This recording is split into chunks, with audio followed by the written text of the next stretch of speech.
We are live. You can hear the birds chirping, maybe. But for the most part, what you're probably hearing is just me. Okay, into the... do we actually want to set up his chance for... Yeah, we better. While we're here, let's go ahead and set up What's-His-Face's chance for the sea battles. Our Chanter Barbarian. We could even recruit another guy and sell some stuff to Gentel Now, here. what can I do for What you? the hell is that noise? Somebody's truck is having problems. Good lord. That sounded like metal on metal when they were starting up. Good lord. Seen a group of Royal Deadfire Company soldiers in here. Oh, he has new things. Aye, they're up on the balcony outside. Noisy bunch. If this is some kind of trading company squabble, take it elsewhere, right? My staff already have more work than they need. And blood's damnably difficult to get out of the rugs. Understandable. You see anything you like? So, we need to first... We'll dismiss you and recruit you. Except... Close that. We are going to change your songs there, bud. Oh, he only has one on each? We're going to go ahead and get rid of that. And that we're going to be starting on A, which is going to be that and that. That's going to be his chance. That's all he's got. He's got the stun. He's good otherwise. So let's go ahead and swap back. What can I do for you? You see What anything you you have for like? sale? We will ditch you. Accept. Recruit new crew members. Or recruit adventurers. We do actually have some crew members available here. Probably not going to pick them up because we're happy with our current crew. And they've been leveling up, so it's pretty solid. I am going to recruit... It's only 1,500 for a level 6. It's 2,250 for a level 9. Sure, I'll get a level 9. And we'll just make ourselves a random adventurer. We're going to go with, let's say, godlike death, maybe? I mean, there's some creepy looking ones as well. Like, she looks like she's a vampire. I'm sorry, she just does. Let's go with death. Yes, we'll go with a death one. Actually, we probably want to go with a fire or a moon because they stand out more. There you go. Fire one. We'll go with a Mawa. We have a very large Mawan, I guess, caster, I guess. Okay, multi-class. You're going to be... You're going to be a ranger chanter too. Yeah, that's fine. Next. We'll go with... Immune to bonded grief, immune to engagement. And must actively summon... I'm going to see how that works with the AI. Because that would be kind of interesting. Yeah, we'll go with that. Go wounding shot with a bear companion. Just have a big one, I guess? Or do we go with a lion? I'm just seeing which ones are halfway decent. This one, wolf, is for my main guy, so I'm not going to do it on here.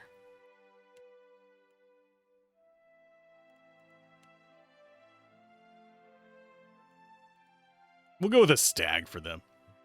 And we will go with... What was the other thing I was going to grab? A cipher. There we go. Next. And you are going to go with pretty much the same one that we have, which is Troubadour. Because we want you lingering with crap. So, come soft winds of death and stun. Name animal companion, Fred. And they don't need perception for crap, because they're not going to be doing too much with that. Dexterity. Rest in the Constitution. They're going to be from the White That Wins, just like us. Actually, no. Which one of these has intellect, constitution? Sir, Ratai. There we go. That's fine. And you are going to be a hunter, or... I think we want athletics, so it's going to probably be laborer. We'll just give them something that we don't generally equip people with, which is probably going to be short sword, sword, and mace. Shield? No, we'll just do mace and shield. Portrait-wise, it doesn't really matter. There's only a few of the portraits that are available for the fire-like people. Let's see, do they have a good one? That'll work. Colors, that's fine. We'll just go red and red. Actually, red and yellow seems better. Head. That looks like... None of these look like that face, sadly. So we'll just go with you, I guess. I hate that it doesn't let me pre-play these. You know what? We'll go with Pike to make it real confusing. That's the same person who does the narrator, for those that are curious. Dumb and simple, but still. Roguish? Sure. Bernie McBurney face.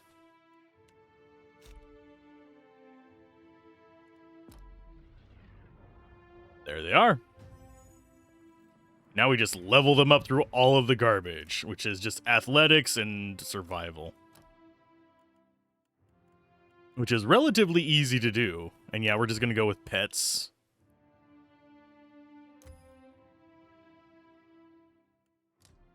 Boom, next. Athletics, survival.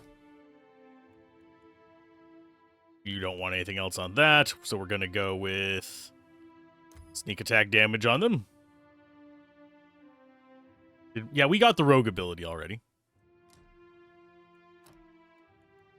At least this one is easy to level up, because we know exactly what we kind of want.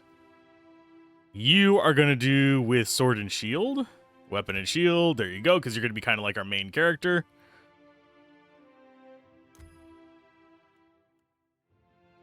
And we just kind of stick with that. And you go ahead and get short sword. I really wish this had multiplayer. That way I could have like a team of 4 people in here and we could just kind of mess around. Or 5 even, because it's a 5-character game. Although it would get a little chaotic organizing that. Unfortunately. There we go. Next.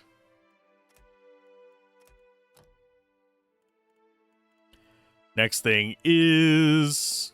Yeah, the healing one is down there. That's the only one we care about there. Do we want more pet ones? Possibly.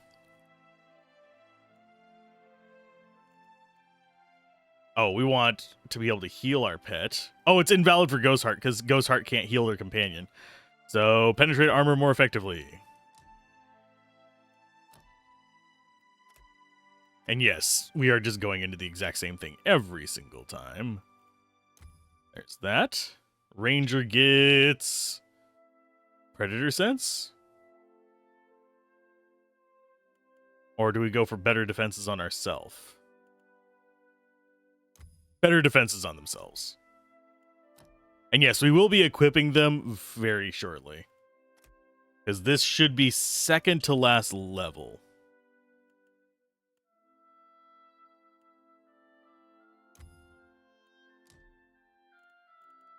As far as range stuff, just give crossbows, because we don't actually use those very often. Actually, we'll give them arquebus. Where is it? Because we don't get to use that very often either.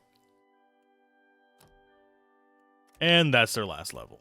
They'll get more as we play along and various things get bonus levels, but for me, we're not going to really mess around too much. I do think Ghostheart may be the better subclass, sadly. Ta-da! We now have another player-ish character that can come in and do some of these fights. And I wanted to do this before selling all this stuff. That way we actually have, you know, equipment. As far as our armor goes, we'll go with... You know what? There you go.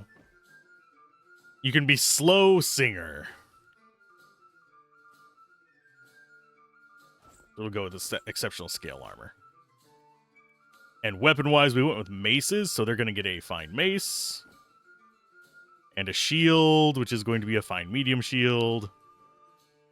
And an arquebus, which is an exceptional arquebus, because that's what we have. Actually, no, we have a unique one in here, don't we? The hell are you? Oh, you're a poleaxe. That's cool. That would be good on what's-his-face. There you go.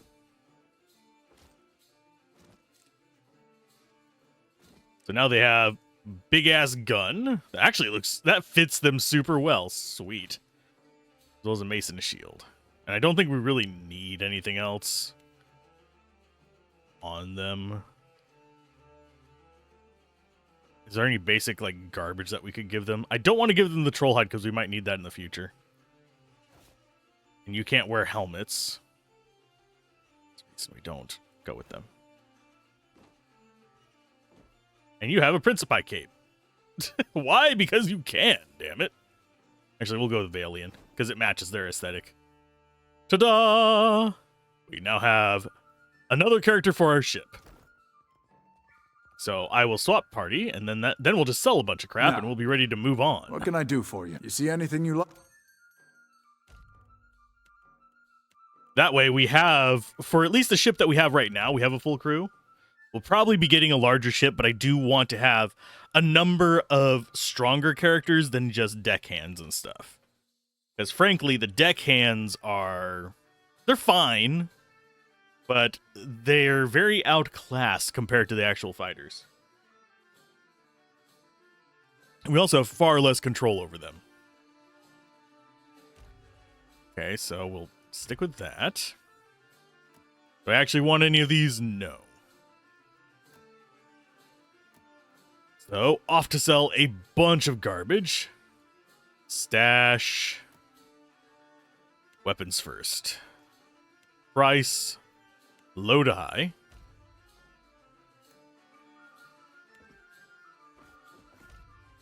And just sell as much of this garbage as possible. Because we really don't care about the non-exceptional stuff. You can see that it's not even adding up to a lot of gold, but it's a few hundred. It'll add up after a while. And these are all gonna be the same, I believe. Like, if they have the same name, they have the same contents. So we'll sell duplicates.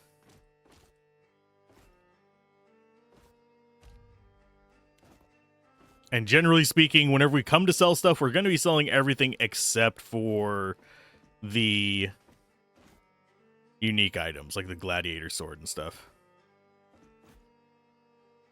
I'm going to save 2 pistols, though. Just for me.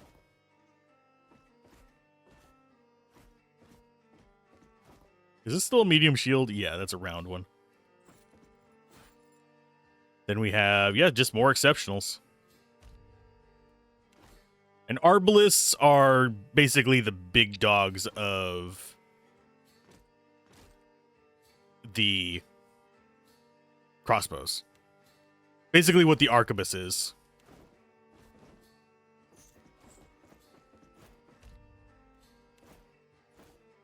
What is that one? Oh, Principi leather armor. We really don't care. Yeah, we're not going to be doing any kind of stealthy sneaking into places situations here. Do we have an exceptional breastplate? Yes, we do. So fines can go away.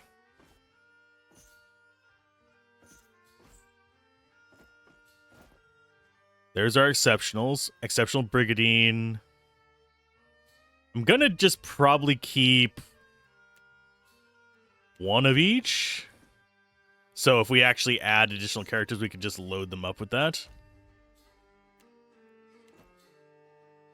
Exceptional plate armor. Superb plate armor. Okay. I think I'll just keep the one superb then.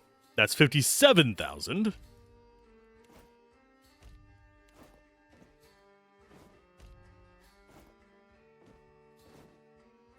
I'm just dipping out on, like, the extra stuff.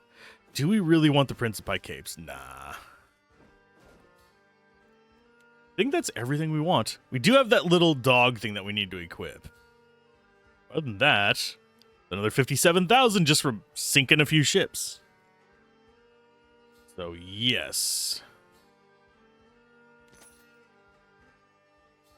And is there anything I want from him? I don't think there was. I don't think he had any golds, no. It's 108,000 gold.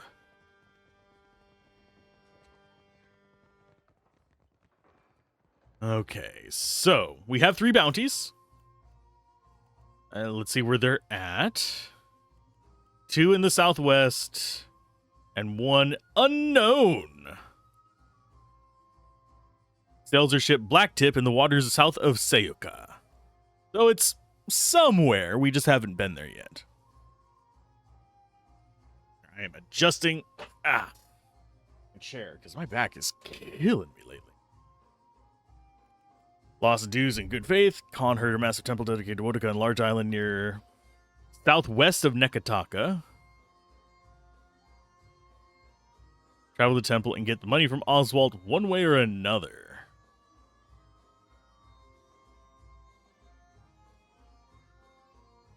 So Oswald was kidnapped. I don't remember this one. Oh, ground floor of the Wild Mare. Oh, I remember this one. This is the lady that was standing there. Okay. We have to go get their money. Where's my money, bitch? Actually, I can't do a Stewie voice, otherwise I would do Stewie and where's my money? But, because I still remember that scene. That scene kind of gets stuck to you.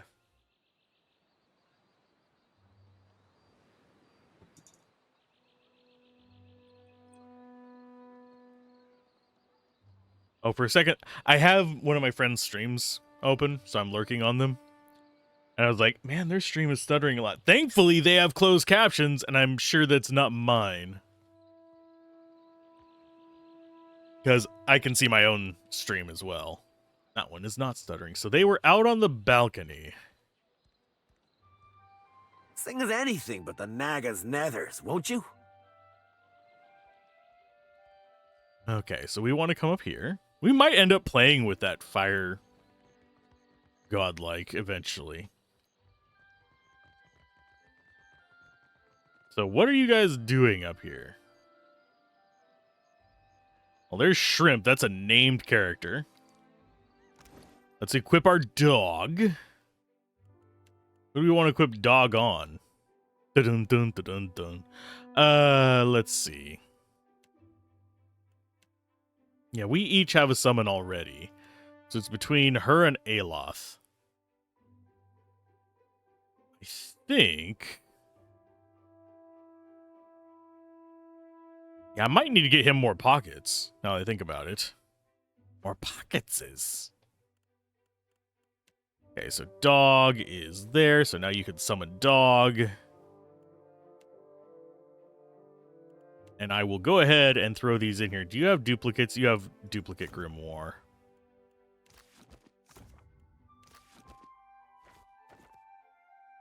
So those are able to be sold. These are all different. That one's different too. That he's going to get full on those relatively quick, but I want to keep them separated so that I don't end up in a situation where we basically trying to think where we basically just don't have the books in case we want to swap to them.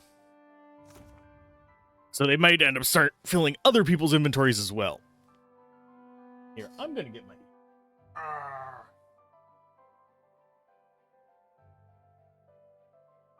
Yes, it is within arm's reach at all times. Goes around the back of the chair. So it doesn't cause me as it's running electricity through it.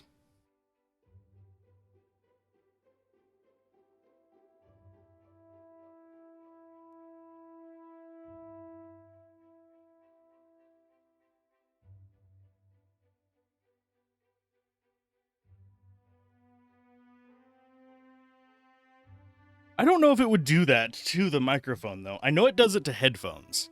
Like, if the cord for my headphone gets too close to it, yes, I wear wired headphones.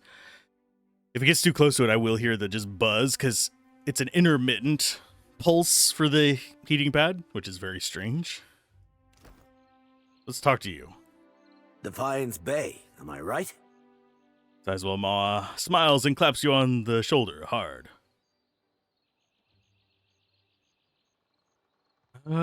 Shrimp. Where do I recognize shrimp?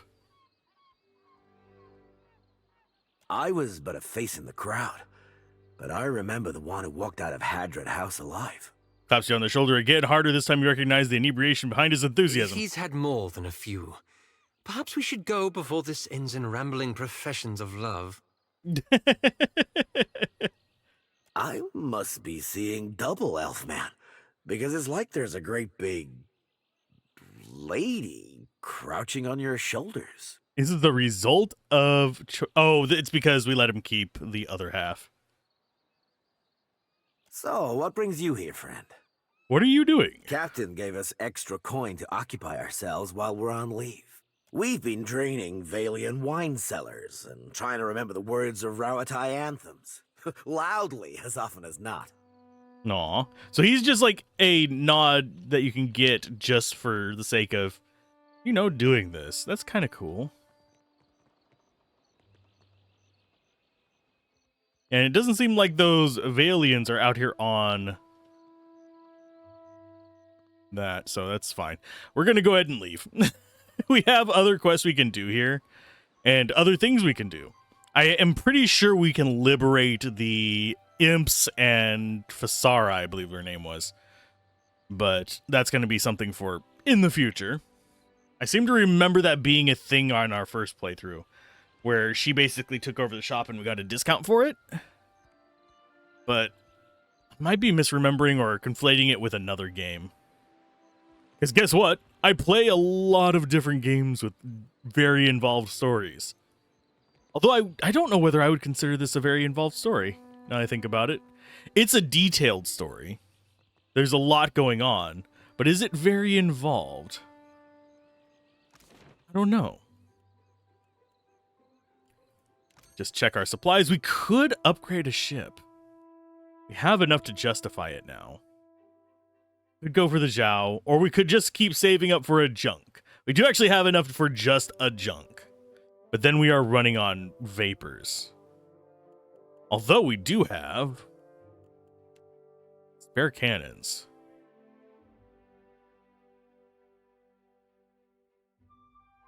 How much will that get us for those? And those are worth nothing, so we might as well just leave them alone. 1,200.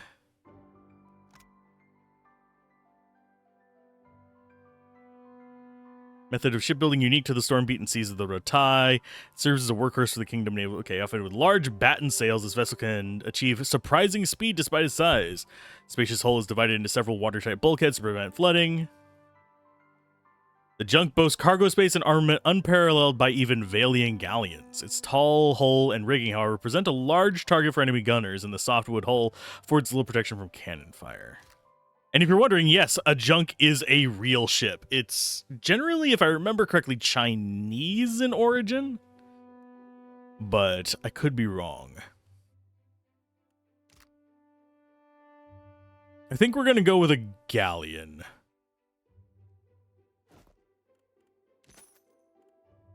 So if we go to our ship now,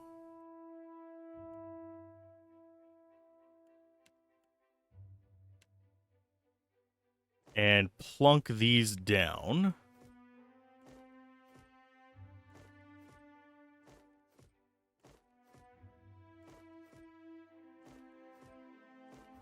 can we have multiple crews?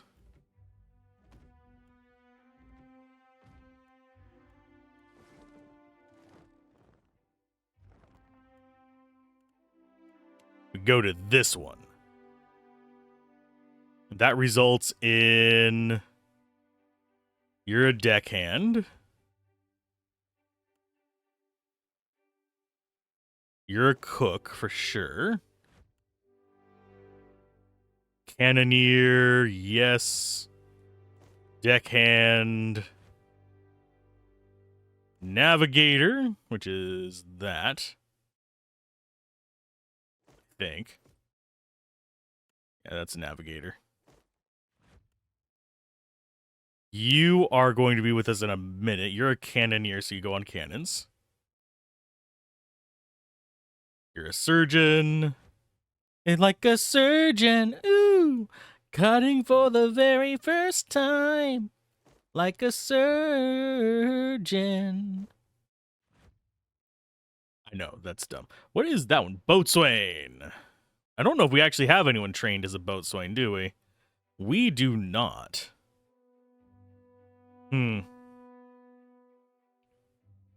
That's not good. Okay, Stormwind sails for sure. Deerwood there. Approved warship.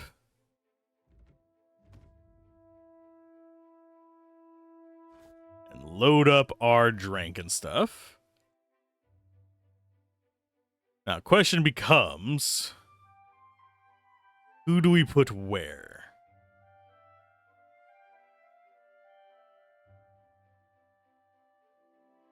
I mean, you have low-level cannoneers, so we might as well put you on it.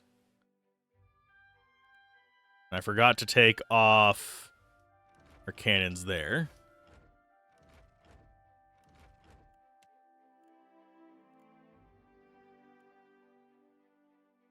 So we need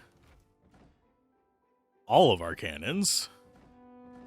Sadly, we don't have a front-firing cannon on this.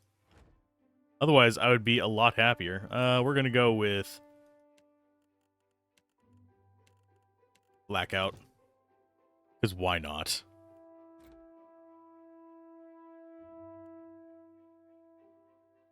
So I need one more cannoneer and one more deckhand. So I guess you are going to be a deckhand. We also need a boatswain. At least if I remember correctly, that's how you pronounce it. Bosun? Yeah, bosun. There we go. You get to be a cannoneer. You guys can sit down here. So we need a bosun. That's it. So we need to hire a bosun.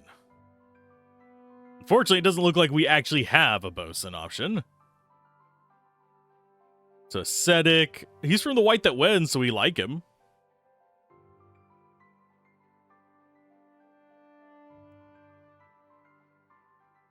Yeah, I think Kargar might be the one. Of course, he can't earn experience in it if he doesn't have a base for it. Where to get a bosun? Or do we actually have somebody who knows how to do it? Bosun, bosun, bosun, bosun, bosun. You do, but you're also a cannoneer. Okay, so you're there. So we need another cannoneer. That should be easier to hire for, at least. The downside of getting a new ship is I have to do all this. Cannoneer, cannoneer. You are a cannoneer. You are religious, but sure. Okay, so now we have a full crew there. I do want to get these other 3 slots filled. I don't think they get XP for sitting down here. Yeah, they don't. But they are backups in case we need it.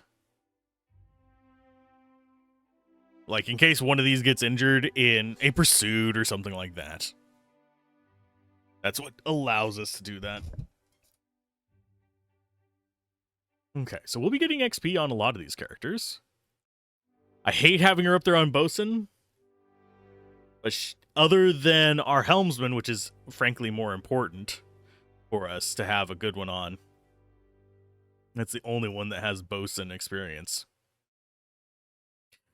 And she's academic, so it's fine. And do I want to buy slightly better anchor and stuff like that?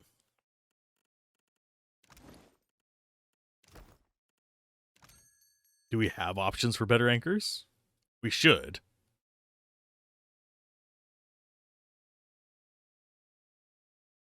Just looking. There we are.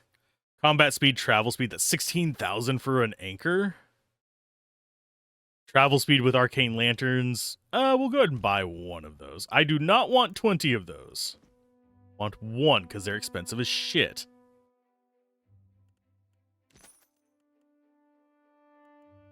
Yeah, all your boat stuff is going to be ungodly expensive. That gives us more travel speed, which is exactly what we want. So now we're broke again. That's fine. Leave by sea. I don't know why it shows us on the eastern side of Queen's Berth. We exited on the west. But now we have a bigger ship. We have more crew. We don't have a junk because I wasn't willing to dump that much money into it.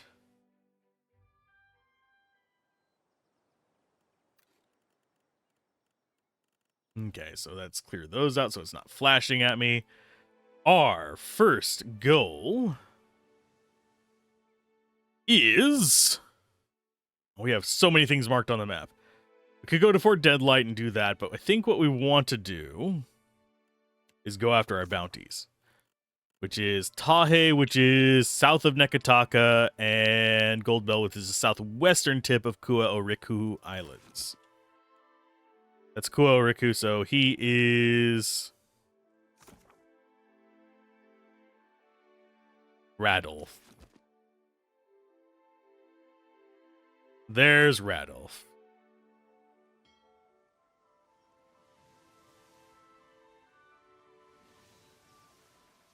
Where he going?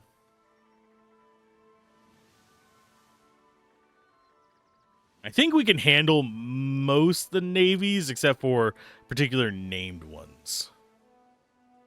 The Ondiri Temptress, as opposed to the Yondiri.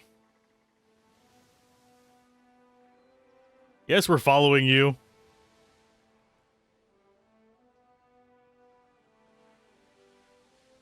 Hello, Radolf. There's a bounty out for you.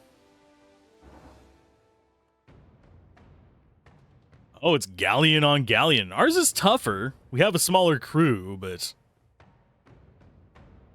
bored. I don't care if we make enemies.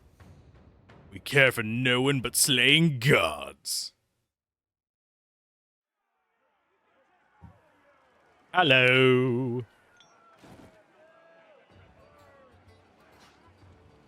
And yes, it does appear that if we have not human characters, like player characters, they will get just tossed in here first.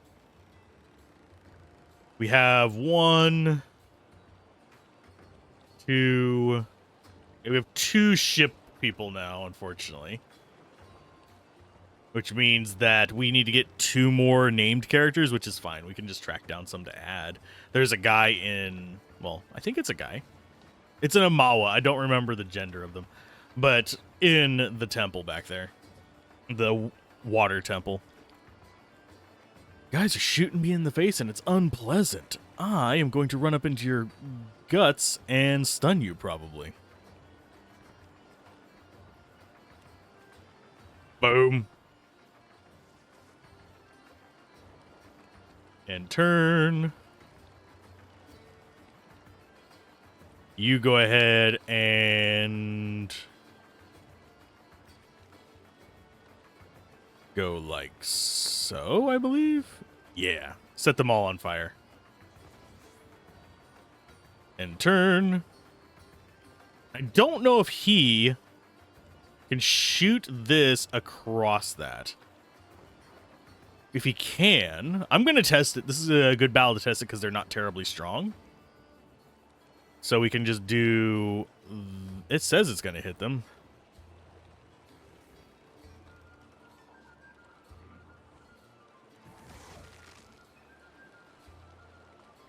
Yeah, you guys just stay back for a minute.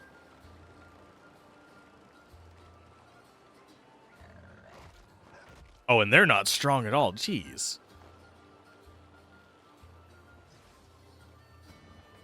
Oh, it's a priest. I thought those were chanters. I was wrong. Oh no, a graze.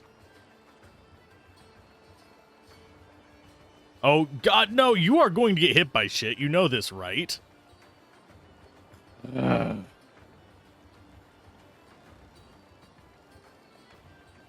you start heading this way.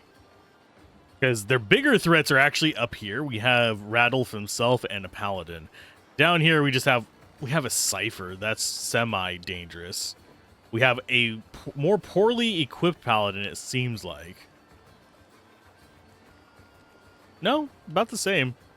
This one actually has... This one's stronger. Has better armor. Okay, so you... Get there. Time. Cause pain.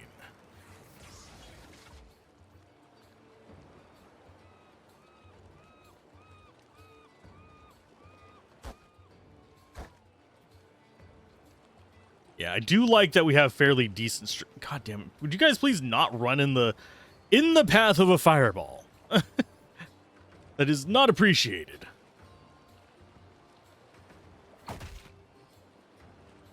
Okay, I was not expecting a one-hit kill there, but that was, I believe, yes, a crit.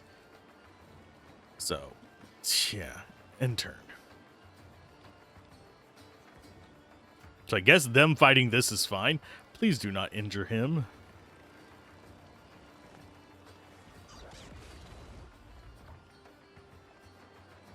Yeah, I think we might out-level them a bit.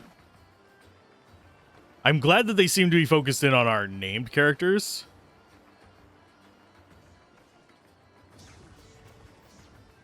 And they seem to be wanting to buff each other first.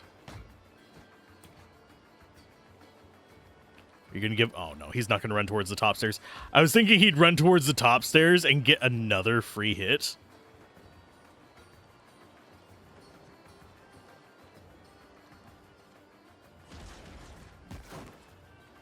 Oof.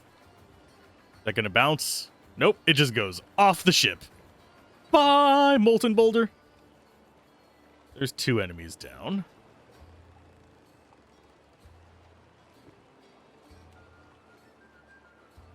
As far as the location of that, we don't really care about using tentacles in this.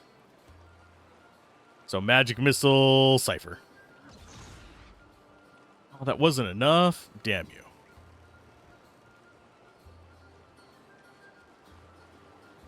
I don't know what they are. A lead just gave themselves fit, but they have very crappy armor and very crappy defenses. So it leads me to believe that maybe we don't want to deal with them. Maybe we don't want them on board while they're actually doing this. I'll see what they are after this. Okay, so they can easily handle that stuff. I'm going to start moving up this way.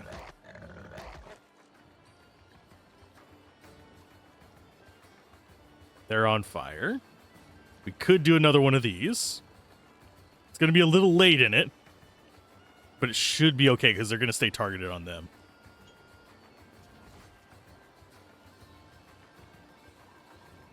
Main character, get over here and help.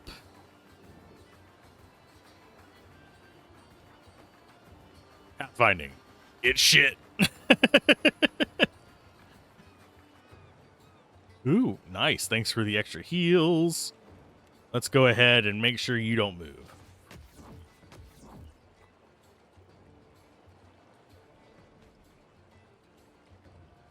Oh yeah, she's a chanter as well. Bernie McBurnface is a chanter. I forgot I put that on her. I was like, where'd that extra damage come from? Oh yeah. Okay. I think I want to wedge in here.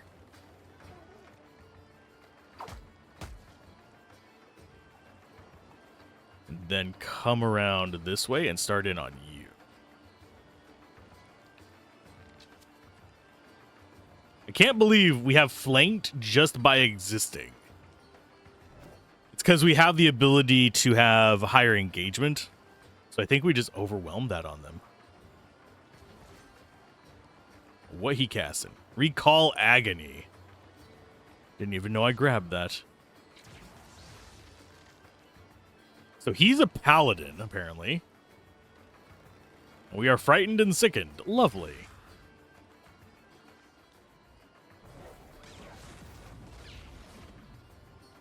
Constantine. Die down there. So Radolf is actually tanky. Like, not even... Yeah, they need help. Can you attack them? I clicked on you like 3 times. There you go.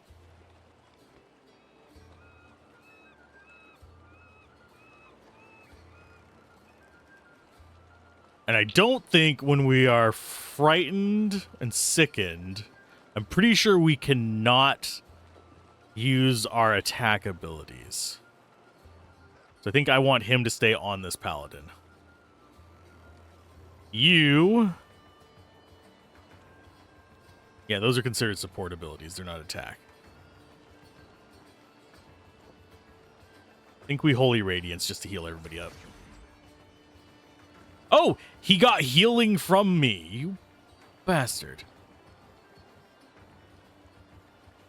And turn.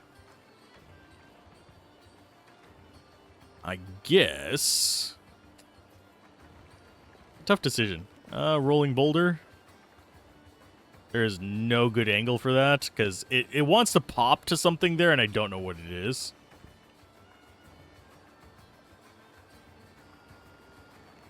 Yeah, that's going to just end up beating him in the ass, so we'll just go Magic Missiles.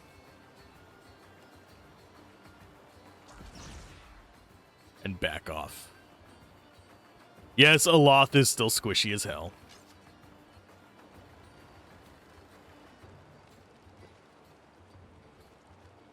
And you need to just stay in on them. But yeah, we can't use Leap. We can't use our favorite Arterial Strike. We just have to attack. Which is still effective. Don't get me wrong. I love rogue abilities in games like this. Once you start getting higher level, they start getting... It's pretty much in every game you have a rogue. They start just getting broken with the kind of stuff that they can do. By applying various debuffs and just getting sneaky attacks every single time.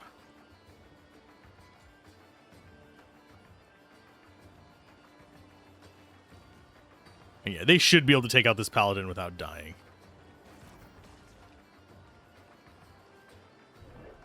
Okay.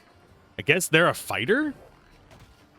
Yeah, learning what your crew has, the non-player character units, learning what they have as far as abilities go is an interesting adventure. So he has fighter. He has a knockdown.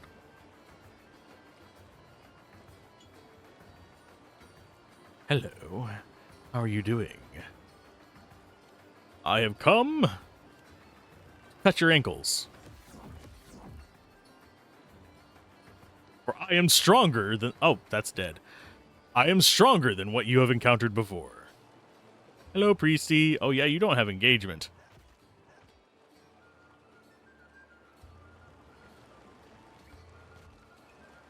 They might be able to take him down. Concussive. Could be so far out there. Yeah, just attack. Just miss horribly. So, Druid? Aled is a druid.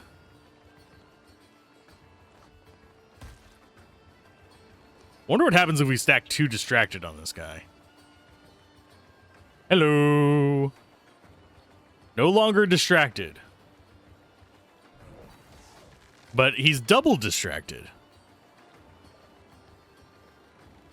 Oh, he's just straight up flanked. Okay, attack-wise, priest. Did not mean to hit dog, but dog is fine. Dog is stronger than you.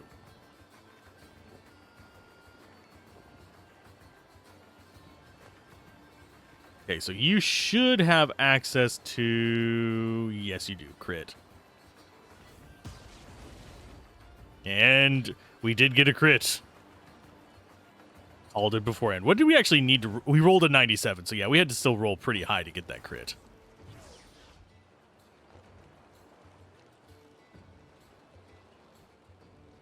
We should be able to take out Radolf this turn, and then all of these should be able to take out the Paladin. Dude's being tanky. And healing just like Radolf is.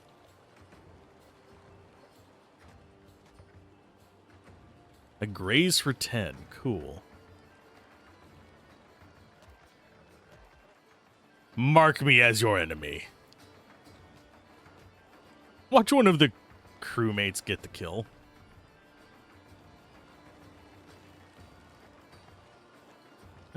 Can you? Nope. And I don't think there's an actual altitude bonus in this. Ta-da! We succeeded. Poorly. Sailor XP, some of them gained ranks. We got a bunch of trash, it looks like.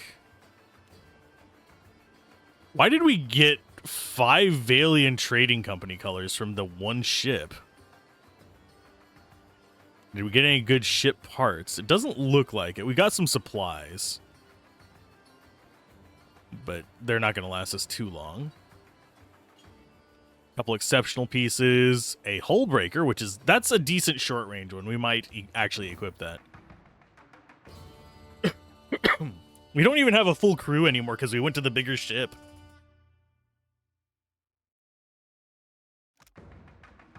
Oh, and Moldware is happy. So we should probably talk to Moldware as well. I'm trying to get it up to max before finishing that quest. We could technically just go and be like, hey, do you want to release the soul from this sword? But it's still a decent little weapon. So what we need to do, talk to the sword. Oh, we can't talk to it out here? Well, butts. Need to land somewhere and talk it. Not there. Unidentified location. That's that one done. South of Nekataka. How is this southwest Deadfire? Oh, yeah, because I think the map expands at least one more time. Yeah, those are to the side areas. Lighted Path, Lantern of Gone. So Hasongo, we could stop there. Where's Hasongo at?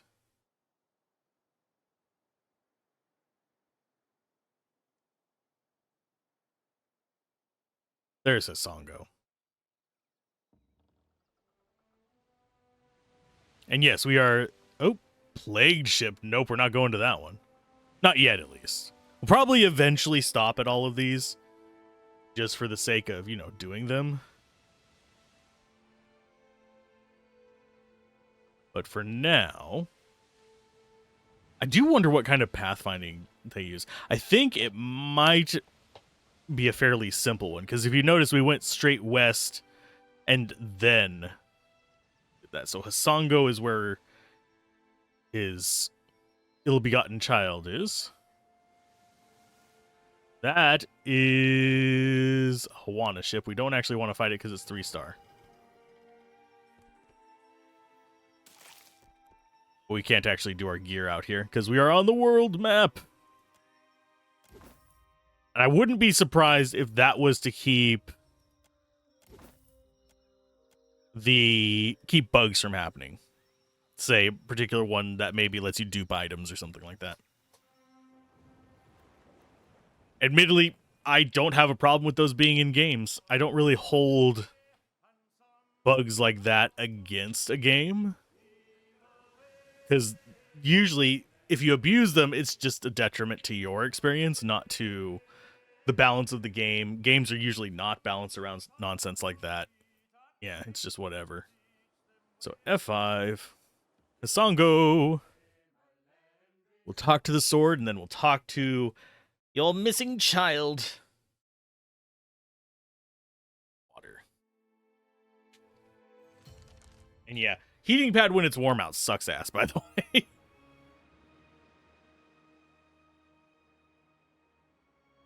Back feels better, but... well, this is a bad sign. I don't get this at all. There was a Dawnstar settlement on Isango. The place got trampled just the same. It doesn't seem to matter who he hurts. He does as he pleases. This is Wide Wen all over again. Only now we know it really is Aethys behind it. I'll tell you one thing. When we catch up to that unstoppable god statue, me and him are gonna have words.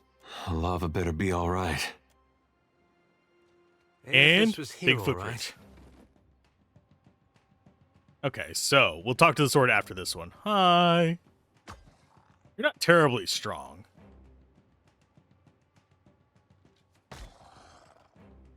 I have a feeling our 2 DPS melee characters are going to rip it to pieces. Because it doesn't have extra armor versus slashing. Go to that side.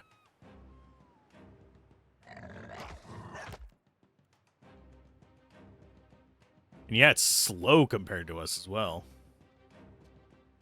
Flanked and distracted. I love that. Okay. Let's make sure you don't move. So much more damage than... It's more damage than even our casters are. Our casters are better at AoE. That's pretty much the main thing they have.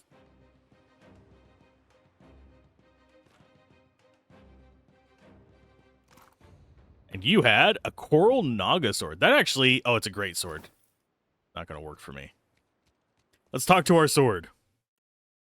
You have a chat. You know what? I'm impressed. That was... whew, wow! I've never experienced anything like that before. Oh, sounds like you two got something real special there. Almost makes a man wish for a sword of his own. Did no one ever teach you not to eavesdrop? Keep your ears to yourself, creep. You've been good to me. Better than I thought you'd be.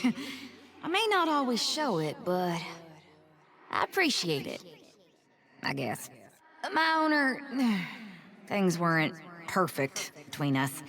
Sometimes she'd cry after using me, or scabbard me and ignore me for days. It was complicated. You won't tell her about us, will you? Not that I like you or anything. I just don't want her to get the wrong idea. She's very sensitive. Here I thought I was a ham-handed halfwit. What changed? Listen, I'm willing to be the bigger person here and say that maybe I was wrong. Maybe you're not quite the incompetent fool I thought you were. No, I am the incompetent fool. But don't go telling everyone I said that. I have a reputation to maintain. Are you ready to tell me where you think she's gone? She dumped me, okay? She said she couldn't do this anymore and tossed me in a pile of garbage. Do you feel better now that I've humiliated myself for you? Is that what you wanted to hear? That's terrible. I'm sorry. I don't want your fucking pity. I don't want to talk about this anymore. Just point me at the map and I'll mark the last place I heard she was going. Some city called Dunnage. Why would she tell you where she's going but not bring you along? The tip of the blade briefly flashes bright red. Clearly there's more to this than you're letting on. Tell me what happened. Maybe I can help. She dumped me, okay? She said she couldn't do this anymore. Do you feel better now that I've humiliated my... I don't want to... Let's go. Okay. And we need to kill 25 more Kith to unlock the next level. But that gave us... Eager Lover. So we can get up to 20% attack speed bonus, which is not bad. We have it attached to Ranger. I do wonder what would happen if we would have attached it to Chanter. Because for some reason...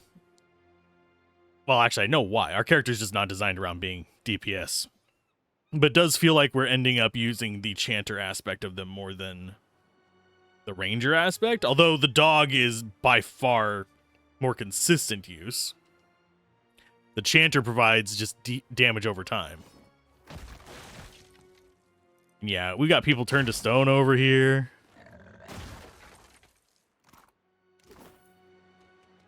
Okay, so we got a house there. Why is everything up in here? Oh, yeah, because they got stepped on. A ripe stench wafts from the boats, a corpse pinned beneath them. A lot of people turned to stone. We're getting gear from this, at least. And we do get money from touching the dead. Sounds worse than I thought it would. We do get money from touching the ash bodies. And yes, we can hold more supplies with this. I forgot about that. I love the fact that a lot of games will sometimes just do a thing where they're, oh, yada, yada, yada. They went through and it's just damage everywhere. I appreciate the fact that they made the actual footprints. That is an attention to detail that a lot of games ignore, and I appreciate it. Why is it just one of you at a time, my friends?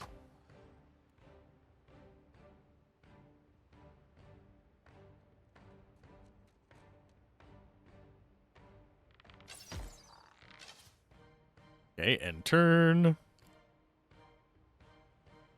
And since it's just one, magic missile. Dog cannot get up there from here. I think it's because we didn't move towards it whenever we saw it moving up. Probably should have. I don't think we have a problem. I think we will still be able to just rip this thing a new one. Don't move.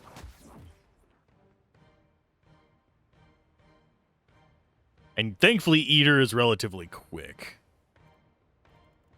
Okay, so next one. And yes, we could use Leap. I am not wasting Leap on a single Naga warrior.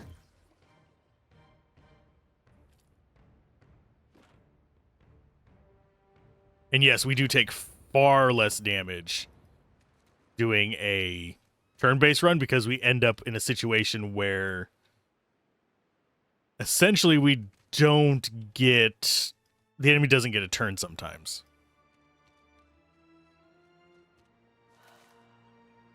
I'm going to clear these out.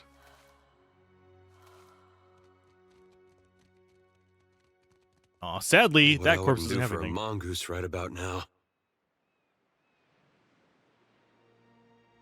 Ooh, snakes.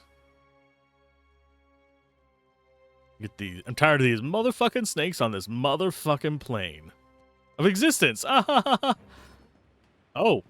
Oh, they're on the other side. Oh, no, they're up high. They have high ground.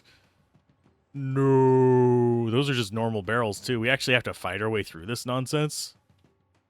I mean, there is an easier way.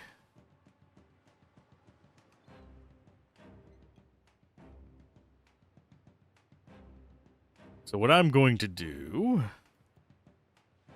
Did this actually hit up there? Nope, not even close. Yeah, did we take the... Nope, we didn't.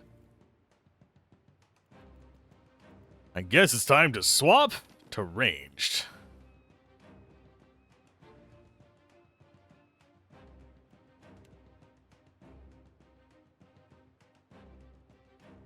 You...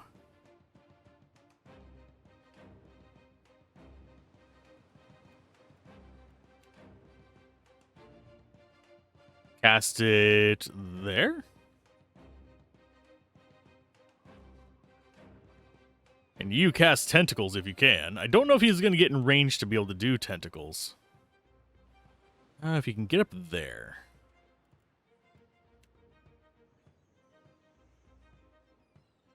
No, he just can't see. So it is time for... magic missiles, I guess. Oh, nope, you can't even do it from there. Can you attack? Nope. Dog, go ahead and just start moving. We can send Eater up there with a leap. This is one situation where it might actually be worth it.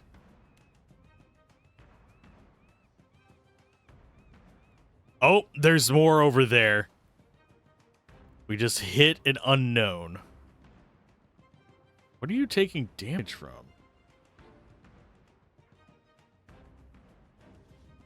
Accurate wounding shot. You bastards.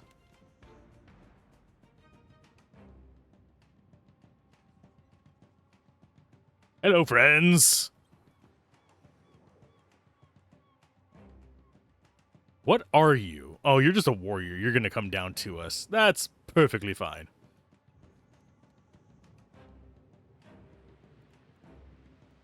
I don't know why the music is so quiet all of a sudden. But yeah, they're just warriors. They're fine.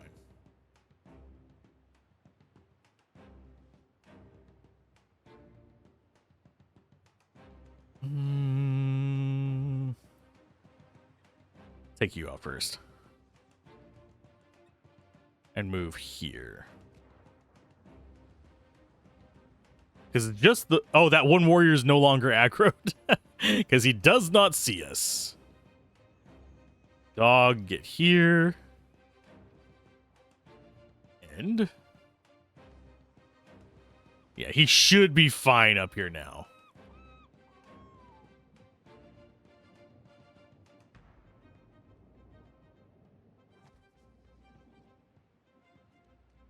Kind of want to stay close so we can get him under our song.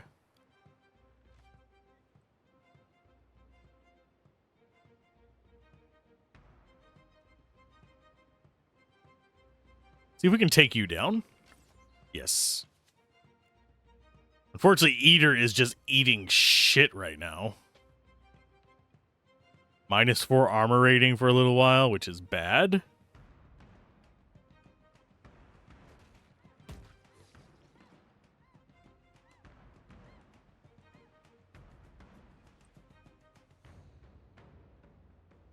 And yeah, we have another fight up there. I'm going to let Eater heal up because he's going to have to go through all of these. Which kind of sucks a little bit.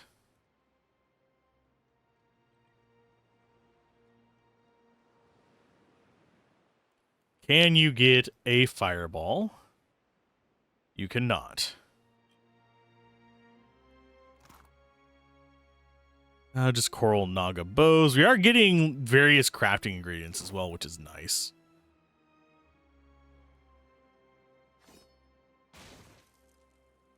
No loot in those. That is garbage.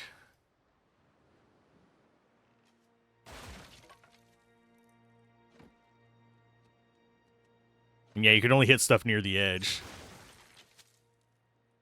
Yeah, absolutely nothing in them. You guys, you want to come up first.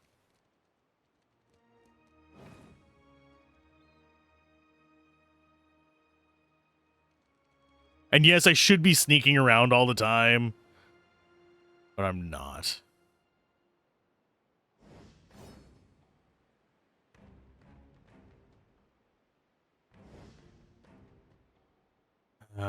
Get in his business, because... Oh, you're on one still. Gosh darn it. Damn it, Nappa. I forgot you were unranged.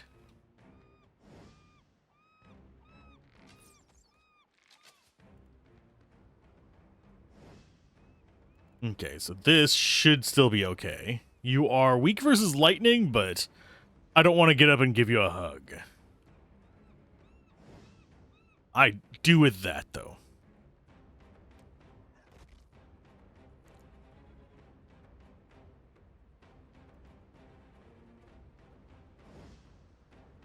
Can you finish him off? I don't know if she can. I don't know if she has enough damage. No, she doesn't. An Eater. You should be able to get in range. Still not enough to kill it, though. Ouch. Bitch. Everybody takes damage from it just because it's annoying crap.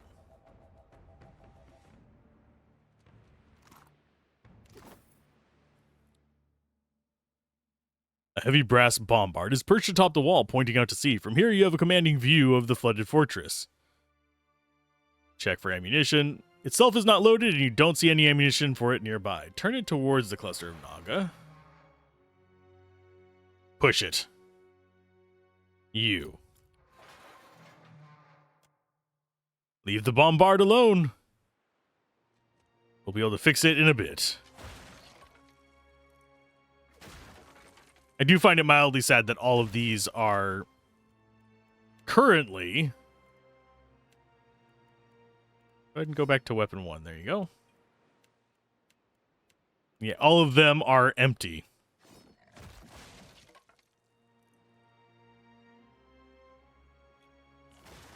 Speaking of which, let's back up and just get rid of them.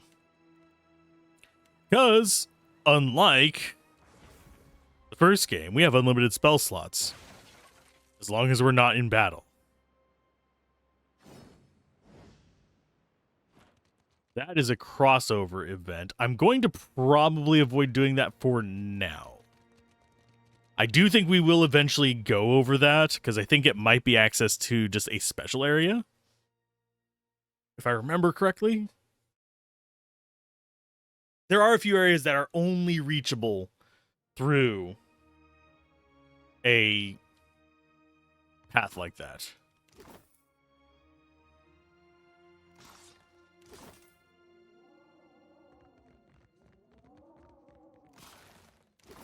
And yes, this is supposed to be a stealth mission. Oh, and we got an item. Oh, ooh. Oh, yes. Do we have fire damage? We do not, sadly. Closest we have is you.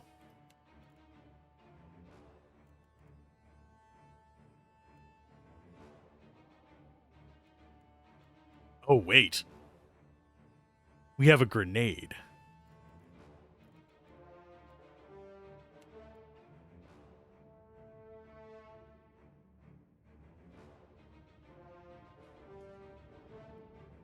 There.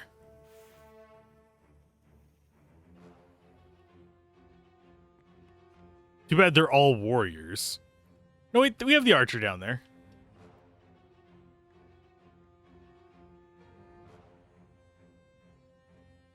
Yep, get away from it.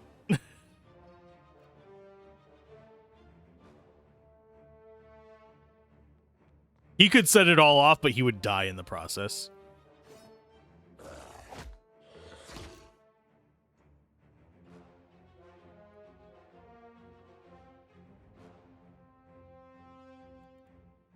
Okay, for you, back up.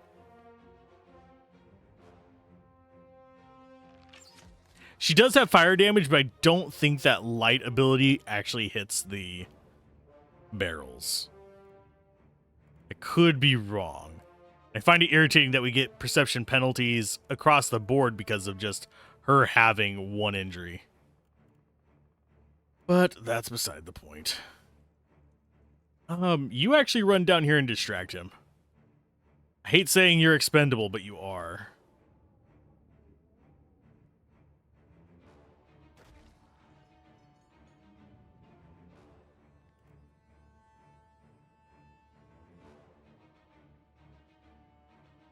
When is the grenade gonna go off? That did not do what I intended.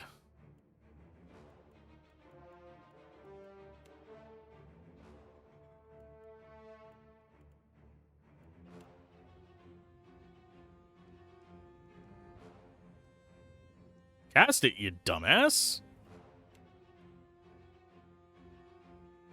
Fine, I have to walk him over there. For some reason, it'll sometimes just not do anything.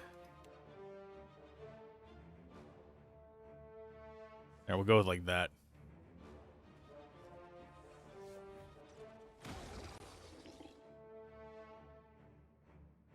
Oh, it survived. Okay. Boop. We're fine.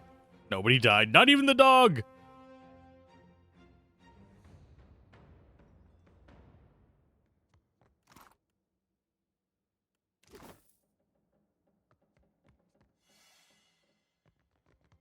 This is probably... Nope. We don't wish to disarm it with you. We want to disarm it with the person that actually has, you know, disarming skills. Not you, you dumbass.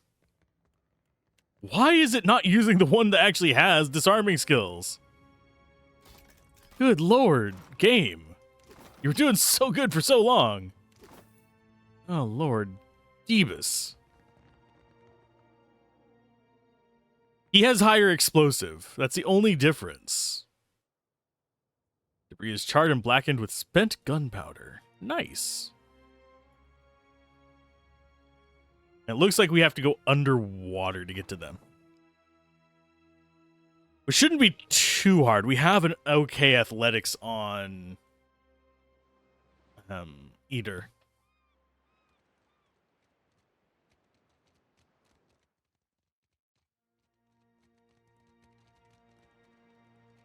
And yes, we have plenty of tools to deal with the weirdos to the west. The ones that are all chilling right there next to that beacon.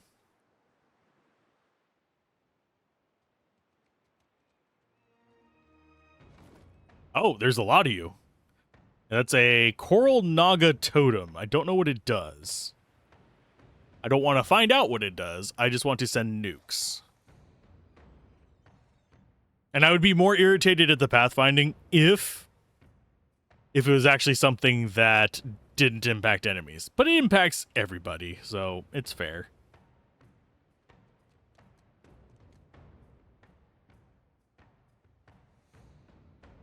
Okay, you don't want to deal with the gunpowder.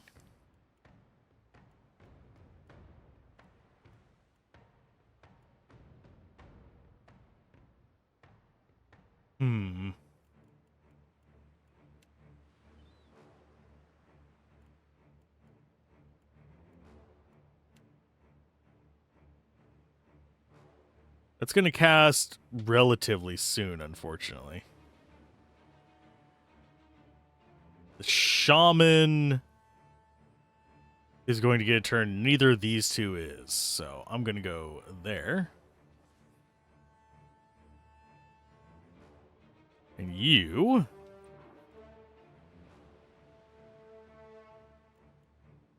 have lightning.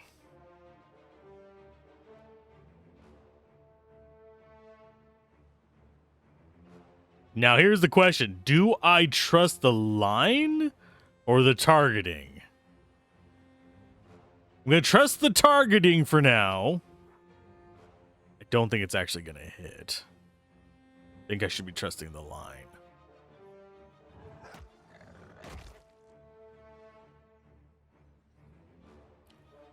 Yidwin, just drop out a razor blade thingy, mind blade.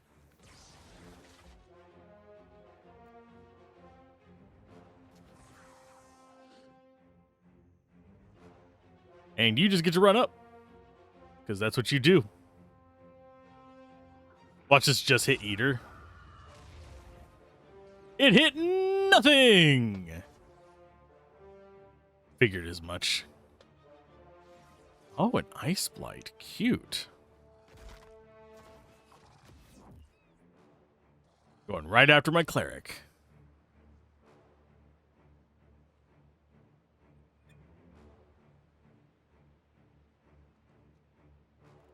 And yes, I do want him right in the middle of everything.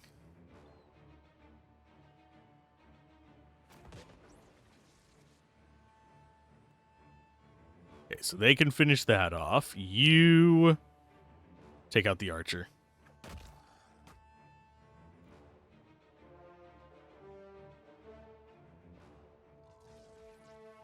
And yes, we want main character in there because he is just hands down the tankiest out of the entire bunch. Magic missile, that.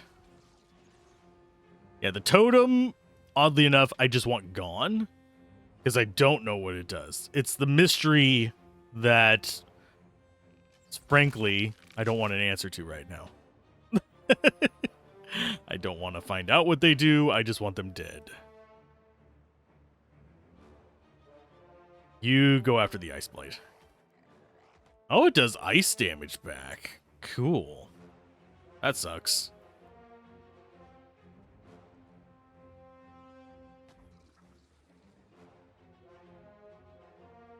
And yes, he's on fire in the water.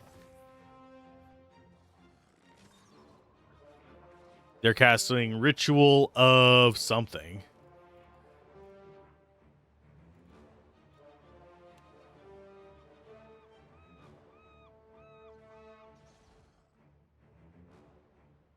I'm not sure where they're casting it, but I'm going to move out of the range with him because it looked like they're casting it at him. Okay, so Naga. No, you dumbass piece of crap. Whatever.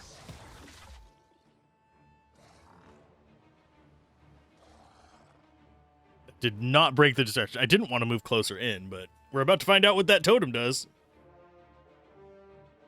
Unless she can kill it from there.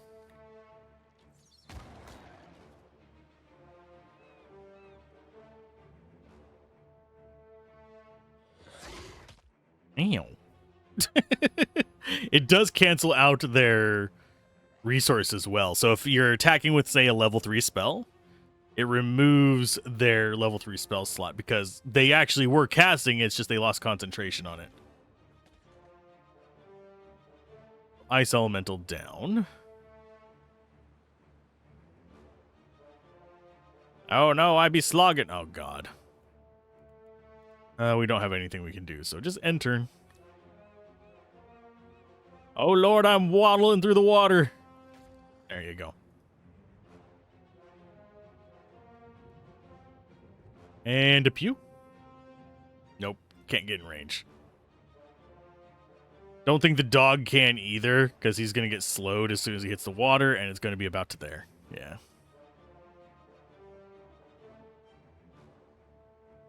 I love the, like, I just crap my pants walk that they do whenever they're in the water. Ah, Jesus. I got the shots. Okay,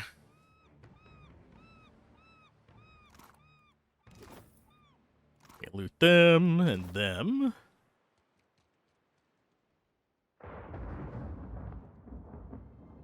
We saw an underwater thing somewhere around here.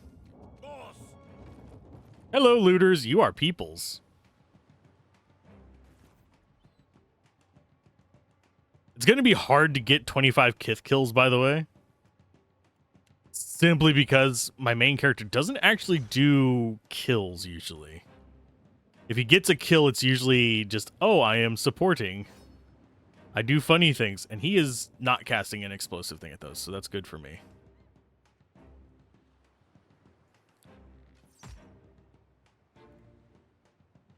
Okay, looter, tutor. There's another looter just off camera as well. Ow, Jesus. Probably shouldn't have ran up on them. Still didn't even get in range of my dog. Oh, wait, yeah, you did. Hi. Eat dog. And eat Cypher. So it's just 4 looters. That one needs to go down, unfortunately. Dog can take it. I don't think we can get past this guy. Oh, yeah, we can. Hi. No. Wizard, no.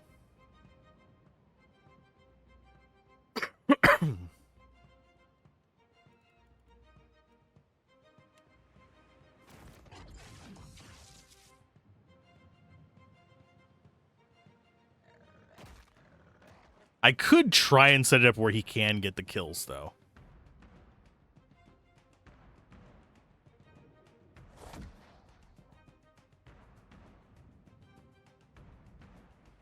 Because he could finish off of this guy. You can turn around and deal with him.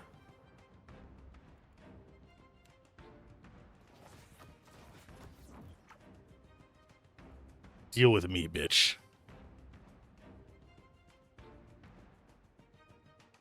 This might kill him. Nope, it didn't. Sweet. We have 2 that are relatively close to death. Can you stop targeting her?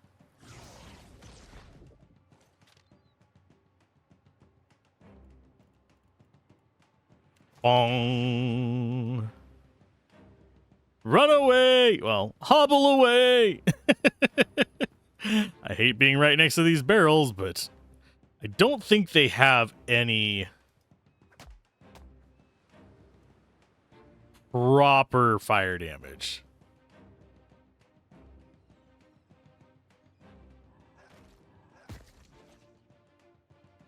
I don't know if that counts as a kill for him. Does it?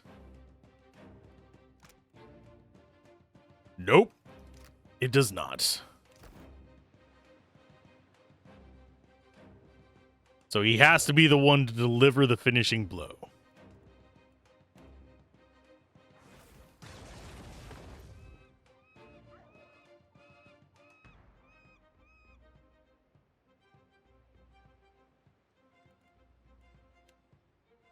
Eat it, sucker.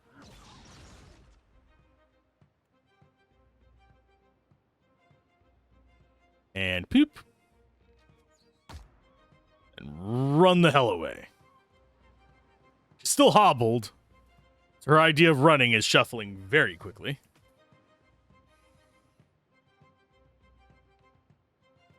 I don't want to send him in there, so I might just do this.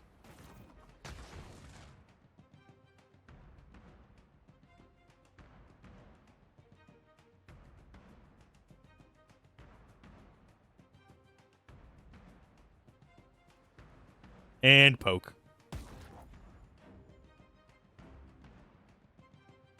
So that should be 2 kills on the sword. Yeah.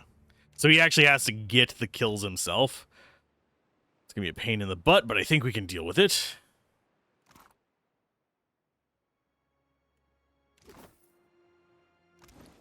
And we're still doing okay on money. So that wasn't too bad. I don't like the fact that she is currently still getting the perception thing. That I still can't believe that cut us off of that before. You soggy. And that is a corpse, I believe. That's down into there.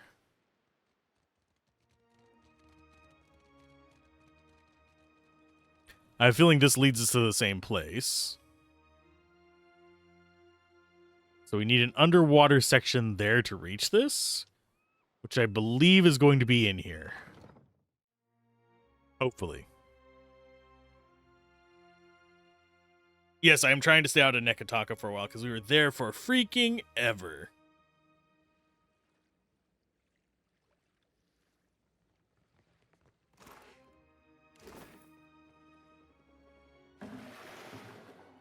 Swim the passage.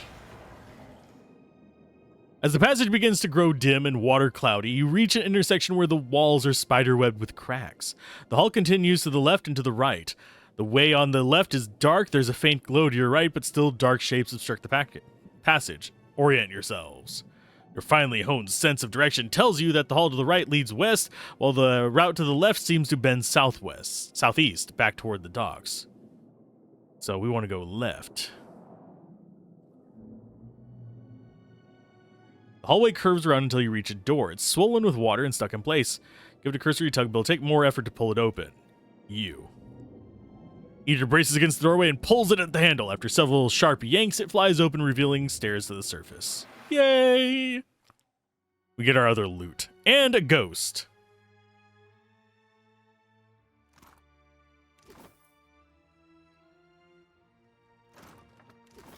Hello, ghost. You feel the presence of a soul, twisting and sinuous. It notices you too and draws nearer. Its restless essence tingles against your own. It's searching, hunting. It recognizes the soul of a Naga. What is this? Come closer.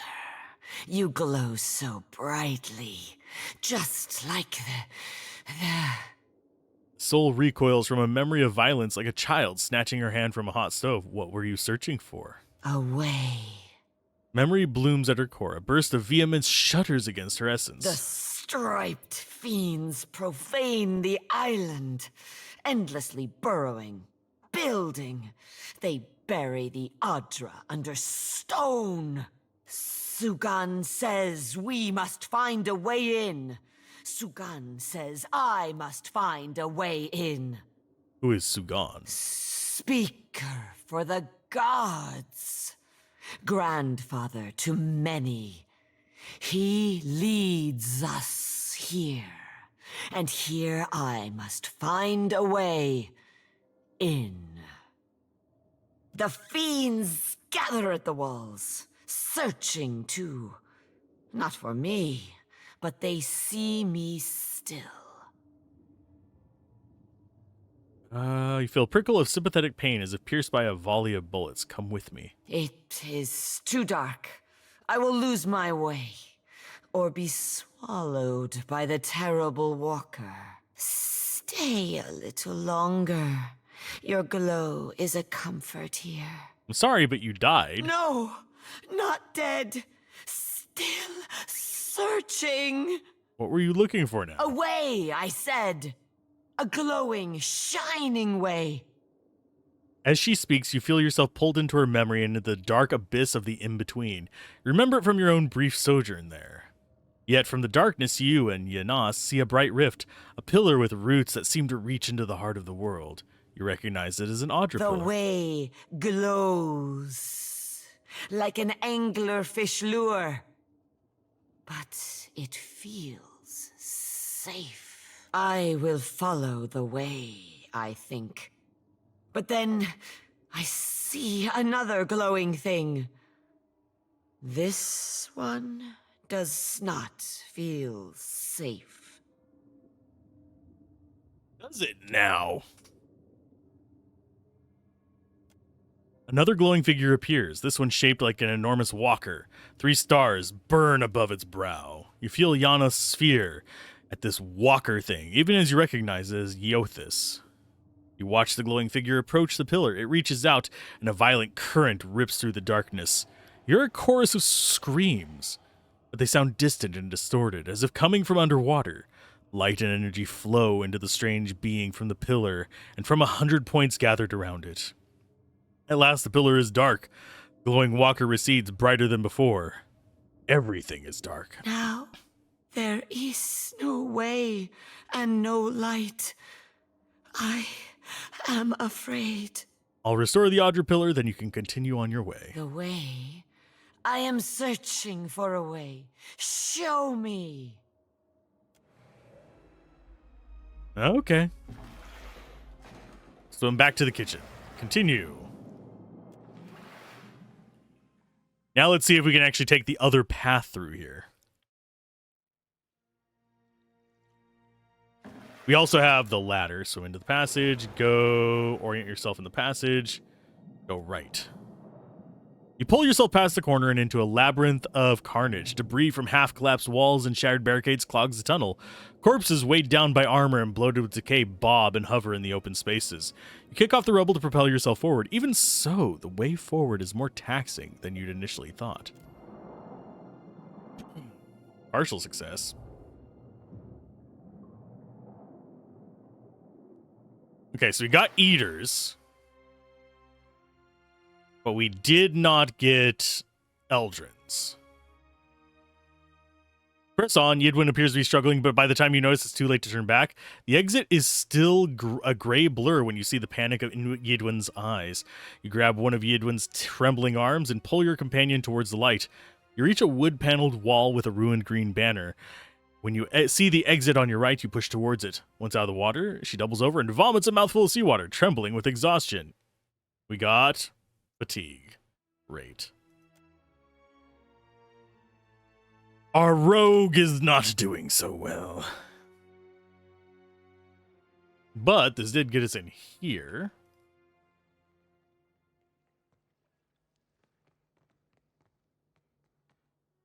Cold, stiff hand protrudes from the rubble. Cute. This is the food stores. And a cannon mold. Well, part of a cannon mold.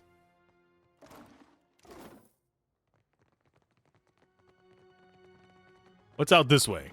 Probably death. No, I think it's actually the other exit near the bottom.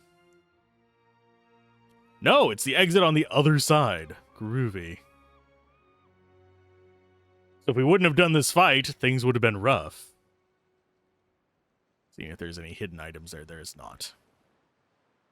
I think that might be locked. Find out soon. We might take our rest and lose our ward.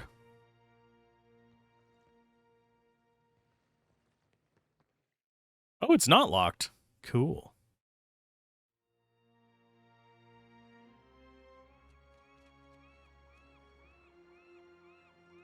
Yeah, there's dead Nagas in there too. That's just an alternate way in here, isn't it? Yeah, it is.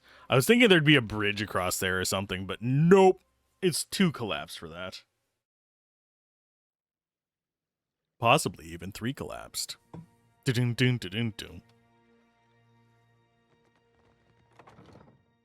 Okay, so that means we still have this entryway down here at the bottom that we didn't take. This one. We still have the Nagas over there. We have this path up to this spot and all that stuff over there. We have a fairly large map to explore. Dining hall, kitchen, cannon rampart, and storage tower. Storage tower might have some nice stuff in it, actually. Now that I think about it. There might even be people in here. For some reason, I do remember there being survivors. Oh, they are. An Amala woman whirls towards you, her eyes wide and wild, her uniform disheveled as if from several days' wear, and her breath comes in rapid gasps.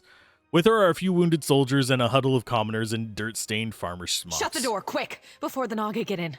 It's already closed, but her glazed eyes seem to be staring beyond it. And the soldiers look up too. Their faces are drawn with pain and exhaustion, their eyes rimmed with red and gray. All right, I'm here to help. We're the finest soldiers and cannoneers in Aora. We don't need anything. There's something unusual about her brittle confidence, distant stare and shaking hand. You can read the signs. Whatever she saw here has her rattled to her core. Folks that saw Widewind on the field of battle, ones that lived, used to get rounded up looking like this. Some got reassigned, but most they sent home.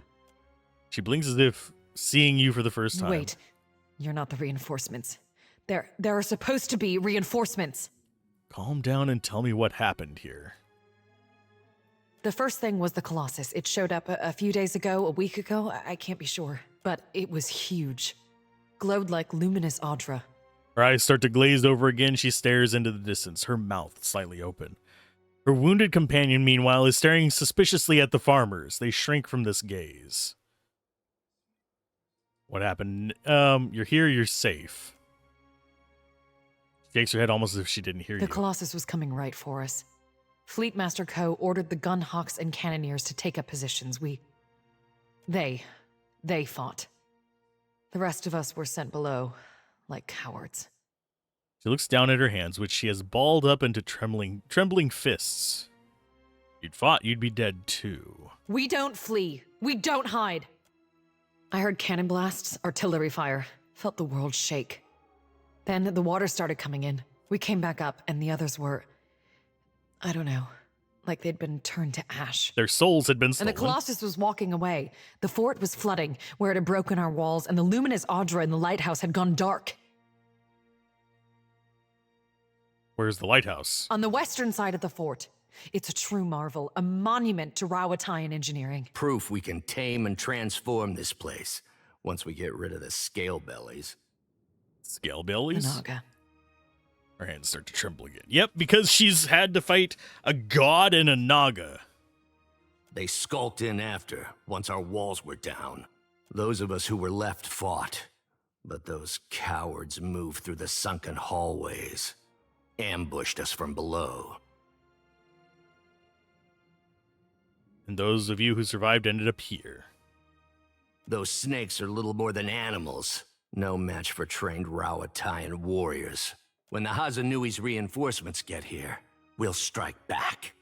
The Hazanui. Cool. And build our walls back up so nothing gets through. And double our cannons, so we can destroy that Colossus if it ever comes back.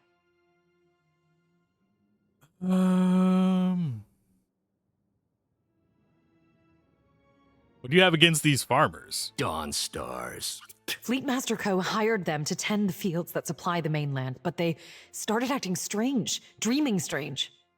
You mean dreaming of things to come? One of them, Latharan, had a row with the Fleetmaster over it, left angry just before the Colossus showed up.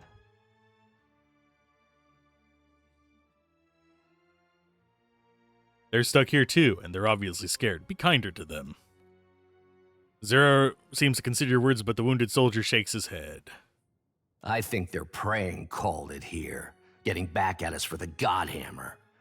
Even if not, they definitely know something. Spitting at our god?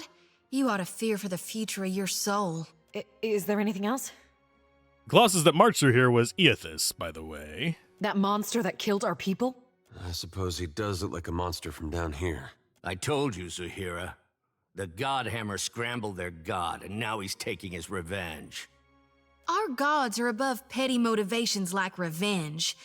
No, Gon's got a bigger plan for you and me. It's no coincidence your Aethys shows up just as Latharn storms out.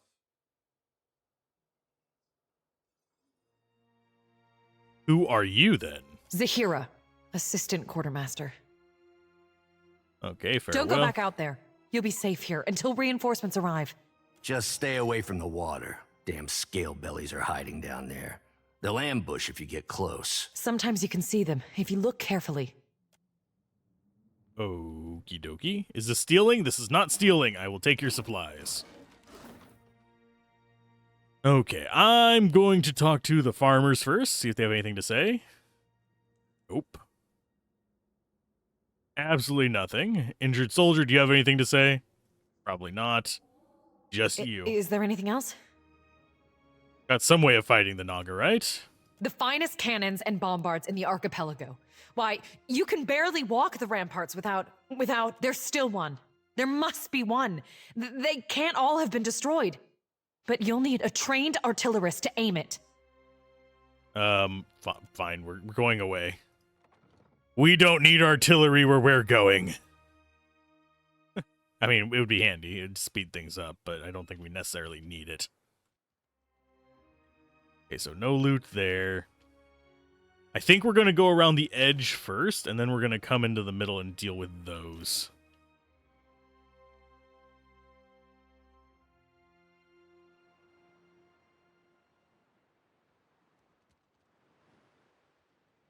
Although it might be worth... Yeah, let's see what a rest will do for us. What food do we have? Kith meat is not worth it. We do have our extremely solid item, which is the... Where is it hiding? I know we made some high-level food. We might go for the Mariner's Porridge. There it is. Shark stew. Shark soup. That is something that I will be using later on. I think for now, we just want to have something that's like reasonably strong, but not something that we'll be sad about missing. So Mariner's Porridge it is. Makes us more durable and gives us a little bit more damage. And also gets rid of the 2 injuries we have.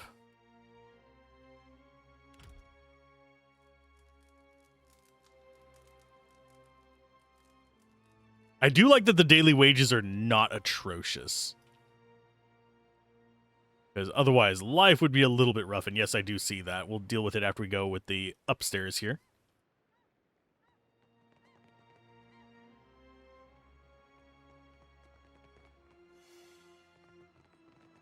This is probably going to be a gun. Nope, it's bombs. Sweet.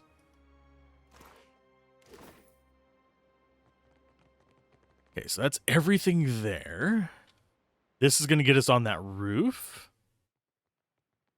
I don't know. If we can actually just get up there without having to click on it, I will be fine.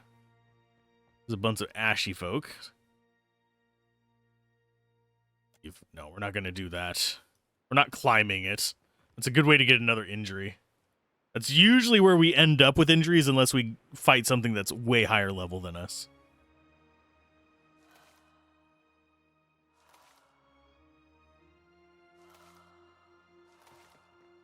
I do wonder why they have money inside them. If their equipment turned to ash, you'd think their whatchamacallits would too. Okay, so this is to the lighthouse, I bet. But yeah, if their equipment turned to ash, you would think that their money would too, because that's just on them. And it's their clothes and everything are turning to ash. They're not leaving a pile there.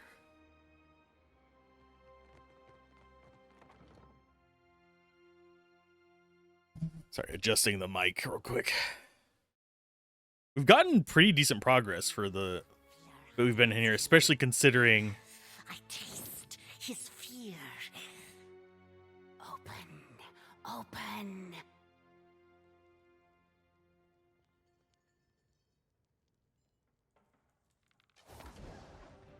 only a graze.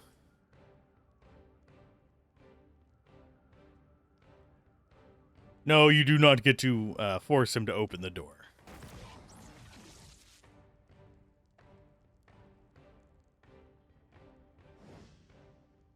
Get up there and stabby stab.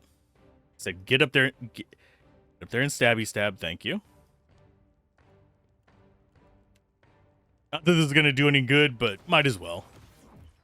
I don't think it changes the accuracy of our attack, because that one is just flat accuracy versus fortitude. But it does hobble them in case they have some kind of not stun, whatchamacallit. Yeah, it is. It would be anti-stun. I don't know why I was thinking it wouldn't be. If they have some way to come out of it, it would make it so that they wouldn't be able to move much. Ow. And unfortunately, this requires Kith kills, so I don't care who gets a kill here.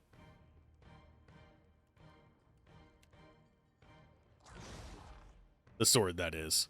We'll eventually get it just from doing pirates. It'll just be slow going, because he doesn't usually get the kill.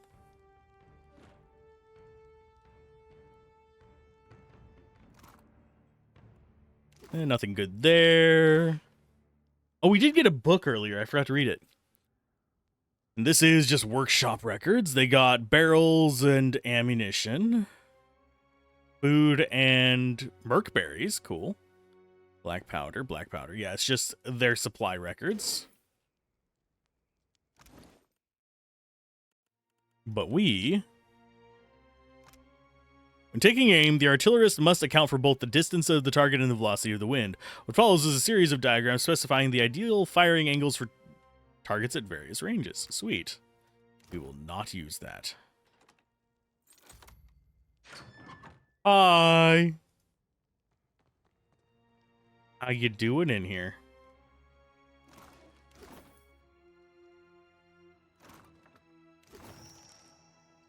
Oh, and we got explosive shell. How you doing, bud? An older man hunches over a work table, scribbling furiously by the light of a flickering lantern. His hair is an oily, matted mess, and his cheeks are streaked with black.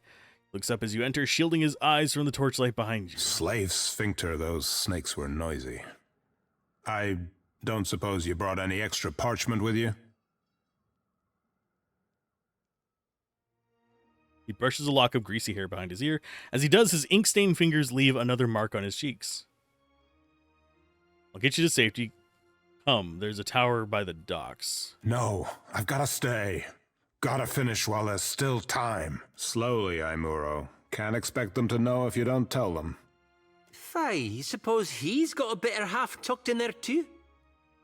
I'm writing it all down. My research, my work. Something to survive before the next walk-in Colossus, the next Naga warband. Do you need something?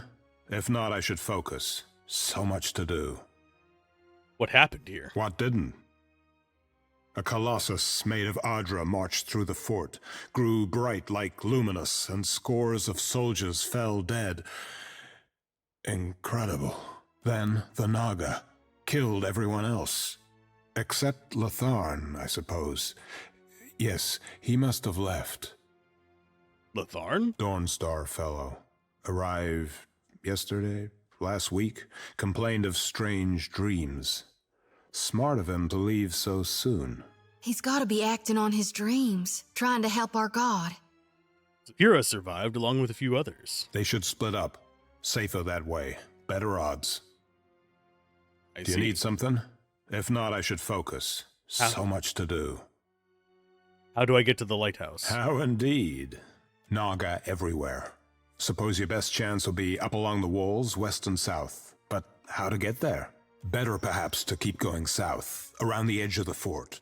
Through Fleet Master Ko's office. More cover from the Naga. They're survivors. I can help you reach them. Safety in numbers, eh? A comforting illusion. Let the others have it if they wish it. I must see that my work survives. I can put you on my ship if you want. I don't know why it keeps giving us the same option multiple times. It feels slightly weird. I want their banner. I think he is the person who either targets the artillery or manufactures it.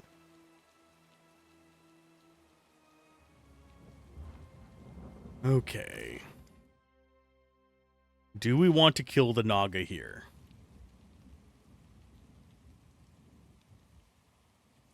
So that's an alternate way up there. Yes, I am going to clear everything out here.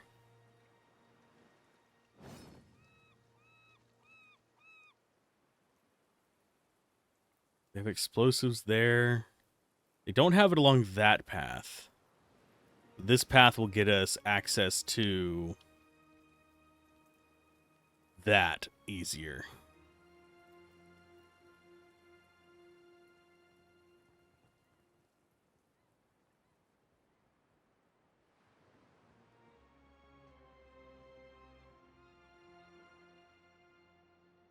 I just pressed a button that is probably not going to help me.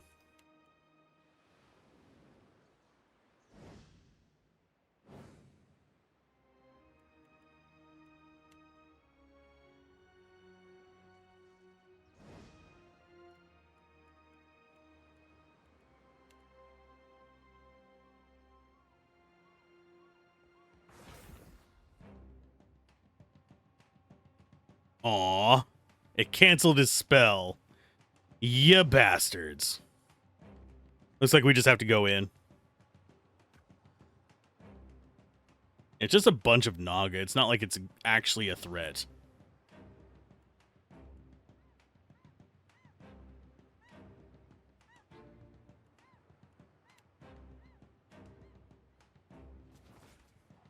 Ooh, and Shining Beacon is going to go off before they get a turn. Yay. I just need to provide her support so she doesn't get hit by anything.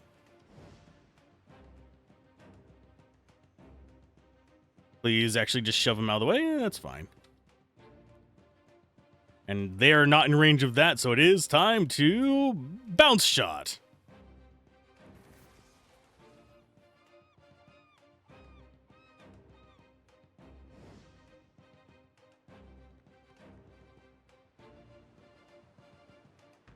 I do find it mildly irritating that Alzorath did not get his stuff off.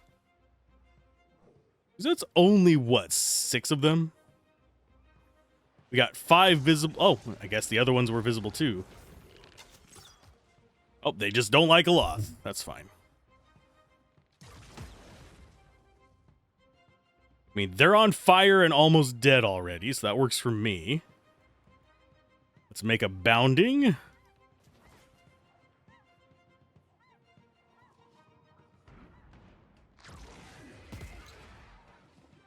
Dead. And main guy weakened for just a little while. Yeah, getting good AoEs off, priceless.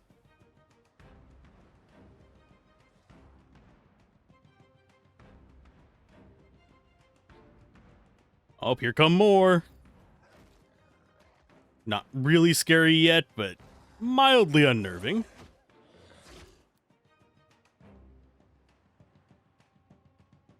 Okay, you drop out another one just there.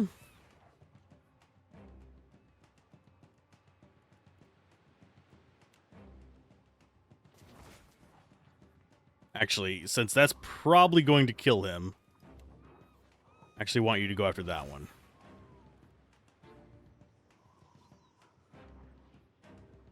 You guys come over here and start dealing with the additional Naga warrior.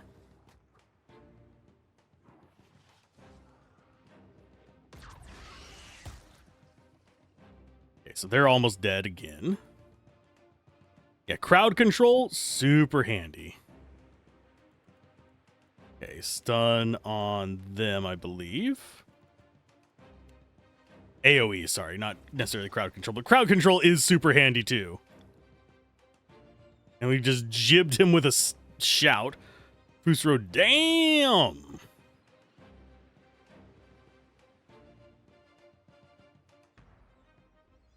We may be hobbled. We're still able to stab.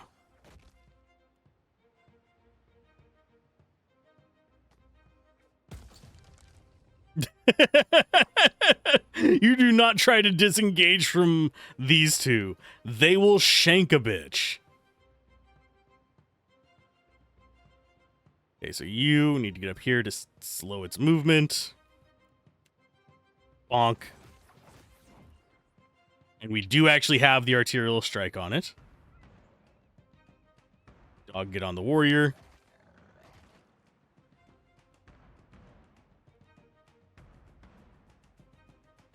We might actually be able to kill this before the next wave arrives. I don't remember how many waves there are. I remember this being an actually tough fight, though. Back in the day.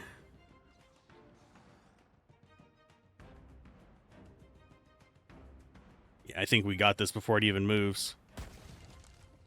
How many more of you are going to spawn?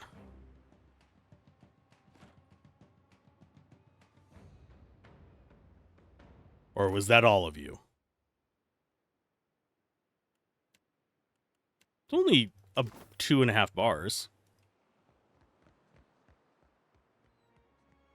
Oh, here's another one.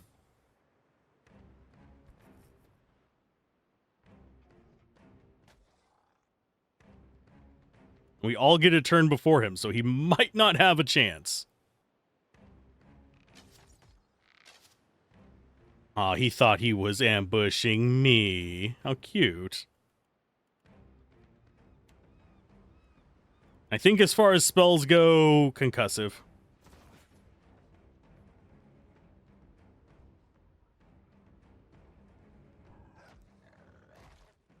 Can you get somewhere that's not in everybody's way? Yes.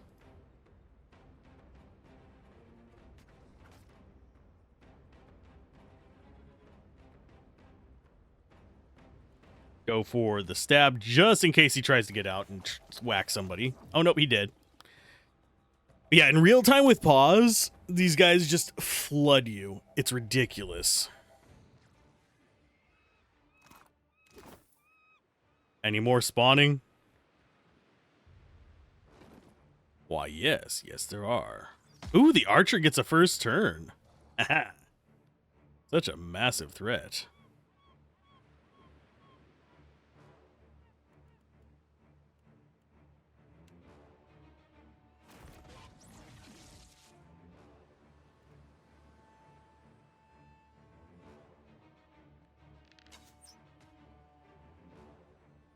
You have to go up here. Should be a relatively easy fight, but I don't want to risk it going kind of like haywire just because something stupid happens.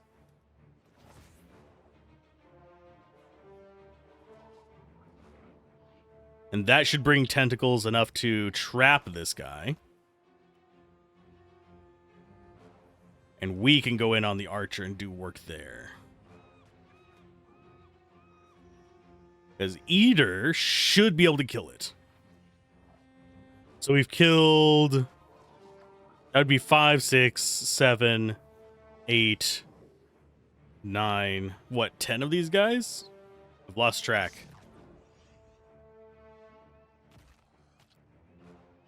Now it's immobilized on top of being stunned for this turn. Come at me, bro.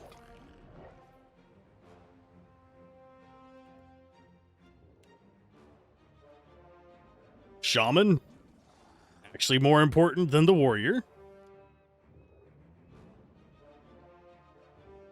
Although, obviously, probably nowhere near as tanky.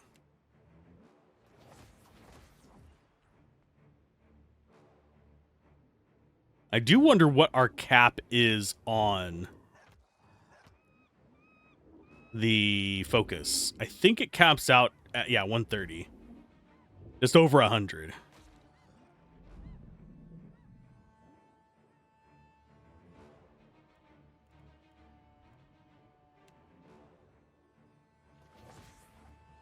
And turn. Can you get up there? I think so. Yeah, sometimes the pathfinding is perfectly fine. Like right there, that was great pathfinding. That literally just, it goes around the allies. It shows you how far he's going to move. But if you're going to go through like weird terrain like the water or something like that, doesn't really do much.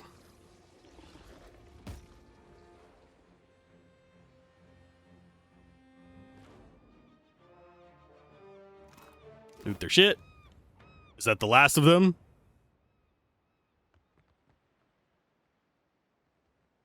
I'm just waiting for more, just in case, because I don't want to have to come back through here and run into a group of enemies. I think that's all of them. I think that is another path forward.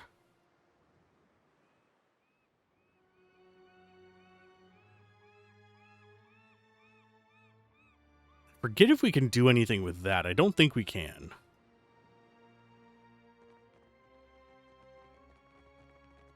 And if I remember correctly, this allows us to turn that.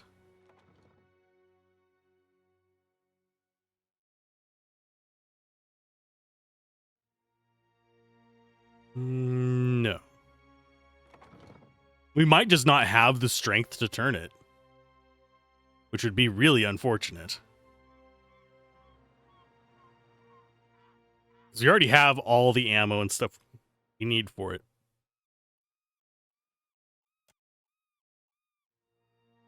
Rub cooking fat into the gears. Load the bombard.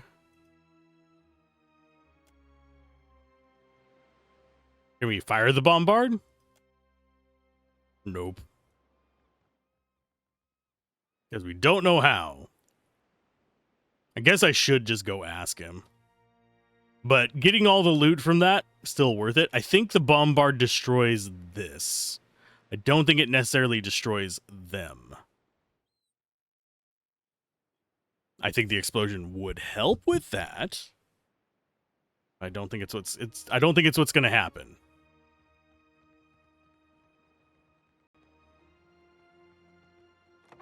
For those of you watching the 1440p VOD on the YouTube end, yes, there are little skips here and there because I have to flash the recording every 2 hours. Otherwise, it doesn't remux and render properly. I'd rather have the little Do you need something? stutter. If not, I should focus. So much to do. Just the one. Just the one. Someone came and took it. Oh, that was you. I guess it just won't let us fire it if we've already done the fight there. Which is unfortunate because I would like to get past that rubble.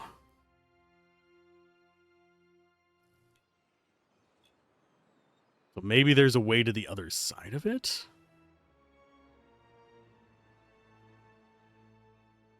Or is there some way we could just damage that?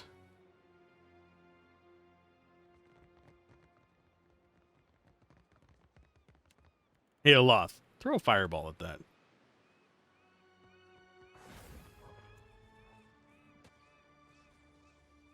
It's immune to that.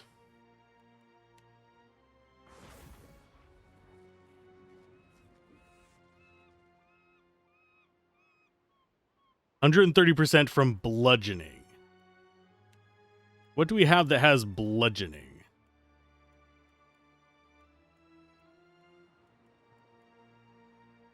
She has slashing. He has slashing. You have... Wait a minute. I think that is bludgeoning, isn't it? It's bludgeoning slashing.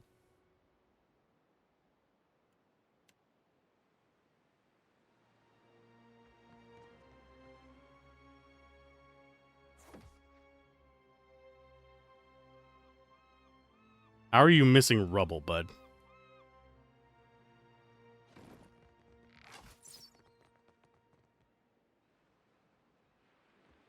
Okay, so we need some good source of bludgeoning. And the question is, do I have a good source of bludgeoning?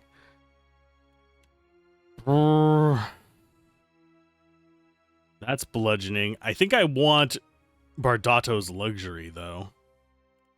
Put it on somebody with decent might?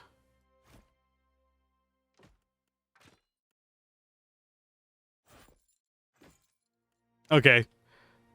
Eater. Smash.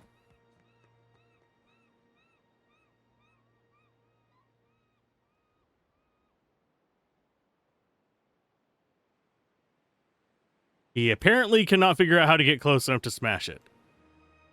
Which is all kinds of stupid.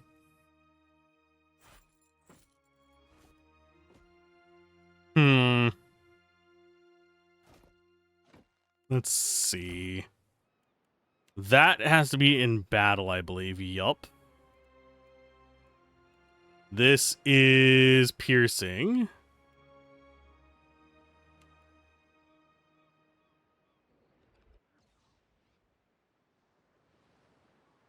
It's rubble, but rubble is immune. What are you not immune to there, bud?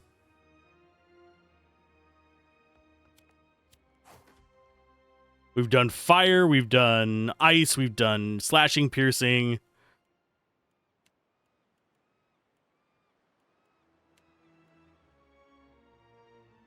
So 130% piercing resist, I believe. If I'm reading that correctly. Cold has not done anything. Because this does cold damage on top of it.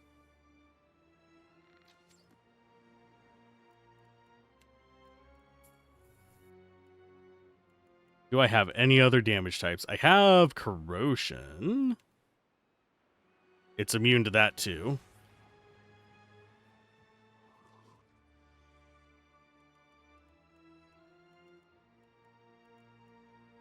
Lightning, maybe? Yep, it's immune to that as well. Well, if we can find a way through there, I'll be happy, but I don't think we have a way through there. And I don't think these... Yeah, this is just piercing, slashing. Raw damage, maybe. That's a distinct possibility.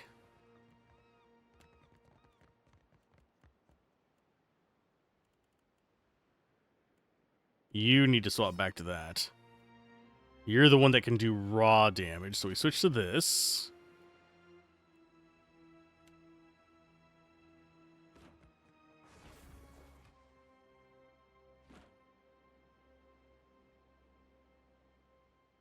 Yeah, raw damage doesn't work either. Because this does raw damage over time. Although it might just be immune to wounding shot. Do I have any other source of raw damage?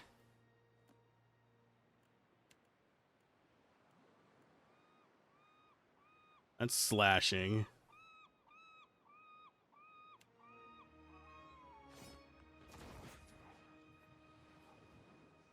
Nope. Okay. Nothing I can do to it. The cannon won't fire for me. It just sits there, pointing inwards. And I can't move barrels like Divinity, so I can't do anything with that.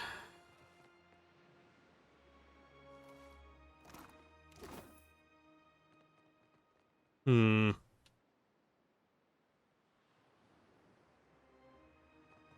only other thing I can think of is maybe trying to fire something across here to get those to explode. Yes, it is possible to do... whatchamacallit. My brain is farting right now. Yeah. See if we can blow those up. Nope, didn't do anything. Except for send the molten boulder in a very strange path.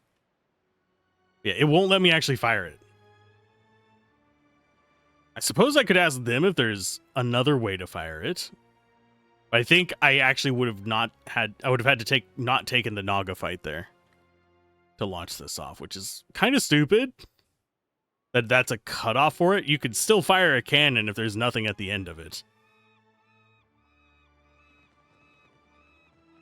And also sad we can't loot them. Can't loot the corpses of the warriors. Their swords are perfectly fine. They're all dead by arrows and shit.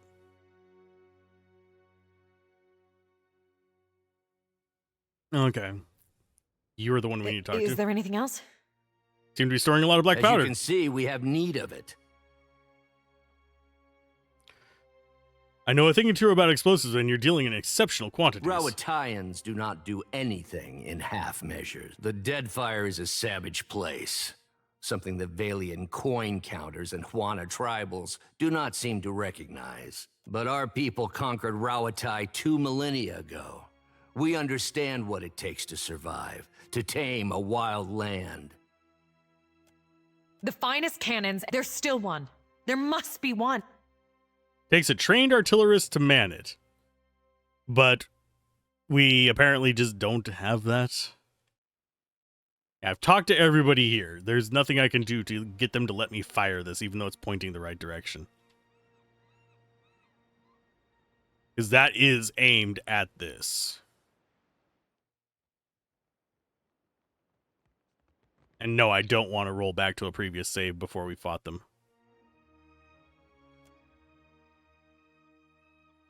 I guess we're just not getting what's across there. Unless there's an alternate route down from that to it. Because that's the only other direction we have that we can go. Other than up here, which this should be accessible from that path. Should be able to go up this way to that from here.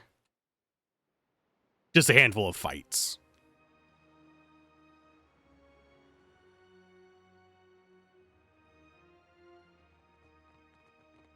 Let's see. And today might be a longer stream. I'm feeling a little bit more peppy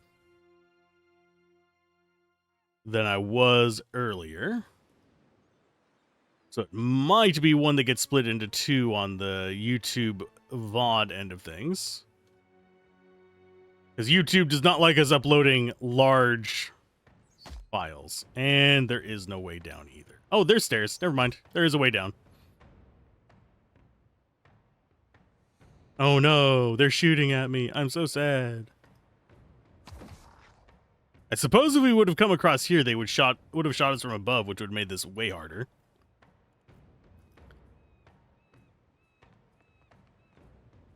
Bloop. Yeah, not terribly strong enemies, unfortunately. Which I would not be surprised if there turns out to be guys that pop up on this bridge here.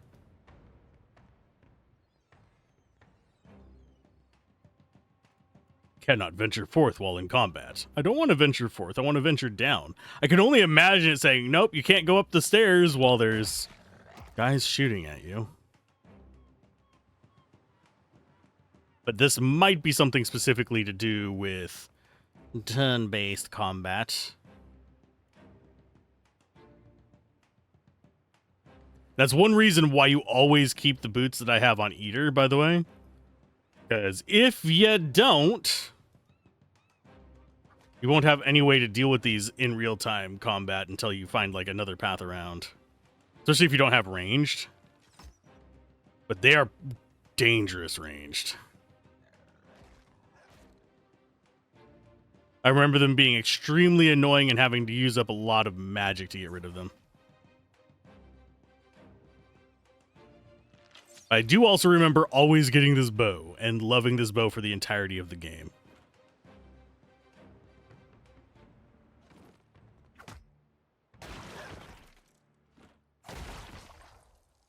Oil barrels! Oh, don't hit it with fire! And down the ladder.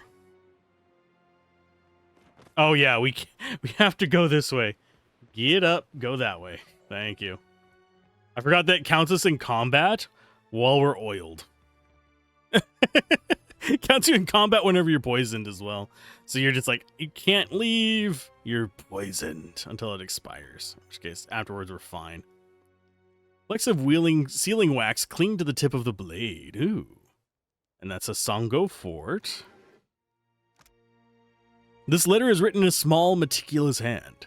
Ko, you know I've never been one for superstition, but I'm telling you, there's something to these dreams.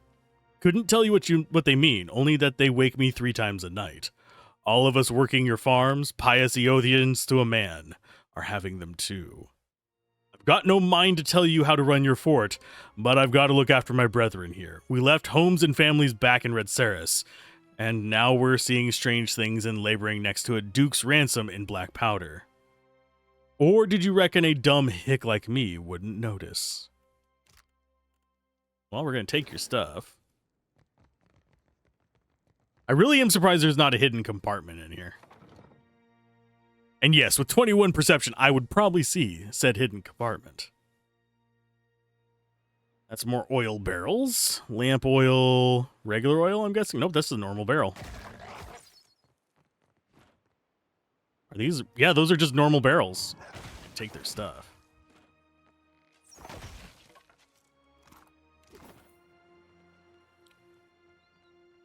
Can I break it from this side? Doubtful, but... Nope. It does not open for me. Oh, no. Ah, damn it. Hi, how you doing? A warrior, you say, and a shaman. Forgot I was on that. Shite. Okay, as far as spells go...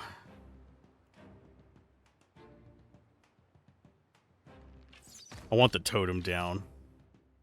Almost got it there. She sometimes is really good at taking garbage like that out. But alas, my ass, the last few times it's just been like a hair short. So the shaman will get to go first. But if it stays down there, it gets fireballed. And I don't mean cinnamon liqueur. I have a friend who was extremely addicted to that. Can't say I blame him. Cinnamon candy's good, and it tastes just like cinnamon candy. But I try not to drink very often.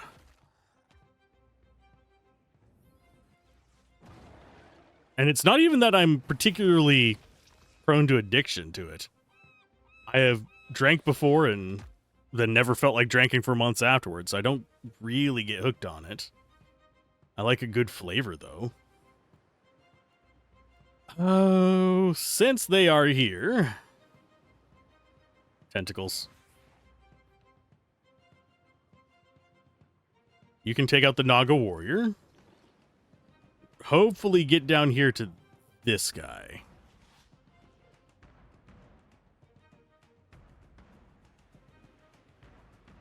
This is dog. Yeah, we're going to have another one of those battles where they're just spawning like crazy out of this. It's not the end of the world, but it is mildly frustrating. Because we have to sit here and wait for them to get done. Otherwise, they'll be here when we get back. Oh, and we should actually get a kill on this. They're not considered kith. Otherwise, it'd be really nice because that would go towards our sword.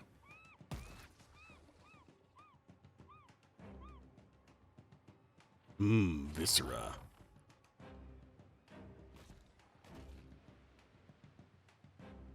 I don't think actually, does immobilize stop the leap skill? This guy's not a barbarian, so it doesn't matter here.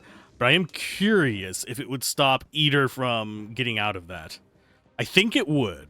99% chance it would.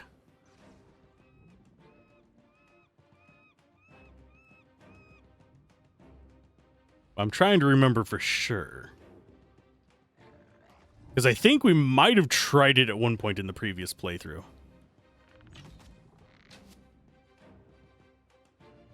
You stab. Waste all your movement doing 27 loops, that's fine.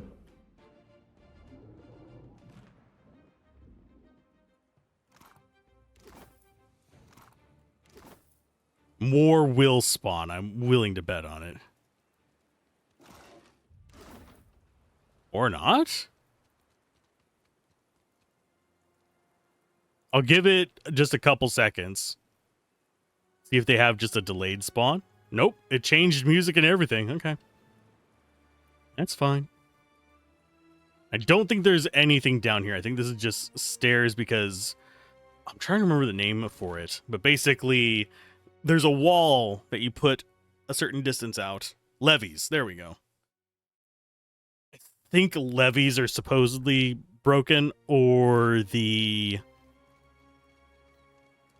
I still don't remember what they're called. The ones for harbors. The breaks. Remember the feat that made the stomping Crosscade Nua? And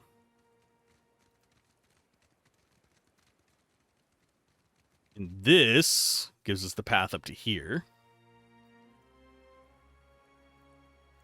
I want to get into there, I think.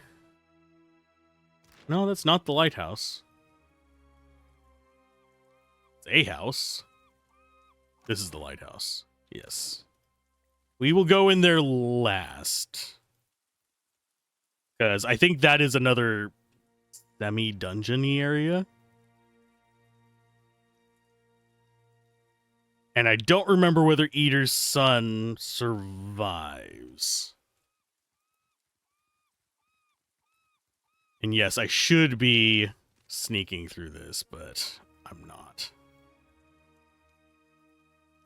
Okay, so we have a lonely cat up there. That's going to be another companion. No, I am not putting them into the mincing machine. It just seems fucked up. I'm sorry, it does. This is just an off path? Yeah, this is just an off path. Let's you skip the fight down here.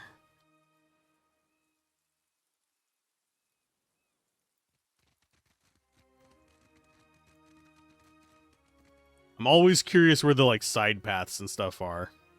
In these, I do try to go through and do all the combat though. It basically, one, it gets us more gear to sell. And two, I'm interested in combat balance.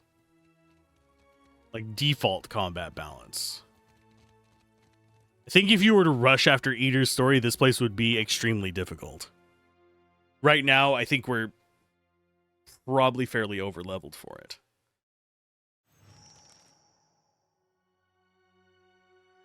The lighthouse is quiet, but for soft, sibilant whispers, there's repetitive, incantatory quality to them. Yet, as you cross the threshold, an old Naga with skin like cracked leather breaks off. He snivels to face you, bearing one broken fang. The sea-striped fiends send you to uproot the tree of the gods, yes? Their blasphemy knows no bounds. Go! Carry a warning of what you have seen to the other shufflers. What warning do you expect? No. I need to approach the Audra. Fool! See what the impiety of the sea-striped fiends has wrought? The sand-striped shufflers know better. But you others come, smooth-toned or furred or sea-striped, with blasphemous hunger. They're describing physical aspects of our characters. Now, foreign ones dig at these roots, and the deep hunter is with us no more. Now, the gods return to rain their punishment on these islands. Again. You're saying the gods have brought ruin here before? Do your stories say nothing of the many disasters? Of the shuffler nests washed away like foam many generations ago? The sand-striped ones built great hives across the islands, and bastions around the Audra roots.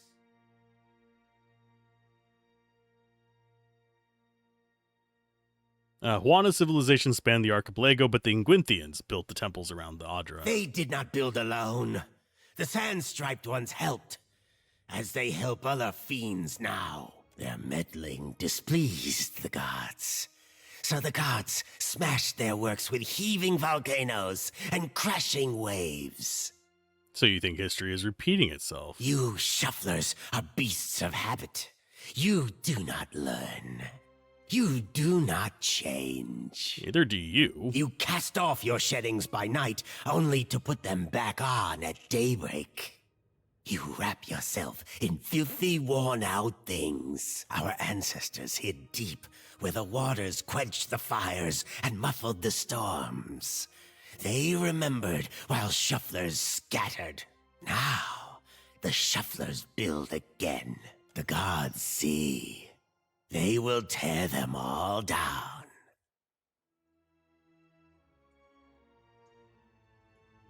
Ooh, I have options.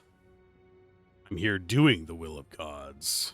The shuffler's tongue is thick with blasphemy. Kill him now, Sugar.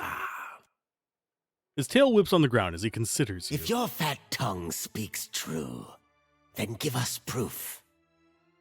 What would you consider proof? I tell you, thick tongues lie. Forked tongues do not.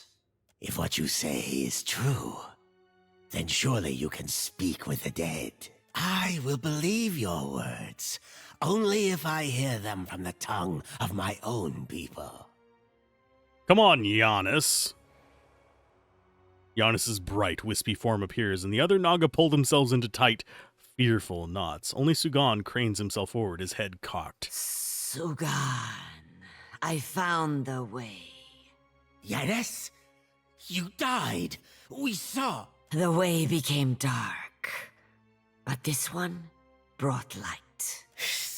We will kill the shuffler and free your soul, Giannis. It doesn't work that way.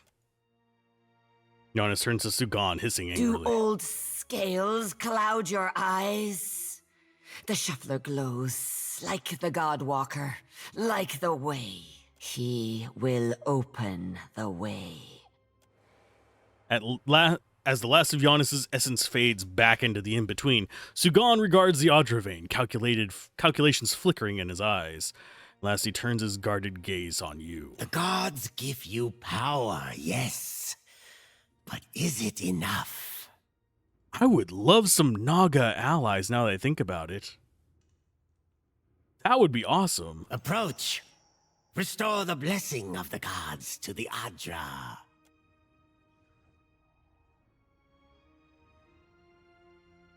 Hello, beasties.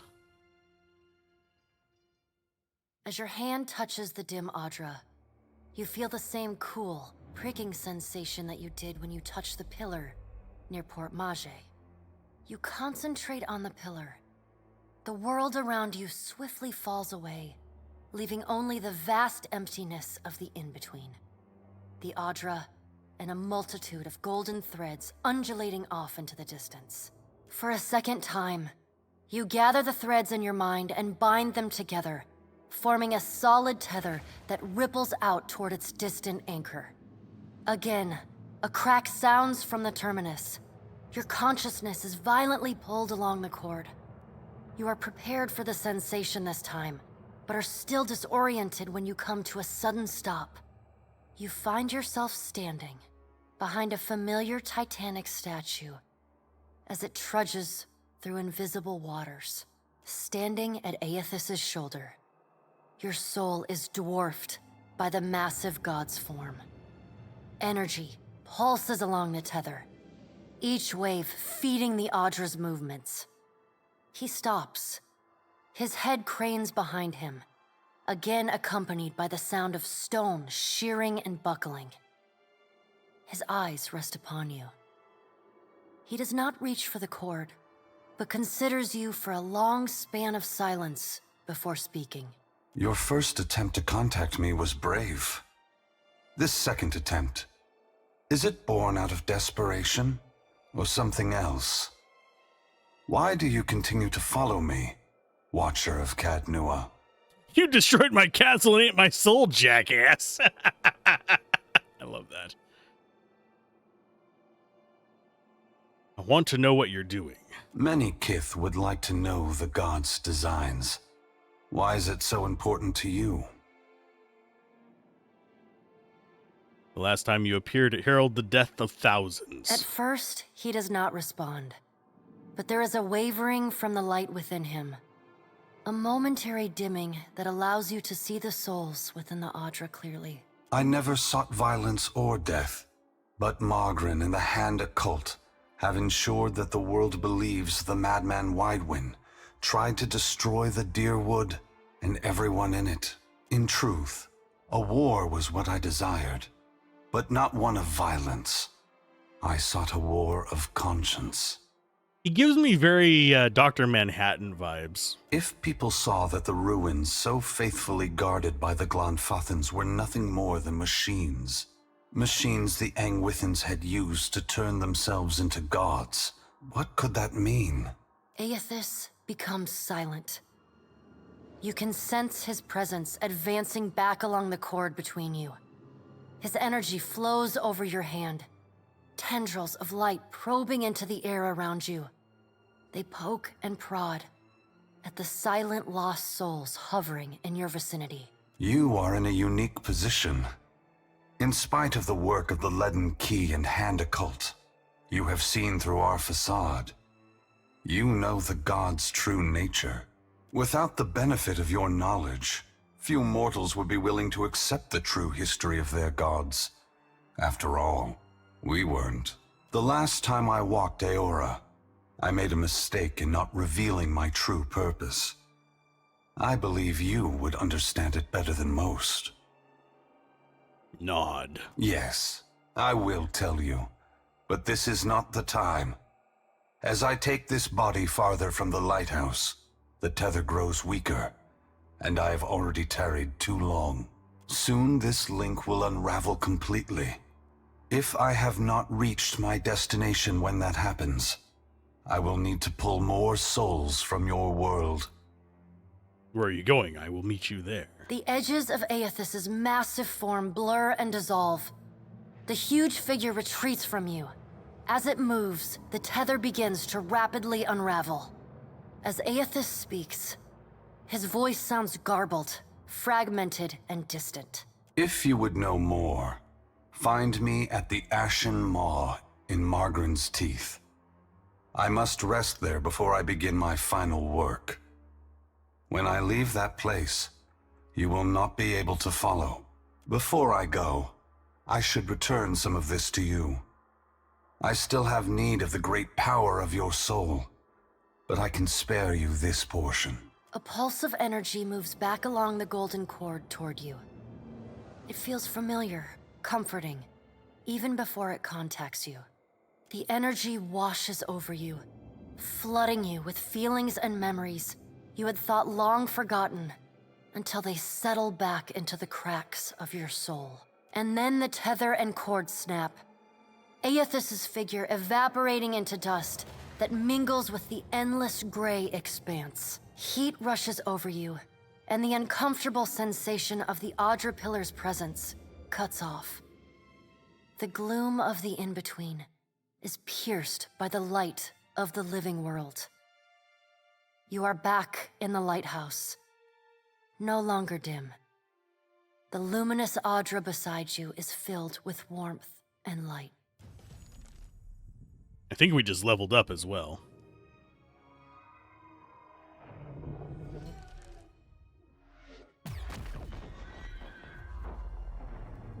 The Naga stare at the glowing Audra, their diamond pupils wide. Sugan turns his gaze towards you. Sugandi's nuts. Anyway, his body is a cautious half-coil. Long have we kept peace with the sand-striped people.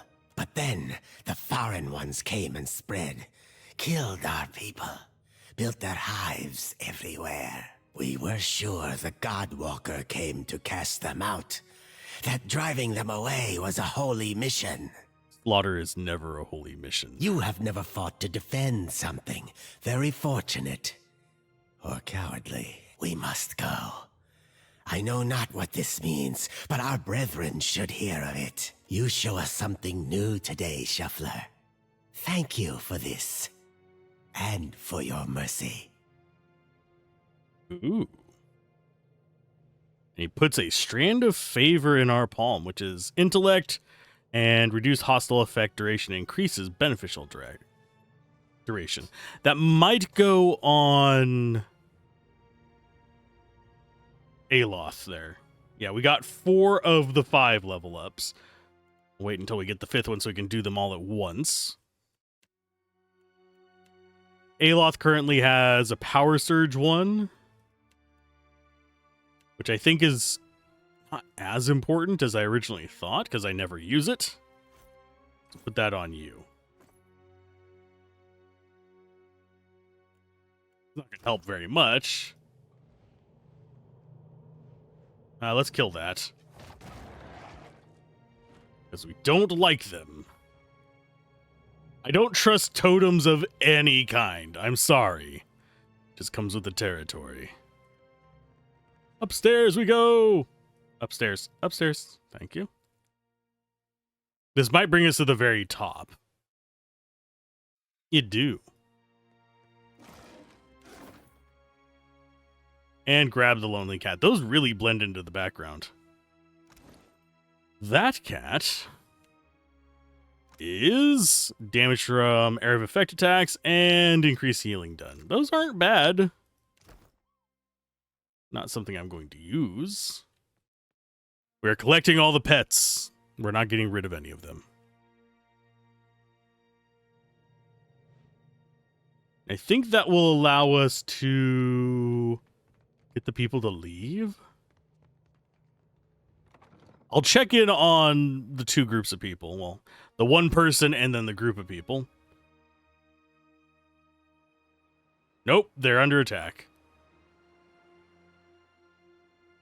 Oh no, they're moving. They're leaving. Don't let the door hit your scaly behinds on the way out.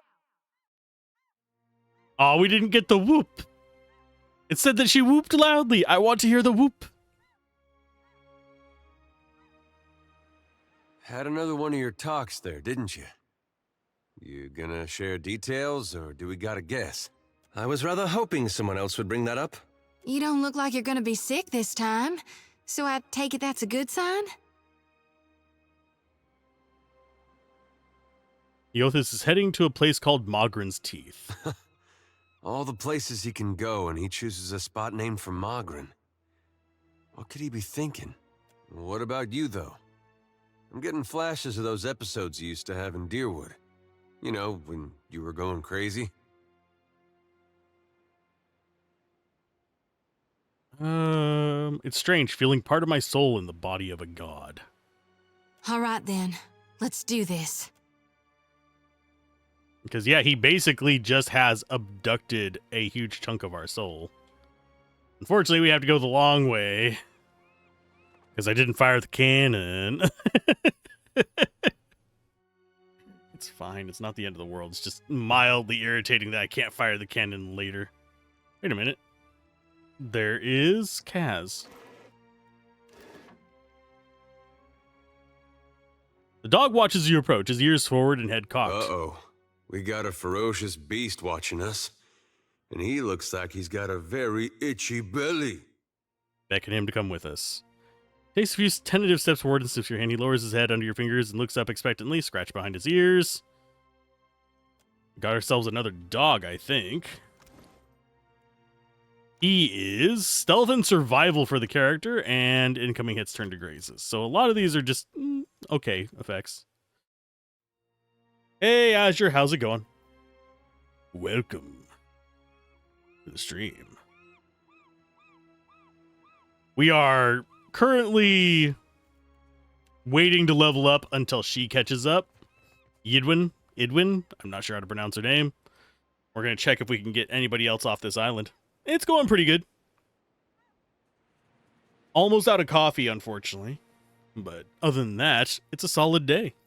We've actually made some okay progress. We went and did some leveling up. We improved our ship. We're now on a galleon. Which means we need to get more named characters to take the place of kind of crappy sailors whenever it comes to fighting ship to ship. Otherwise, we'll end up with injured sailors. If not, I should focus.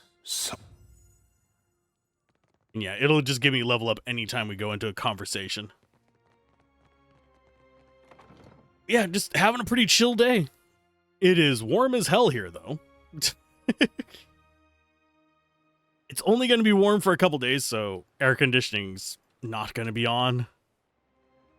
But, yeah. I will be sweating. What's my favorite game of all time? I could give you on a genre-specific level. I don't think I could say favorite of all time because I like games of multiple genres, and it's really hard to compare, say, Symphony of the Night to Chrono Trigger. But I'd probably say, if we're talking CRPGs... Scale-bellied cowards! I knew they'd run! Oh, she wants to talk. Yeah, she does. CRPG-wise, I would probably still say...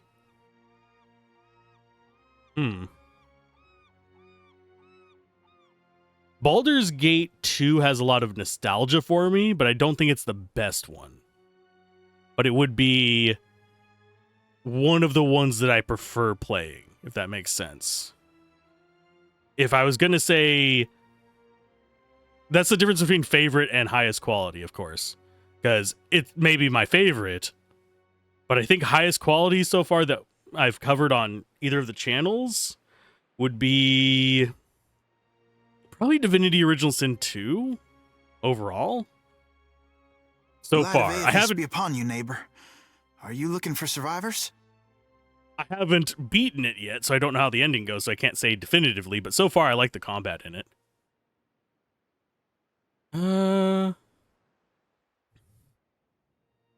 Like game I liked the most I played. I would still say that's probably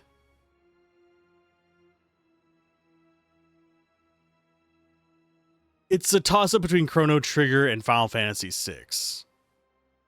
I like the world building of Chrono Trigger more. I like the character building of Final Fantasy VI more. And I also like the materia system, not materia system, the Esper system, Materia 7. Actually, my friend is looking for someone we're told might have lived around here. A short lady, about my age, came from Deerwood with her son. What's your favorite game? Let's see. Freckles, braids, usually. Punches you in the arm if she likes you, face if not. Oh, and that's if you're lucky. No, that doesn't sound like anyone. Yeah, I play... Generally speaking, if I have to pick a favorite, I prefer to narrow it down to like genre and stuff like that. But I do have a propensity towards preferring RPGs. Favorite game of all time, in your personal opinion, is Fable 2. Oh. I have a friend who loves the Fable series. But that reminds me I should text her. But it's neither here nor there. Can't do that while I'm streaming. That doesn't sound like anyone. The young man's face remains smooth, betraying neither surprise nor interest. And funnily enough, I have not actually played the Fable series. So that's on my list, like the short list, not the normal list. Because it is something I want to experience. It's just I haven't gotten around to it because I wasn't Xbox back in the day, and then it's a matter of just getting the PC re-releases. We're in the right place. You must know her. She has a son about your age. You gotta be her son. Got her nose and her freckles. You don't have to lie to me, kid. I'm a friend of your mother's. She hiding from someone? Maybe an ex-lover who gave her the best night of her life? You're protecting her. We understand. No, I misspoke. Forget it. Just tell me something. Your father, you know him? I'm sorry, who are you?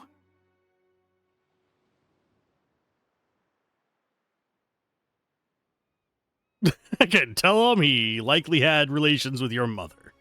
That feels a little bit too on the nose. Fable 2 is the best in the Fable series, in your opinion. As far as you could see, a lot of Fable 2 fans are diehard about it as you. Yeah.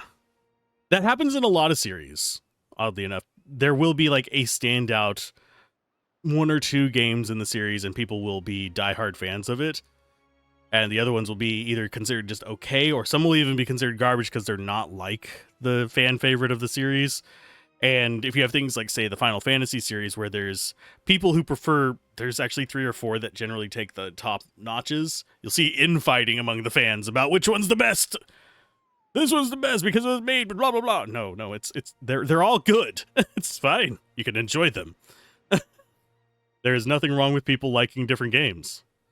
A lot of people don't understand that. And a lot of people don't understand it's okay to even like objectively bad games. I liked Vendir, of all things, and technically that's a bad game. That is a badly done game, but it's not it's fun to play.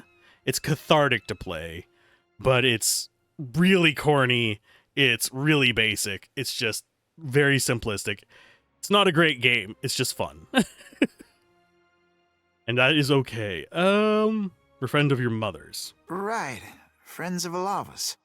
Yes, I knew my father when I was very young. He was a man of strong faith. Have to be. You get Alava mad, you need a god on your side for protection.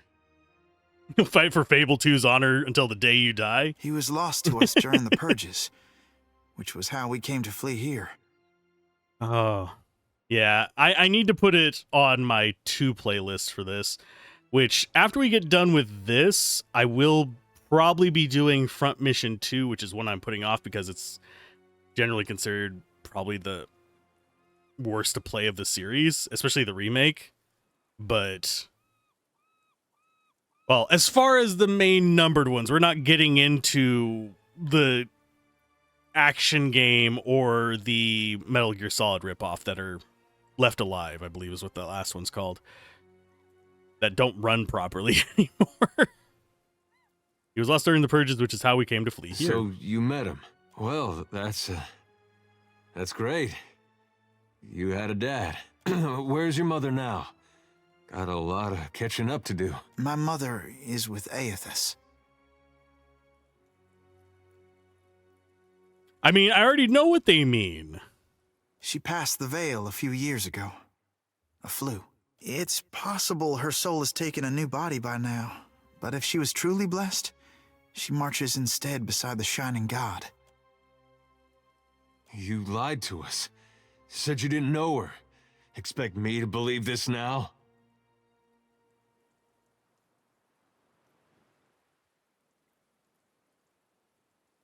It looks like he might be alone here. Well, he hides his grief pretty well, doesn't he? I'm not lying. She's buried on the other side of that hill. How could she be gone? Don't be troubled by her passing. All souls that march with Aethys receive his warmth and light.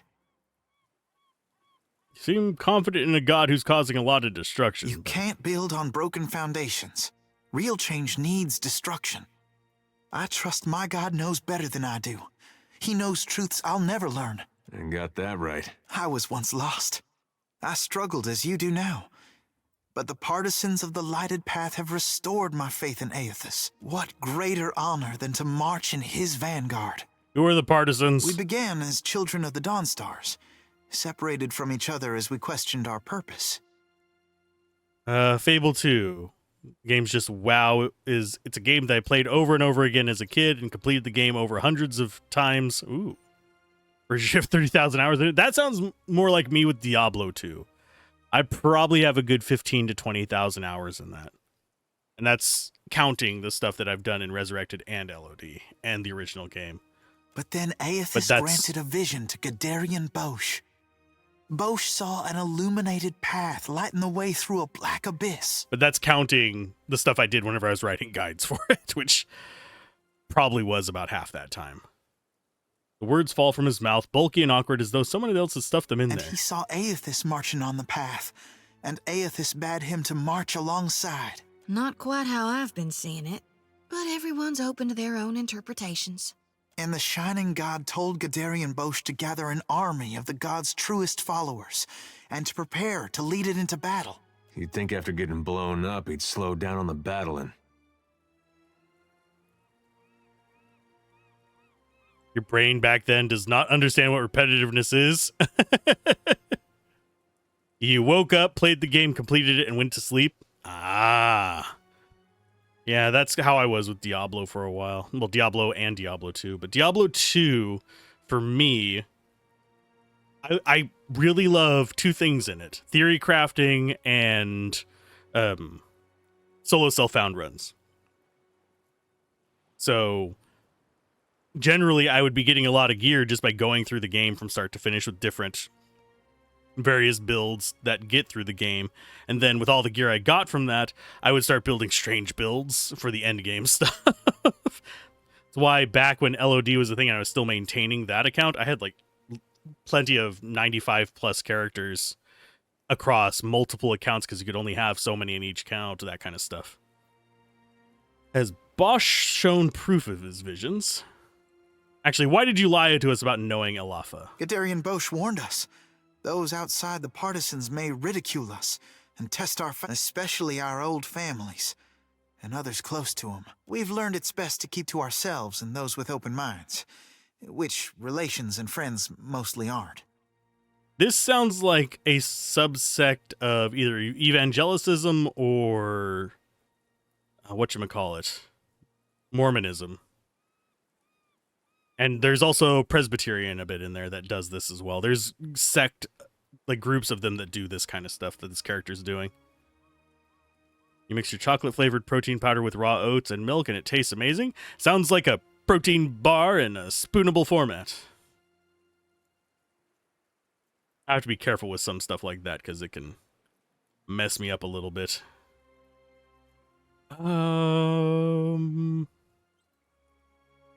Who does Yothis intend to battle? We don't know. The end of the path hasn't been revealed to Gadarian Bosch yet, but to the faithful, shouldn't matter. How will you join Yothis when he marches beneath the sea? It'll be a great journey, but we're prepared. Gadarian Bosch knows the way. Has he shown any proof of his visions? Aethys himself has appeared in Deadfire in the form Gadarian Bosch foretold. That's more proof than any of his faithful could ever ask. What fortune to be given this opportunity, to know our God in the living world. If memory serves, his mother is still alive. Did you get what you needed here? We can go. Hey, kid. What was your name again? Bairn. Right. This lighted path fellow, Bosch. Sounds interesting. There's some way I can meet him? He's usually on the move, rallying followers. But the partisans of the lighted path often gather in the Temple of Aethys in Neketaka. I seem to go there myself, in fact. There's an adherent there, Ogna, who initiates new partisans. No doubt she'd be pleased to help you. Aethys needs able soldiers, even in their elder years. You should consider what Ogna has to say. It might speak to you. He just called you old, Eater. Farewell. He just called you old. How does it feel to be an old eater? Okay, Zuhira, what's your thing? Look at our beacon. Even the Colossus couldn't destroy it. And those snakes aren't so tough now, are they?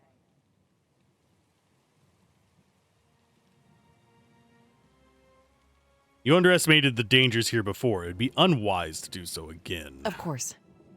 We'll rebuild bigger and better, with reinforced walls and extra cannons. Our engineers will make this place truly impregnable. Your walls aren't even half a footstep of this guy. I don't think that's gonna help. The Hansanui will want to thank you personally for your help here. And she should also know what we're up against. Where can I find the Hansanui? She's usually at the Brass Citadel in Neketaka. Though she gets called to the palace often, haggling with the Queen and the Valians. Clear skies. Not telling her where I'm going, that's for damn sure. Let's see if there's anybody left in here, if they'll talk to me now. But yeah, there's a lot of things you can do with protein powder, oats, stuff like that. You can even make cookies with the right kind of setup. Yeah, none of them want to talk to us because they're jerks. So I guess, how close is she to level? Am I just going to get it by revealing part of the map? Oh no, it's Undersea. It's that one. She is... she might not get it even in a battle right away. Let's go ahead and take our levels up. We are getting up there in level. We have 9 more levels after this, I believe. So diplomacy up, mechanics up, and yeah, we actually have ones where we have to get 2 things. You get spell shaping. Do we want ogres? Or do we want drakes? Drake is the highest we're going to be able to get.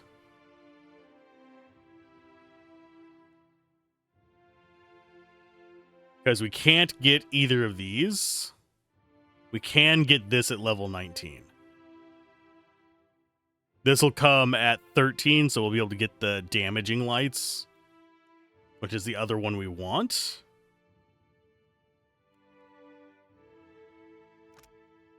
Now, we're going to take the accuracy bonus for our shockwave. Because, yeah, that boosts our accuracy for it so we can get stunned more often. Oh, what? I thought we... Oh, no, we have to choose between them.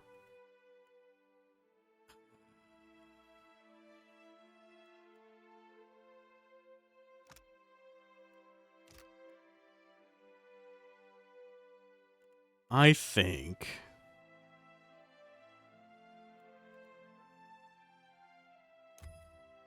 we actually go with strength and bond. Because this we got at level 10. So yeah, we could take this. Or we can take the... No, we'll take this. We'll take the boost to our defense later, because we don't really need it just yet. We're not really being bothered that much with it. And our defenses are fairly decent. Because these are our base defenses before equipment, and we're over 100 on them with equipment.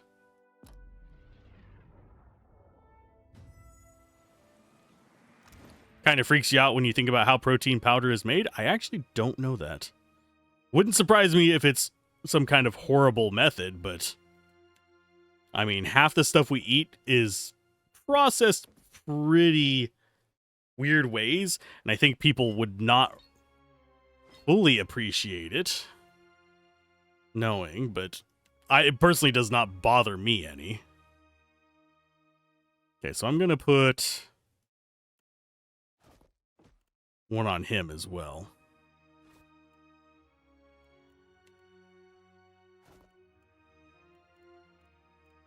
Just a stack of each.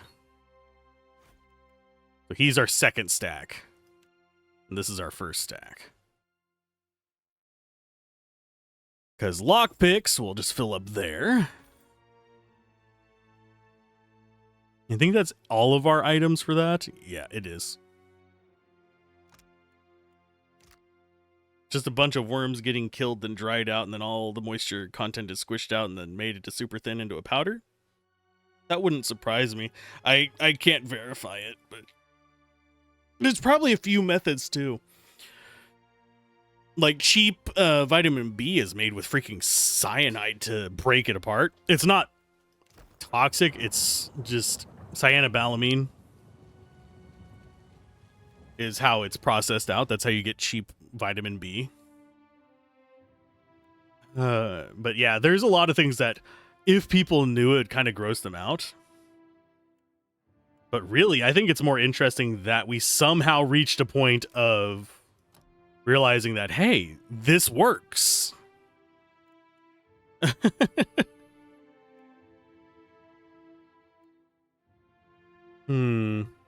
What do you think about that scurry? I think we want rogue abilities.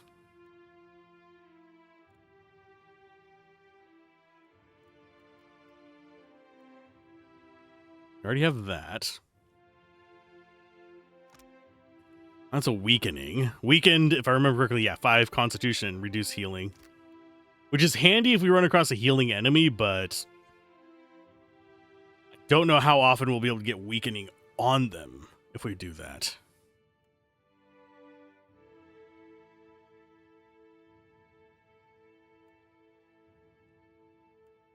I'm just seeing what we have for options. We get tough at 13, by the way.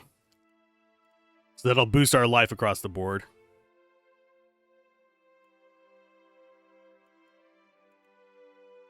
I think we'll go for reflex defense. Imagine your consciousness is just a being that keeps dying and is replaced with a new one, which inherits all the memories, so we always feel like the original without having any way to know if it's your original. It's a cool idea. I'm personally more a fan of the idea that we're all just... This is almost transcendentalism, but basically... I think they did it in a TV show, and I thought it was like a really cool idea and would be fun to try and implement into a TTRPG, but in possibly more of a loose sense. And that is where your soul actually is just living every life in the world, and its circumstances lead it through it. So there's only one soul, and it's just basically time traveling to live through everything, and it's just a big learning experience. Like, this is the human experience. Enjoy. I'm gonna go ahead and give her athletics so she has better heal.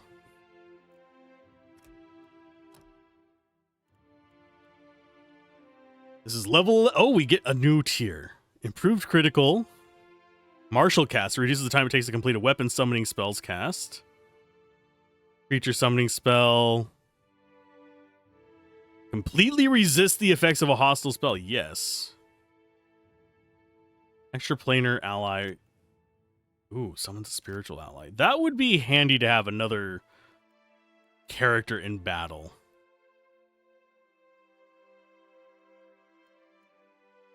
Tough would be handy as well.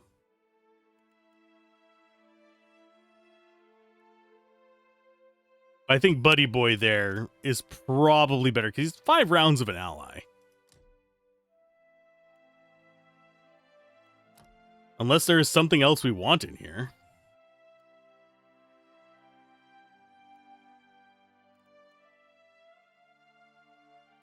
No, the spell we want is Storm of Holy Fire on her. And possibly one of these Hand of Whatevers.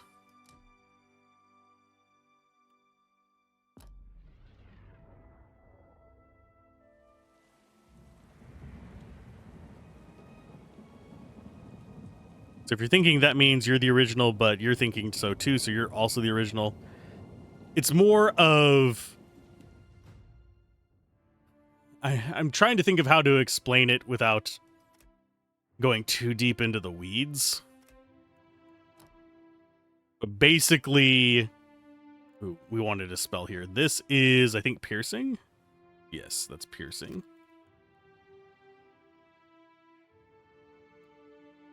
There was a spell we wanted, I think.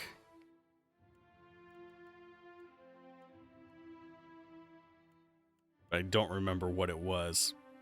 Chain lightning is amazing, by the way, but you can electrocute your own guys pretty easily with that. I think we want that.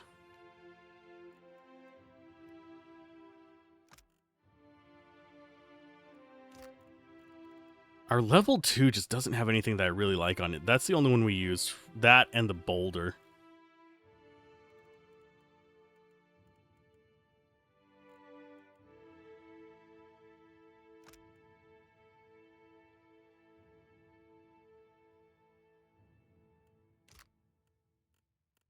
This only hits foes.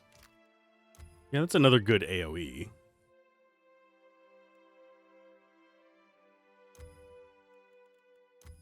Go with this instead.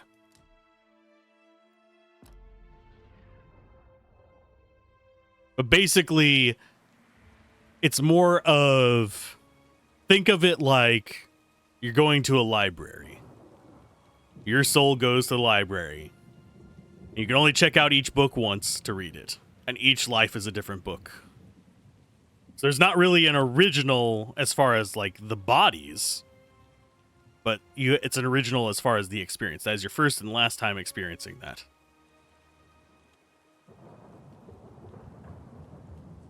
It's strange that certain concepts are just unavailable for us to do or explore or just incapable of it. Well, yeah, the human brain is extremely limited. I wholeheartedly acknowledge that. Even just thinking of large numbers, which theoretically should be relatively easy to conceptualize, but ask someone to, oh Jesus, to differentiate between,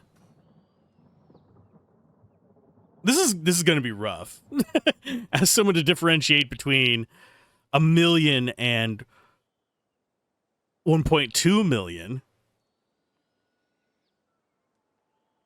But yeah, try to get them to explain the difference between that or perceive the difference between it, and it's not very likely, but ask them to see the difference between 1 and 12, and it's readily apparent. It's the same percent difference, but we're dealing with like huge scales.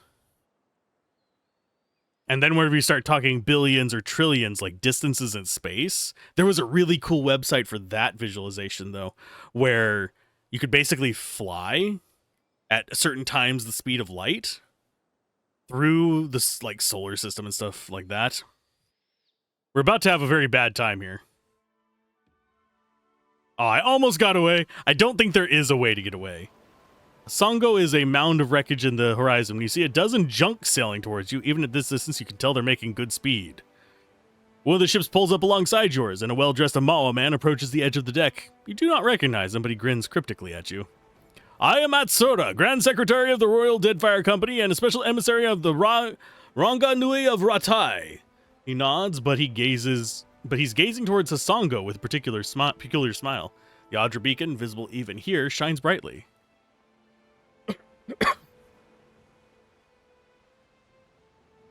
It surprises me that you have largely escaped notice in the streets of Nekataka. I suspect that will soon change. A pleasure meeting you.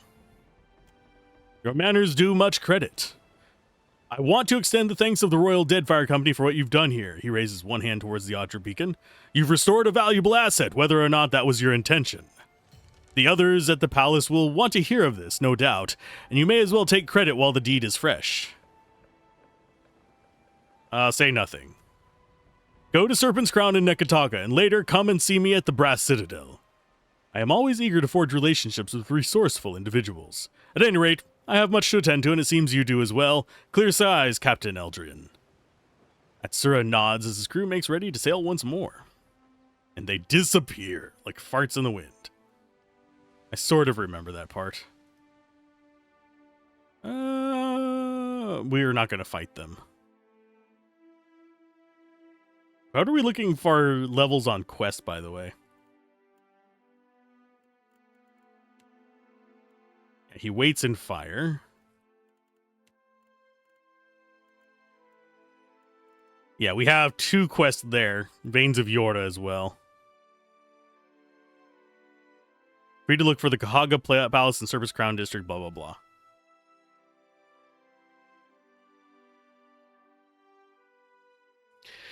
There, as far as color goes, it depends on what you want to know about color. There actually are ways to convey it, but saying things like blue, green, stuff like that, very surface level. Color is just wavelengths of light. So, technically it's just wavelengths. Because you have infrared that is beyond our vision. That's still a color technically. Just not a color we can perceive.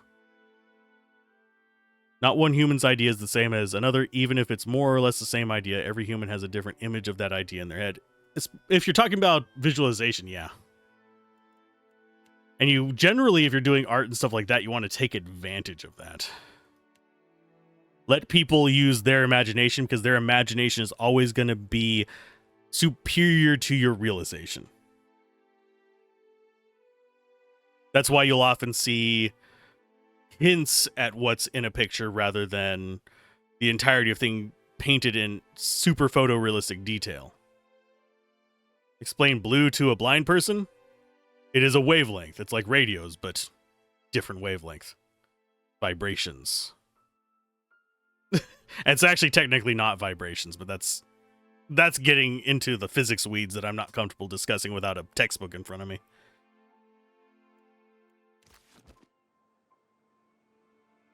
What do we want out here? Oathbinder's Sanctum, no. Deadfire Merchant, Dacilla is probably deadly. No, that's just a normal person. It's probably another bounty. There's a Master Captain. Just seeing what else is out here. Those are slavers. We do actually hunt slavers, by the way. I'm intentionally doing that.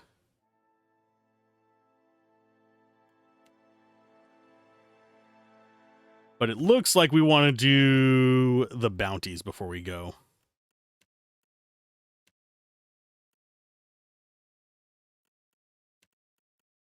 Yeah, we have a few things that we can do out here.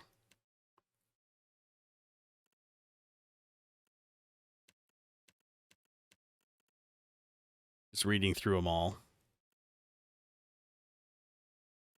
Yeah, let's do our bounties. Let's go ahead and get that out of the way. Tahei is villages south of Nekataka. Nekataka is there, so it's going to be there. Just need to be careful not to run across hostiles. We don't want to get into a conflict with the Hawana, because they're actually decent people.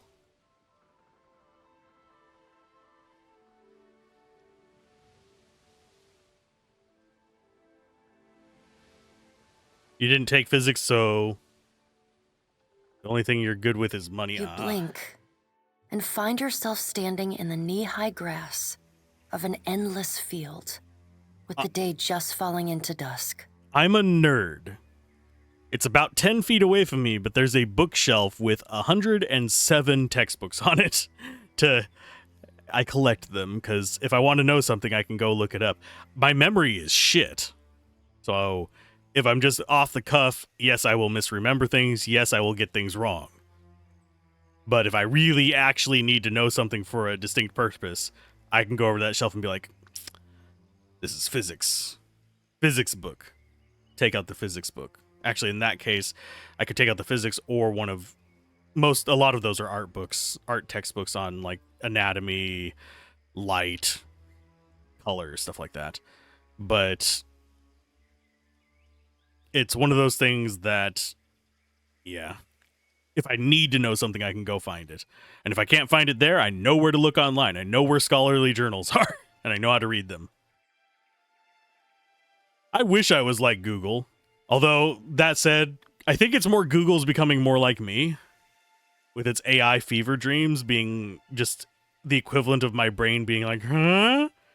There's like 12 memories in that category. I'm going to pull 4 random things and give them to you. You're going to mix up the names of them and hate it. I've done that so many times. Then, the earth falls away.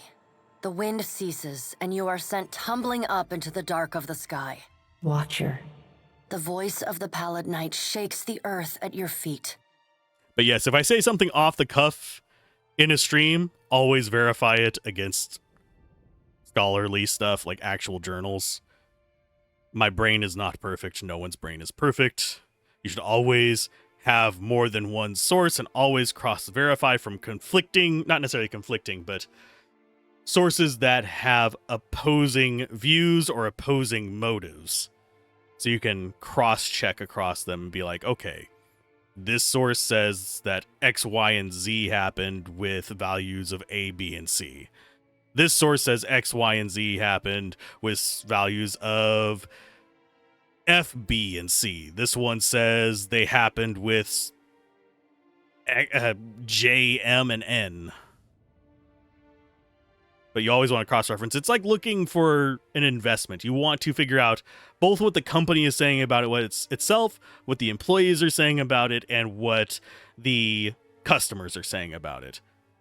And depending on what kind of investment you're going to make, you're going to put weight into one of those 3, but you're going to want to know all 3 so you can see any possible issues arising in the future. You're extremely good at remembering things from things you enjoy, and working with money teach you anything to do with money, and you will remember. That's a good thing. I am old. Even things I enjoy get mixed up in there, and it's like, I have to go double check this. Like Diablo 2 facts. I did a crap ton of guides on it. there are things I've put in those videos that have gotten put on the back shelf in my brain. So if somebody asks me about them, I have to go, okay, I'm going to go check that. I'm going to check my notes, because I still actually, funnily enough, have a lot of my notes. And I'll go check a wiki that I know is reliable, as opposed to the crap that most people go to on it. Yes, most of the wikis and most of the guides you see on that are moderately informed at best. There are a bunch of old German websites that have really deep research. There's a lot of modding sites that have a lot of deep research on it and stuff like that. In short form, your own opinion on something, don't look at something and accept it as the answer. Instead, research and double check. Yes.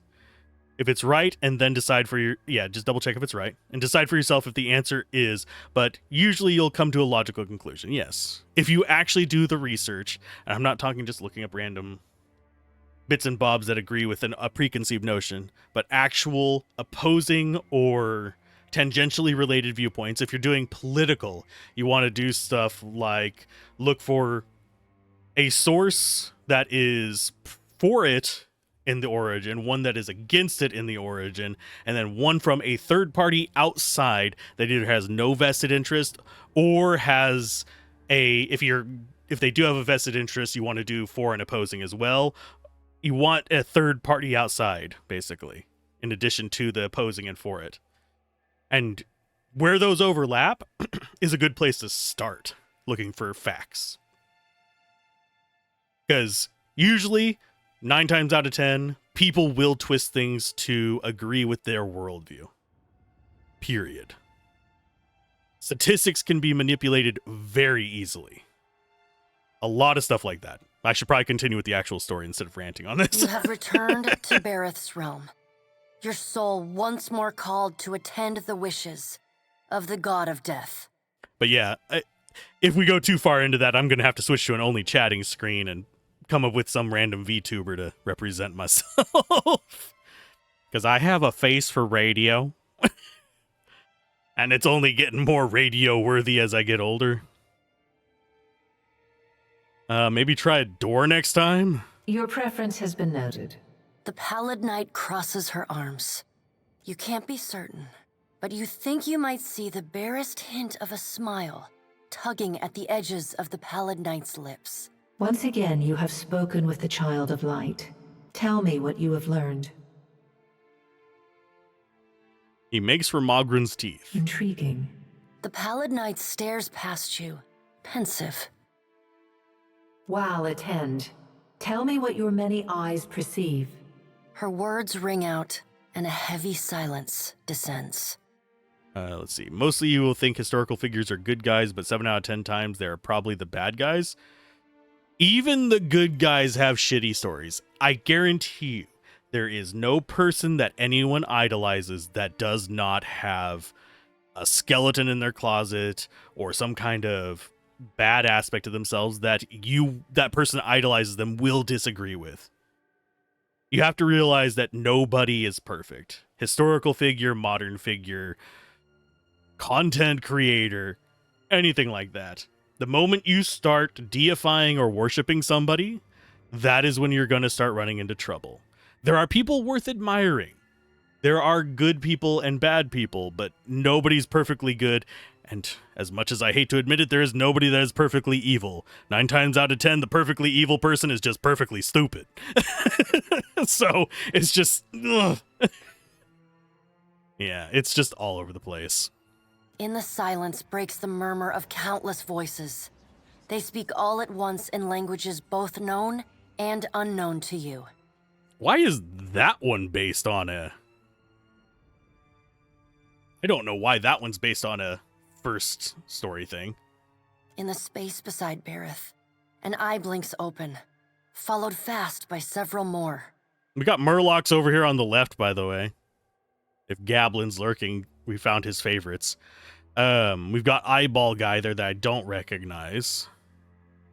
This is Frost Guy, who's the carrier of souls. You are the wolf guy we met earlier, I think. I don't recognize all of these. I don't recognize him either. They are round, keen eyes of Kith, The slit eyes of snakes. The small, dark marbles of birds. The bulbous lanterns of deep-sea fish. Oh, that's just all life. Okay. Here we are. A figure walks through the cloud of eyes as one might step through a door. It is an Orlan, then a pale elf, an ocean human, a Naga. Each of them eyeless. They are Wal. Oh, that's whale. Okay. Forget that just by doing 10 bulbs, probably in the top 20% in the world. Yeah. I think there, I also saw, speaking of top percents, there's a lot of people who misunderstand what content creators make. Generally speaking, if you are in the top 1% of streamers, you're not making full-time income. Like, you're not making minimum wage in the US. You're probably making full-time income because you're streaming so much, but you're not making minimum wage just from streaming. If you are going to be making minimum wage from it, you are making brand deals, or you are using another source of income, such as adding YouTube to it or stuff like that. As far as, and yeah, on Twitch, I think it's like the top point something percent are the only ones that actually make it per hour streamed. On YouTube, a lot of people seem to think that everybody's making, $1 million a month, blah, blah, blah, blah, blah, kind of stuff. No. Most content creators on YouTube, yes, it's getting easier on there to actually make a living. And yes, you can make a few $1,000s a month on a relatively small channel, but you are not making this buy a mansion income unless you are in that top fraction of a fraction of a fraction percent. Similar thing goes with a lot of like health stuff and exercise and lifting equipment, like lifting weights and stuff like that. There is the saying of, half of all people are below average, kind of leads to a misunderstanding of the way those curves shape. They're more of an S shape than necessarily just a straight line through it, because you'll have a lot of people right around that middle range, and it's also bell curve if you have it on a different kind of charting thing, just a regular line graph as opposed to yada yada. But most people are near that middle range as opposed to way below it or way above it. It's the outliers tend to tug a little bit at the ends, but they're very few at the extremes away from that.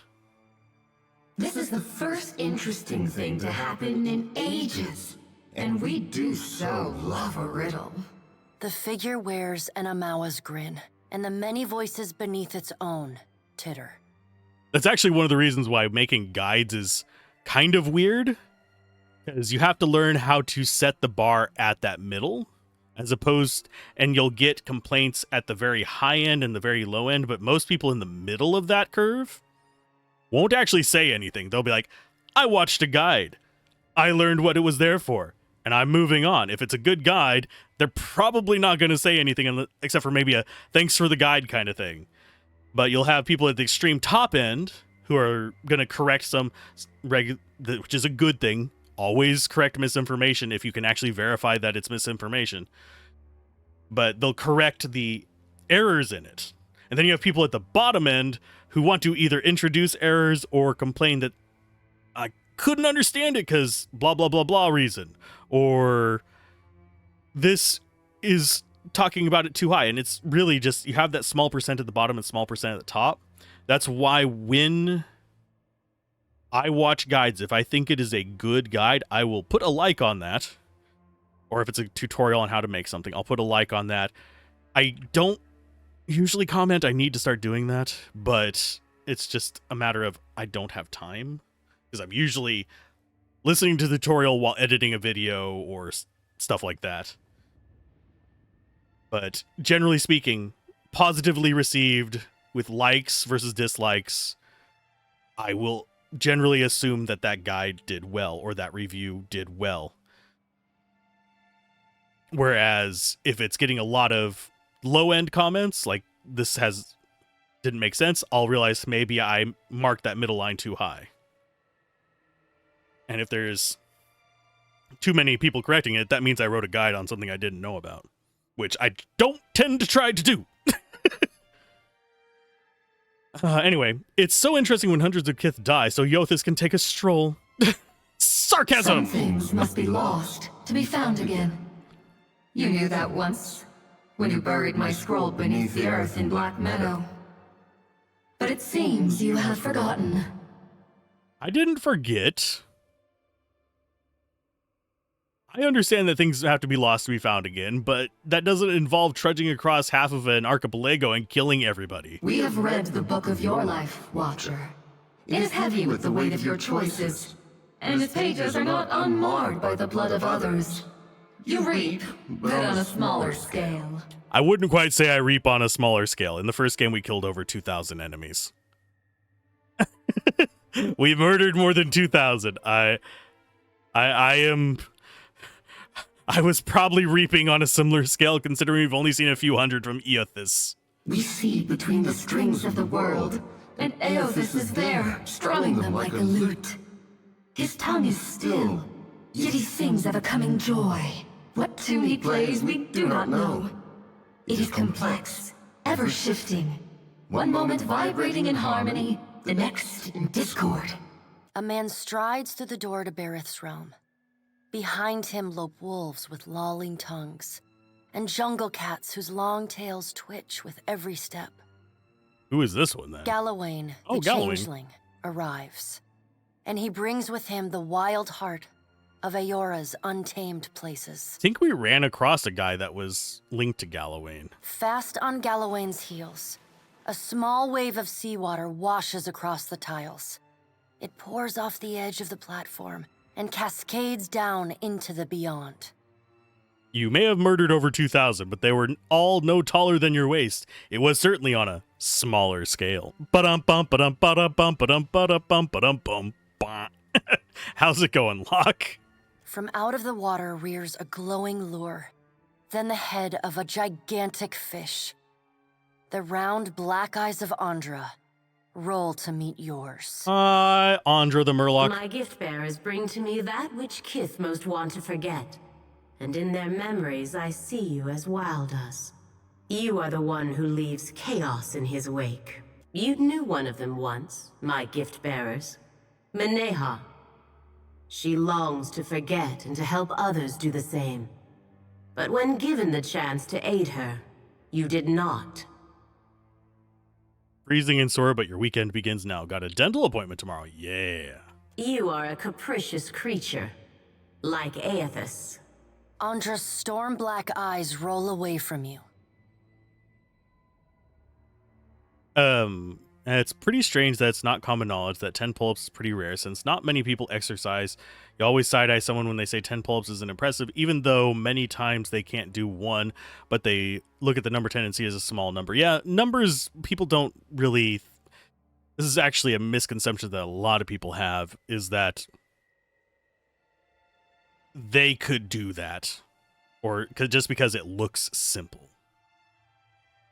The reality is, I probably could not do 10 pull-ups anymore. I used to be able to. I used to be able to do one-arm pull-ups, which is a pain in the butt. And then I broke a door frame because that's what my pull-up bar was attached to. But nowadays, I probably could not do 10 pull-ups. Like I said, I have gotten chunky. Eothas is nothing if not resourceful. I admire his nerve. But yeah, that was back when I was under 200. I think I was 180 at the time when I was able to do a one-arm. In the changeling's voice, you hear the soft patter of rain on leaves and the rush of wind through treetops. And people said I looked sickly at 180, by the way. Depends on the day you tried them. You could maybe do 10. I could do push-ups for a while more than I could do pull-ups. Anyway. Eothas is nothing if not resourceful. I admire his nerve. In the changeling's voice, you hear the soft patter of rain on leaves and the rush of wind through treetops. I'm gonna... Aren't you worried? No. He is a creature of the pack, left long alone. Without our strength behind him, he is weak. If his journey leads him back to us, he has proved himself worthy of return to the fold. Aethys does not return to us. He returns to execute some grand plan. We must stop him. Andra's voice rises like a tide, panic riding its crest. The doors lining the walls of Bareth's realm slam open in unison.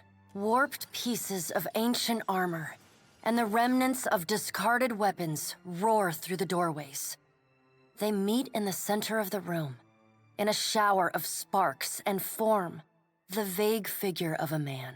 Finally, a blacksmith's sledge hurtles past your shoulder, and the figure snatches it from the air. A man made half of metal and half of ruined skin stands before you. Oh, I definitely cannot do a one arm anymore. It has been years since I even tried. I would probably injure my shoulder doing it. But back in the day, I could. And I think the most I ever got in a row was 3 without a break. So it's not exactly... It's not an easy thing to do. The rounded metal of a well-worn shield makes up most of his skull, his right eye socket, and jaw. His mouth is pulled forever into a half-grimace. If Eothas has something foolish planned, perhaps we can turn him from that path and set him down a more productive one. But that was also back when I was doing mixed martial arts. That's back when I was lifting weights regularly. I don't know if I could still do it, but it was a squat machine. You used to only be able to go up to 600, so I would do that for quite a few reps because it wasn't really a challenge. I'd even do the thing where you push up on your tiptoes with it. But it capped out at 600 pounds, so nowadays I don't think I could do that one either. Abaddon's words crash and screech together, like long still gears forced to movement for the first time in centuries. Abaddon speaks with a child's naivety. The other gods don't seem too concerned. He violates not their realms, but mine. I feel his urgency in every stamp of his feet along my spine. Yeah, 2% is, depending on what you're talking about, 2% of the population of the Earth is a massive number of people. 2% of a deck of cards, not as impressive. I will send tsunamis to slow him, if Mogren would stir the earth beneath Mogren's teeth. The water at your feet recedes.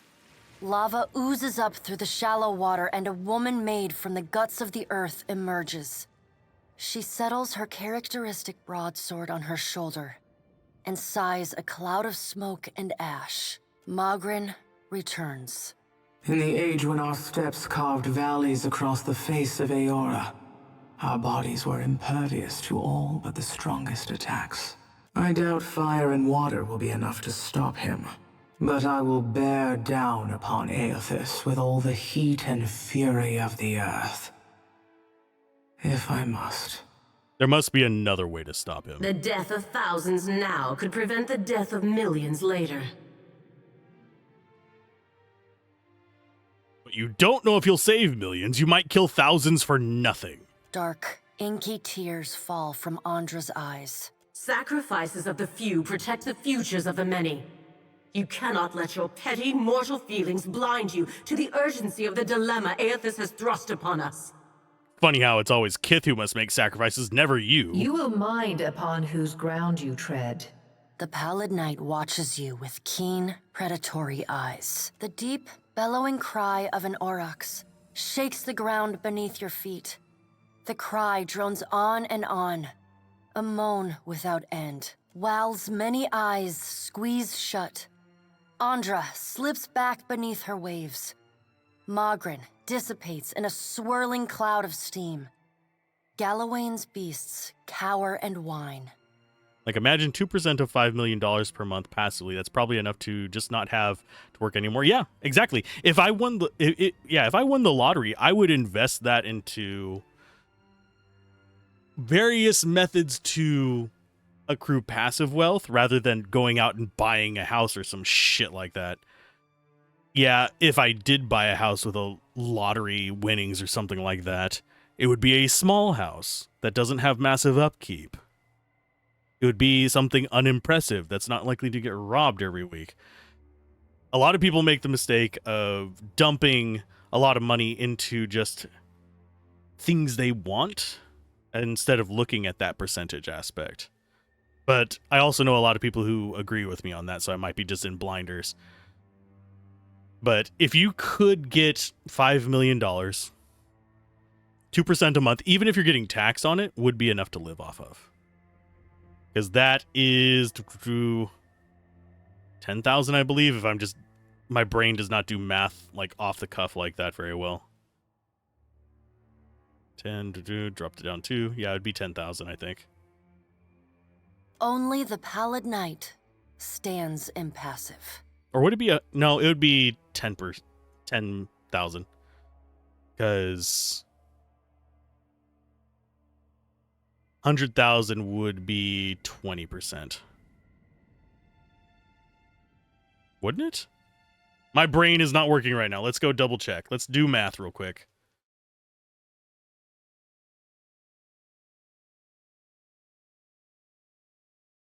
No, it is 100,000. My brain was just being stupid. That is an example why you should always check. Just then, I went and looked at a calculator. Because it felt wrong in my brain. Like, why am I thinking 10,000? My end comes to all things in time. Yeah, that would be more than enough. Even if it was 2% per year, per annum, which is generally what you're going to have with a lot of the percents if you're doing, say, savings or investment and stuff like that. You generally want to be looking at it as a per annum situation. Should Aethys care to hasten the inevitable, I welcome his efforts. Yeah, give me $100,000 a month and you won't hear from me again. Actually, you would. I would be streaming still, but I wouldn't have ads on the channel. Passive wealth is the best to do if it isn't your first idea to get as much passive income from the money as possible. Then you can throw that money into the sea and it will be more impactful than using money on just expensive crap, especially crap that depreciates very quickly. People who go out and buy a Bugatti or a Lamborghini or those $2 million mansions. Well, nowadays, $2 million some places only buys you a small house. But the people who go out and just buy these things that, oh, you just spent $3 million on a car. Its resale value is now down to $20,000. Good job. But yeah, and you can drive from point A to point B in a $20,000 Kia. Or you can take fucking buses if you actually have public transit in your area. I hate that they keep trying to defund public transit everywhere in the US. Seriously, invest into it. It doesn't need to make its money back. It needs to make lives easier so people can earn more money and then more tax income can come in. And then we can start, doing things like public education easier. We can start doing things like freaking college education even. Healthcare, stuff like that. You want your people able to earn more money. You want your people well educated. You want your people have access to food, shelter, and education. You want the strongest populace possible, yet so many people are just sitting here going, let's defund all of this. Let's make it harder for people to move up because I want my golden throne. Sorry, rant over. I'm going to walk away from that one.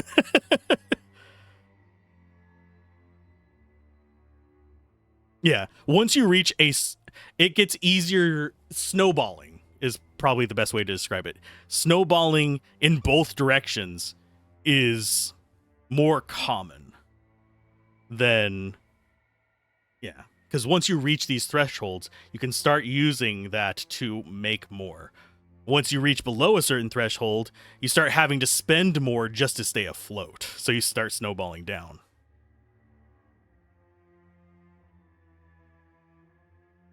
The more you have, the more you make, and the less you have, the more you have to spend to make less. That's another one that most people don't seem to realize. Because if you're poor, I hate the shoe analogy, but it's a good analogy for this situation. If you're buying $20 shoes every year or buying $50 shoes every 4 years, which one's going to leave you with more money? Yeah, the $20 is easier to afford now, and you can't go shoeless, so you need the $20 shoes if you don't have $50. If you have $50, guess what? You're not going to have to spend $20 on shoes every year for the next 5 years. And that happens with a lot of things. There's also the healthcare thing where you'll put off healthcare just to save money. And then it ends up in a bigger bill in the end. That's why the next 4 years are going to suck. Either way, I shouldn't rant about that. That's going to end up with this channel having to change over to political discussions. Should Yothis care to hasten the inevitable, I welcome his efforts.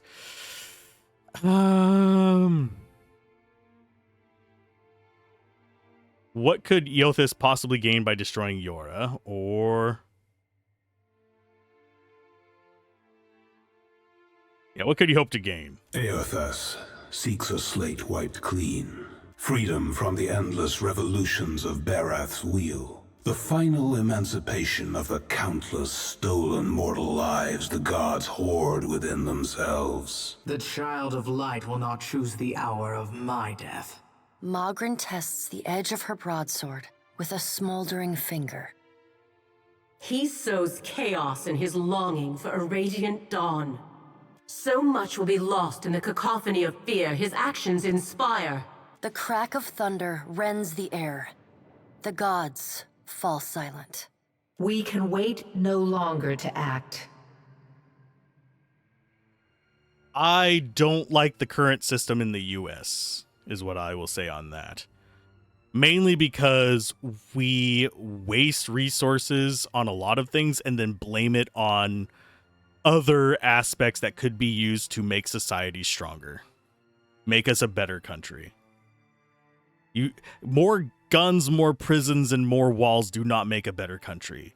More schools, affordable healthcare, and access to sustainable shelter, food, necessities, so we have a diversity of voices, absolutely strengthen it. Pure capitalism? No. Pure capitalism can go fuck itself. So can pure communism. The best system is generally going to be one that, the people participating in it have voices, which, frankly, has not been true in a lot of places for a while. And no, the US is not represented by voices. It's represented by an electorate college. And very, very gerrymandered bullshit.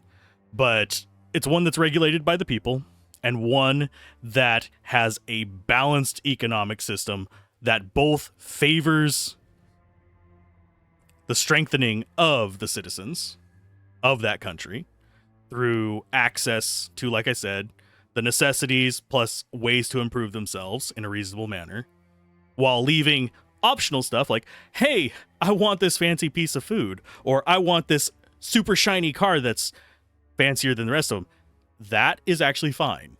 That being purely capitalist, I am perfectly fine with. Whenever it comes to necessities to exist within society, that bubble needs to be protected. If people get more education, they'll understand the system better and they will not be exploited by it. To an extent. There is only so far education can take you to prevent exploitation. If you are starving on the street, you will do some dumb stuff to get fed. Desperation can override education whenever things get extreme. That's one reason why when there's a massive income disparity in a country, you'll start seeing an increase in crime. It's a correlation, not a direct causation, but they are deeply linked. Speak with him, Watcher. Discover what it is he plans. I'll do my Water best. begins to creep across the floor. It swells, runs swiftly, and catches at your ankles.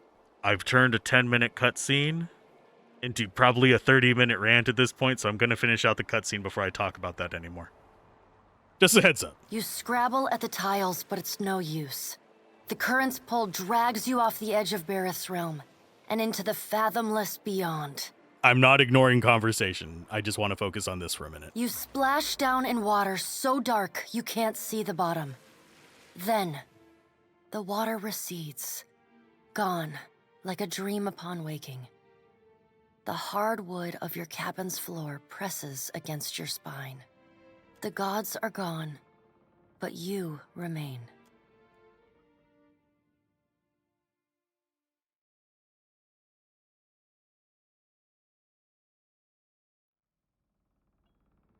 Like, I understand that I have a privileged safety net.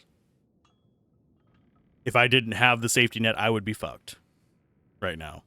I'm not going to say what that safety net is. It's not an ideal one, but it allows me to explore things and learn things that a lot of people don't have access to, even in my immediate circle of friends.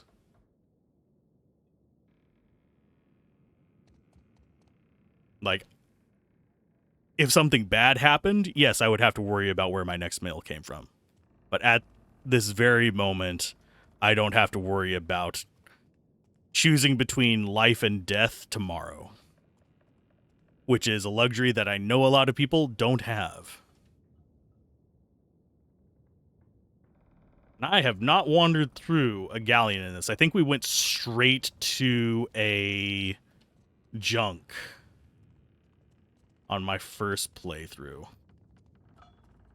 But boy, howdy, do we have a lot of people here. Watcher, tell me what's on your mind. How is it you became a worshiper of Gon more than Yothis? My folks, you might say they're not your typical Aethasians. Sure, they cling to the light more than the darkness. But the war, it touched my family. And it changed them. Killed some. Not that I remember firsthand. The others toughened, turned survivors. That much I saw with my own eyes, even years later. What happened to your family? They died. I get a feeling you don't really fit in with the other Dawnstars. I guess it's the nature of light to want to best the darkness. But you can't have balance like that. And it's not like night and death are bad things. Are there others like you, other Gonites? Of course. Though we're few and spread out. Most don't keep to temples. Soul shepherding requires travel. My aunt's the one who taught me about the cycle of life and death. How everything happens in stages. Whether forwards or backwards, from seed to rot to rebirth again. It's all just states of existence and balance. See? That's how I first learned about the slice of Gon within Aethys. After that, I read all the doctrines of Gon. Anything and everything I could get my hands on. Such as? The 12 books of Nearwith, plus the epistles from the minor prophets. A lot of them aren't a part of today's canonization, but that doesn't mean they're wrong. It's tradition for the youngest born to take up the priesthood of Aethys. Well, I did it in my own way. No need to fiddle-foot around. I'm listening. Should you be swearing so much as a priestess? Let's see. Most people in your country are absolute idiots that only because they don't have education. So much of the country is run by people who don't know what they are doing and by people who vote for the party who fucks up every time, but they do it because they don't know any better. Hope in a few years it'll be country run by educated people and everyone is educated. That's sadly, it can be a quick process, but through traditional political machinations, that's usually a generation to generation thing, or at the very least decades to decades. But yeah, it's a tough one. There is no perfect system. It's just you have to find the best system for your people. And people are going to disagree on what that is. Well, to put it simply, you are. But I think in general, if you want to be objective about it, you should be looking at countries where they are doing well in a specific thing. Education and reformation of criminals, look to Scandinavia. Economic, there's a few places we can look for that. Innovation, funnily enough, not where you think it is. It just kind of, not where most people think it is. I'm not going to get too far into that, but I don't think people really understand what drives certain things to do well. I've tried, but I can't get you out of my thoughts and dreams. What does that mean? Forgive my audacity. I know I've got no place to, but I care for you. More than I can rightly say. Oh god, we're romancing Jyoti, apparently. I was wondering if you might return the sentiment. I thought you were interested in Eater. Yeah, we'll ask that one. I thought I was too at first, but somewhere along the way, well, I realized he wasn't the one making my heart stutter. I don't look up to him like I do you. Man, I wish Gablin was here. He would actually probably comment on how she sounds like Medora and possibly poke fun at me for making fun of his desire to romance Medora. And he sure doesn't make me sweat like you do. I've always been here for you, Jyoti. You have. I know you have. It's just that the truth is, I was afraid to want you. I didn't think the Watcher himself could be interested in me. When you think about it, how powerful you are compared to me, it doesn't hardly make any sense, does it? I'm almost afraid to believe it. That you would want me just as much and fierce. But darned if it doesn't make me so very, very happy. Oh, we're gonna do this. Tuck the loose strand.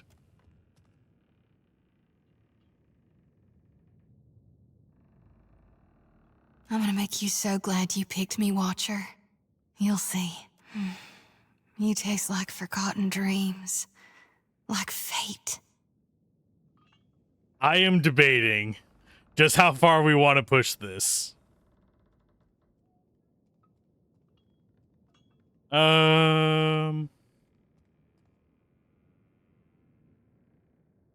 Watcher, I thought you... Let's reconvene in the captain's cabin where we can take it... There's so much I've longed to try and to see. Or to not see. Let me turn my lantern low. I want nothing but shadows between us. I hope this is fade to black. That was divine. Okay. It wasn't even fade to black. It was just, we're going to gloss over this. I'm actually happy about that. Because there is no censorship option on this one. There is on Baldur's Gate 3. So I actually had that on the...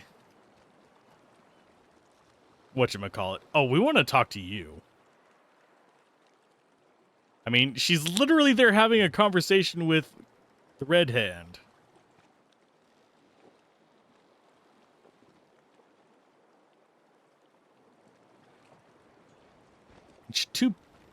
He might actually have dialogue with us. Not quite like the open ocean. To admit, for an isometric game, this is actually quite pretty. Okay, your country's rich in raw materials, but they sell the raw material to other countries, and they turn those materials into products, and then they sell those back to you at a much higher price. That's pretty standard. And different places have different raw materials. Okay, so we're going to Tahe. Colorful parrot alights on the railing of your ship. A missive bound to its leg bears the sigil of Kahaga tribe. Read it. It would be my honor to host the savior of Hasango in the Kahanga Palace. Nekataka is a city for Hwana and outsiders alike. There is no shortage of work for Kith who are determined to be as useful as you.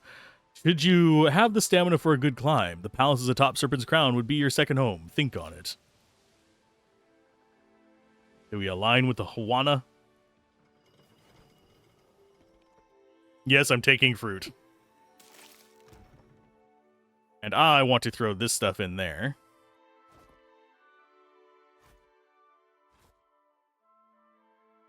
Do I not have more beer? I do not have more beer.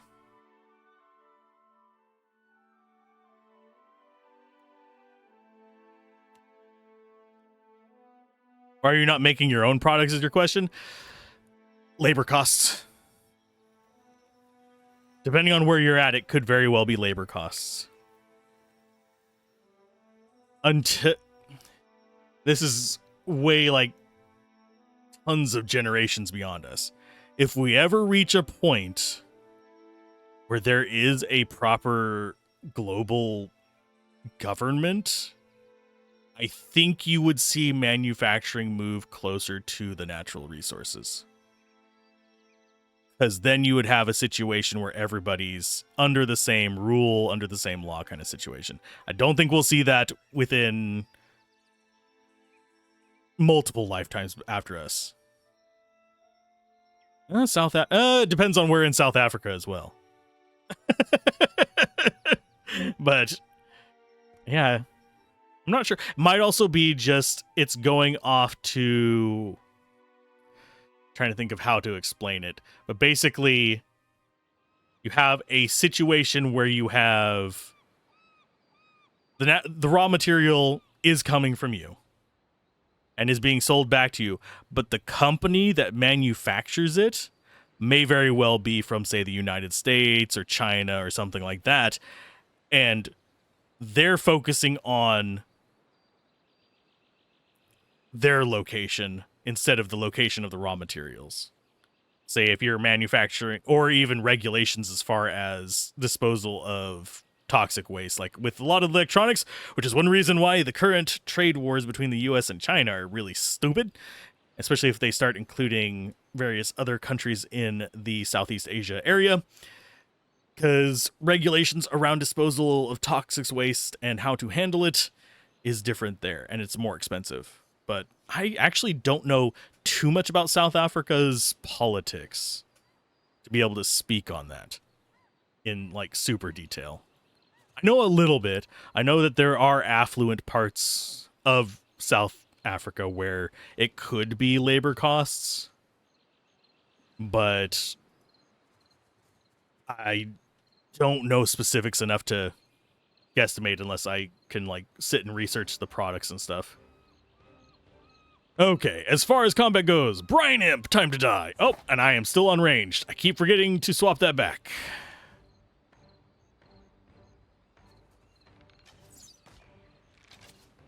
So this is Tahe. He looks like Swamp Thing. I am waiting for the zipper to appear.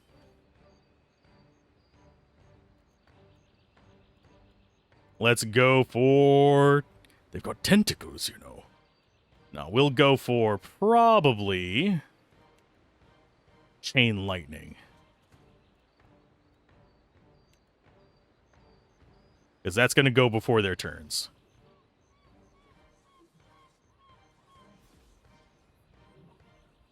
We need to get our melee characters up here to help. I'm hoping that doesn't hit her because it's going to do a ton of damage if it does. But I want to get that bounce on him. And we'll just get out of there. And you are going to go aid her.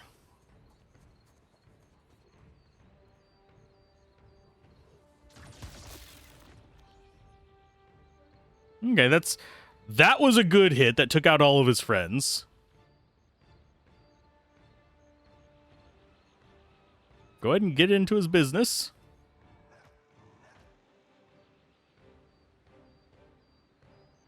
And I will switch my main character to...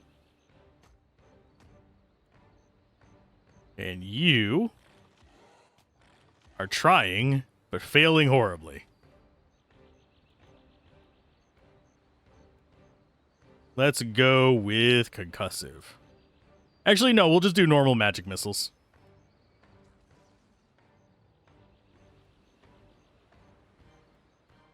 And drop out that. I do find it interesting we don't seem to go above 2 casts on any level. Which is mildly disconcerting.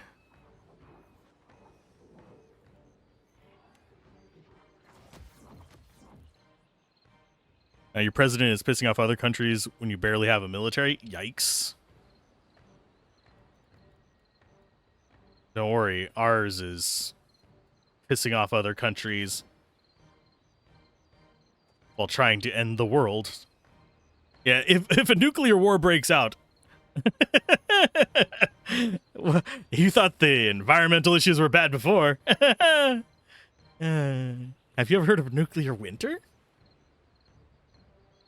So we got the military, we just don't have the ability not to be complete dumbasses about it. Oh, did that miss? No, it crit him. He's just not on fire. And he's not blinded. Why are you not blinded?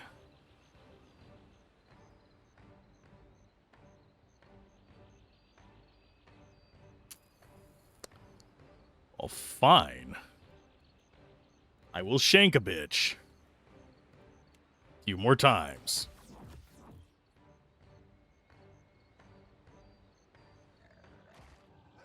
I actually wish the dog could get the rogue ability that I have.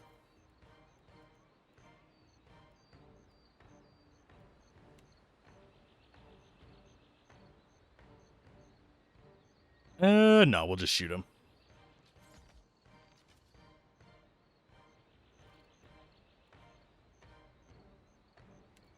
Boop. Yeah, he's not too scary.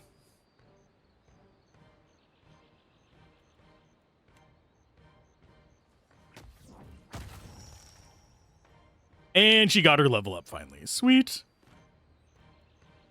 And they get added back in the strangest orders. Oh, and we have dialogue with Aloth now. Armor rating against spells grants martyrs memories. I don't know what that does. Untargetable for 2 rounds, paralyzed for 2 rounds. So basically it's a boop, gone on yourself. That's actually kind of nice. And Ring of Overseeing is nice as well. Okay, let's talk to Aloth. Great and terrible things are at work. And once again, you seem to be in the middle of it.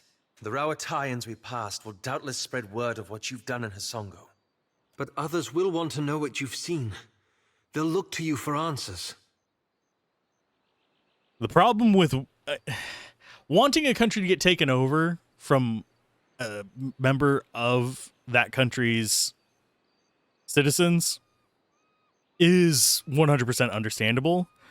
The big problem comes in when you think about what kind of country would want to conquer another independent people.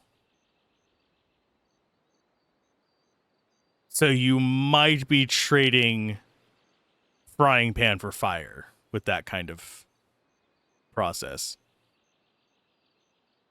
I don't think there's... I mean, there is some ways that it could happen peacefully, but it would require weird circumstances to become a protectorate and stuff like that. Much less a state or province of another country. Because a lot of times going under it is literally just you have been conquered. Which is not something I would promote the current administration in the US to do. I would not want to see that wished upon anybody. But others would like to know what you've seen. They'll look to you for answers. I have to report truthfully. You make it sound so simple. Don't you worry what will come next? What events you might move forward?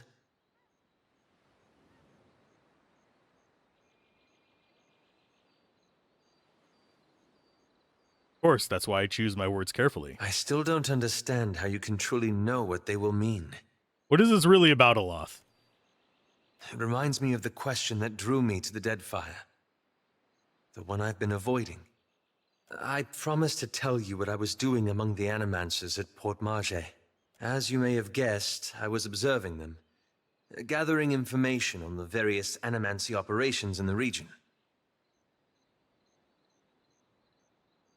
If I were to expatriate, if I were to have the resources to, and the ability to, if I were given the opportunity to expatriate anywhere, it'd either be Germany, Canada, Ireland, maybe Sweden or Norway. Those are going a little bit further down on my list just because I'm getting old and cold hurt my bones. Although I'd rather be cold than hot, as you can tell by the latitude of most of the places I selected. Though, given the current situation, would much rather be Ireland or Germany, considering the current geopolitical bullshit that's going on here.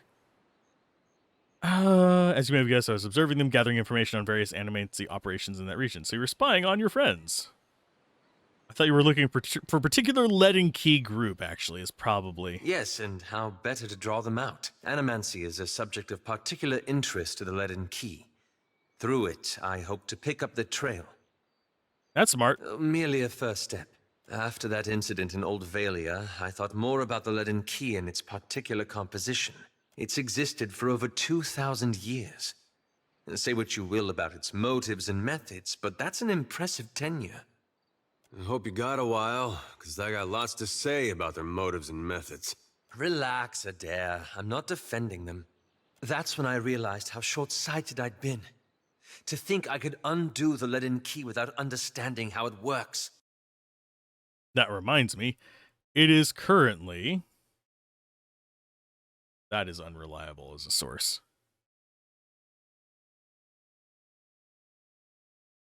That is not what I wanted to click on. Oh, fuck off. There we go. It's currently only about 23 C here. It's going to get up to 24. But humidity is like Satan's ass crack. And currently I'm in a room with basically a space heater. That's even with my video card undervolted. So that doesn't overheat as much. Because we actually had that issue with Baldur's Gate 3 of it overheating. How's the Leaden Key work? How would you learn about that? By studying its origins, of course. Fight and spur the lad. I found references to an ancient Leaden Key cabal in the Deadfire. Possibly one of the oldest, if accounts are credible. And they appear to have been working independently, without direct intervention from Theos, for almost 2 millennia. I'm gonna go look at something.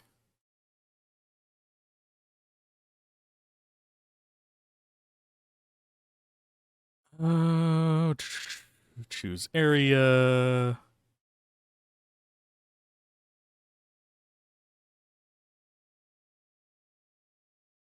I am going to go to Google Maps real quick.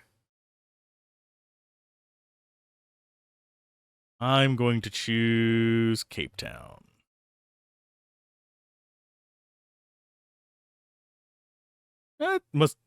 It's about the same there as it is here. The humidity there is lower right now, temperature-wise.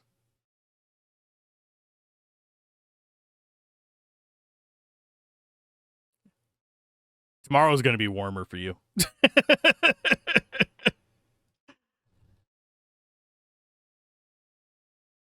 But yeah, here it's actually going to get cold, thankfully again, or cold-ish. Okay, I can choose that one. Choose area. Let's see. Can I actually choose other near? Let's see if I can spell that. KwaZulu-Natal. That's actually closer to the equator as well. Yeah.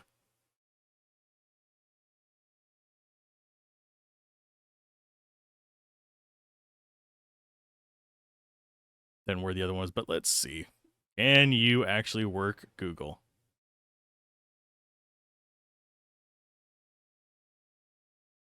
They don't like estimating it, but yeah. Yeah, it doesn't give me the estimate there, sadly. That sucks. I think it's Kava, isn't it? Or am I mispronouncing that? I am bad at speaking phonetics.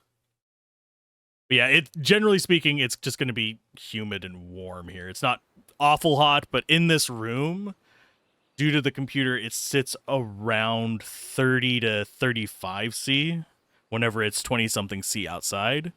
That's one reason why I take breaks. Because unless it's below about, I want to say 17 C, it's actually trapping the heat in here really bad. I need some way to vent it, but I currently don't have access to that. You think that by observing them, you can learn how the leaden key works. And how to destroy it, yes. Most sources refer to them as the Painted Masks. But I haven't met anyone here who knows that name. I don't know where in the Deadfire they are exactly, but I was hoping we could look for them together. We'll try. That's all I ask. Painted Masks, and let's go ahead and get I her. must say, our adventures together have been a welcome change of pace. Aloth, if you're gonna talk to me all at once. I went to go click on the level up, and it brought me back into conversation with him. I appreciate your company, too. When we first met in the Deerwood, you were struggling for your sanity. Now you're fighting for your soul. I can't imagine the weight of that burden. And yet you've borne it, and more remarkably. You're holding up pretty well yourself. I'm glad it appears so, though I'm hardly in the same position as you. The gods have sent you after Aethys, and every power of note in Deadfire has their own plans for you. That puts you in a position of incredible influence. I've known you to be a person of rare kindness. Still, I'm pleased to see that you don't take your responsibilities lightly. Circumstances put me in a position to help others. If only more people thought as you do. I hope you'll remember this in the days to come. I'm not going to romance you, Aloth. Now let me actually level her up. Let's go with a bit more sleight of hand, so we get more of the carryover. Sitting on decent bluff. And this is only, yeah.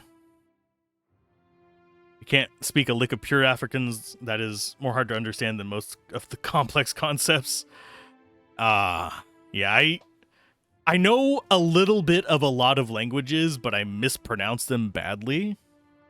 And I can understand what people are saying, or writing especially, a bit easier than I can speak it, if that makes sense. But I don't know any Afrikaans. The languages, sorry. I don't know any Zulu, I don't know any of that. Most of the languages that I know are Asian and European. You speak casual Afrikaans, and also it's your home language, yeah. That's one thing I'm annoyed at in the US, is that we don't have more of an emphasis on learning other languages. Drunk Dutch. There is a viewer that comes through that is Danish. Goodness gracious. And there's a few German viewers. I think there's a few of them that speak Dutch.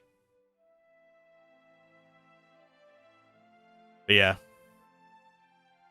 Most of my viewers are more educated on languages than me, which makes me feel bad, but that's also part of being raised in the US. Okay, as far as skills go, we have Cypher and Rogue. Do we have anything else we want to get Cypher-wise? I think Silent Scream might actually be worth it now, just to have another AoE character. So we're going to take that.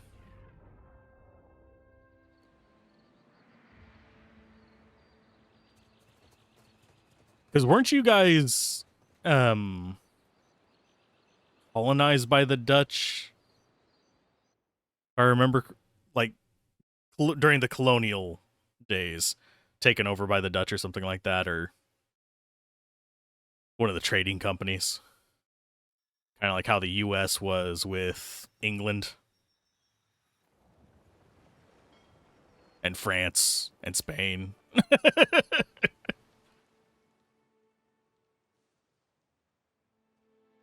Ah, okay. Okay, so we did that bounty. What bounty do we have left? That one we're done with. South of Sayuka. Where is Sayuka? I'm not making the joke.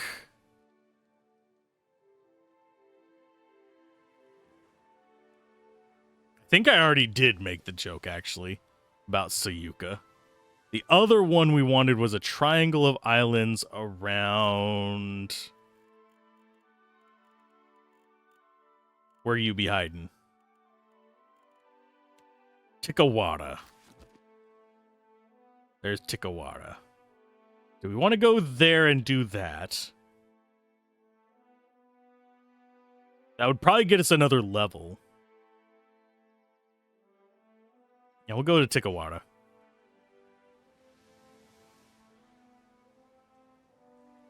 Have a good one, Asher. May what you're preparing for tomorrow be okay. Oh, we got another plagued ship. These are all over the place. Let's go ahead and do this one. On the horizon, a ship comes into view. The sails furled, the ship lists upon the water. Plague ship! Yordu red-handed cries out from the fore, finger jabbing skyward, indicating a green flag billowing lazily in the breeze on the ship's main mast. Nia leans in close. We should be careful, Captain, or we'll catch whatever took hold of those poor souls. Steel shield Sister Dela muses. There might be something worthwhile on board. Maybe we can help. If we can't cure them, we could at least give them a merciful death. We spy a few crew moving above deck. Spyglass. We survey the ship. A few deckhands appear to be taking stock of some cargo. Pale to the last, they appear exhausted, their clothes drenched in sweat. Pull alongside.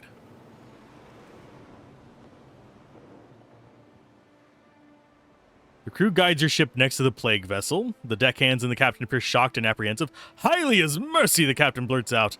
I didn't think anyone would come to our aid. The deckhands stand tall, but their unsteady posture betrays the sickness that seems to have affected them all. What are your people afflicted by? It's the Swabby's hack. It's not killed anyone, Rimgrand took look away, but it saps our strength and has quickly spread through the crew. And provide suitable remedies? What? Aura the Mad cries out. No one else in the crew says anything loudly enough to be deciphered, but their mumbling suggests they're unhappy about bringing a sick crew member aboard. Oh no. As the sailor shuffles the plague ship to yours, your crew clear the broad path. Some make warding signs or mutter prayers to Rimgrand while the sick man passes. We can't thank you enough, the captain says. Without your help, who knows how long we would have been here. He offers you a small box. Take this, please, a token of my appreciation. Thank you. Short period of examination. The sick sailor returns to his ship with enough remedies to treat the rest of their crew. Weary but hopeful, they wave goodbye as your ship continues on its way. Boots of stability. We got some ranks there. As your mainsail goes up and you head into the water, it lets out a raspy cough and looks around nervously. As the crew grits their teeth and mutters curses, it appears the sickness has spread to your ship. No! Is my crew actually going to get sick is the question.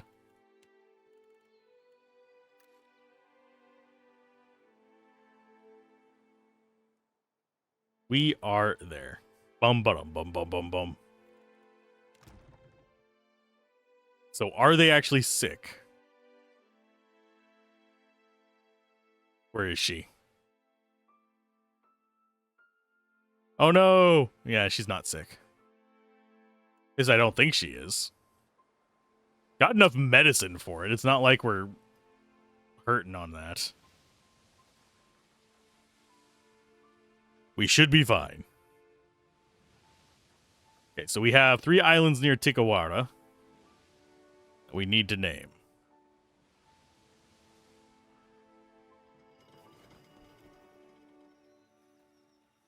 Search the location. Potion of Attuned Self, cool. I will always forget to use potions. Battle-worn Grimoire. Pyrite. Grimoire of Disruption. Cool. So what we're looking for are islands with actual structures on them. I don't think they actually got sick.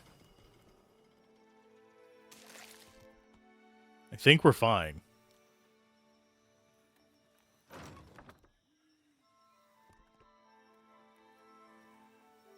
Okay, for as far as like around this goes, we're just gonna have to do a loop.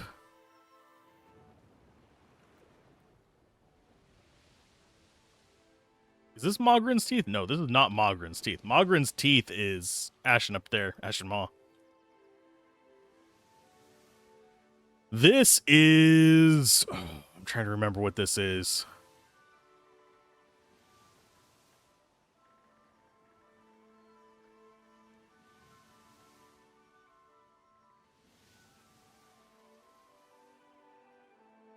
No, we don't want to be dealing with them. That's the Hall of the Unseen. That might be one of the islands. They don't really give a good indicator as to the distance from these things.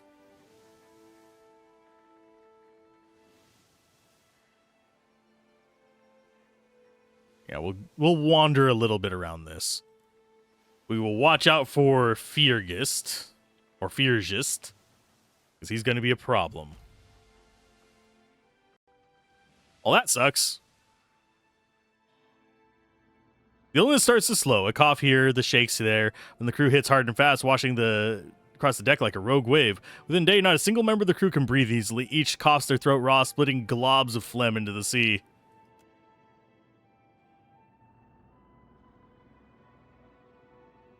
Okay.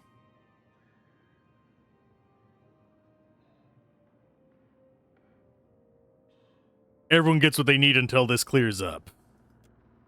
Under Nia's direction, the hands open up the packages of aromatic herbs and mash the leaves up with pestle and mortar. Soon each member of the crew wears a swath of fragrant paste slathered on their chest. With the correct remedy applied, the crew quickly recovers. Soon, they're on deck, belting shanties towards the horizon. You sail on. I mean, that works. Ooh, Hohino Ravine. Don't want to go into that. Heavy clouds darken the horizon. No! I thought I got away from it! No! Clouds darken in the distance, piling one atop the next as if in a battle for superiority. A vision searing thread of lightning forks between the sea and the sky, followed almost immediately by a rib-rattling crash of thunder. Nia frowns at the growing storm. There is no squall, Captain. It's a tempest. Don't let the waves hit the ship from the side and close the hatches. We can try to ride this out if we must. Your orders? Ask a companion's aid. Reconsider your options. Assign crew duties.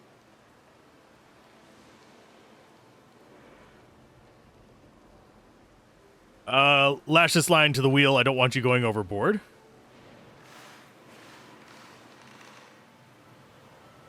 Hand out the last of the cooked food, Hema, and then put out any fires in the galley. The crew will be glad to have a warm meal before we dive into this mess. Assign deckhand duties.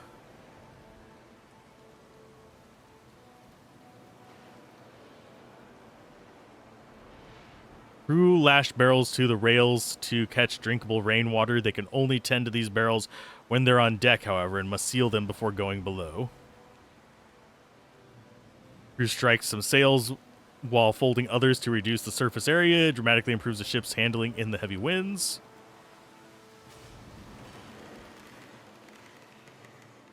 Assign crew duties. That's enough for now. Let's take us in. Clouds sweep over you, dominating the sky and hemming the sea beneath a roiling gray dome. Rain drums against the deck, sweat beads on Beadul's brow as the storm looms ever closer. We can't outrun this one, Captain. The wind calms, but rain pours from the sky as if the galleon had come to rest beneath a waterfall. Rainwater sloshes across the deck and under the rails.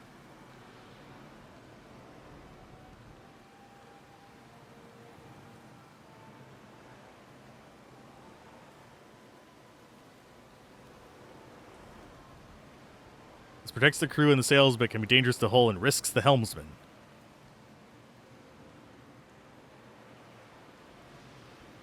Mast and sails at risk.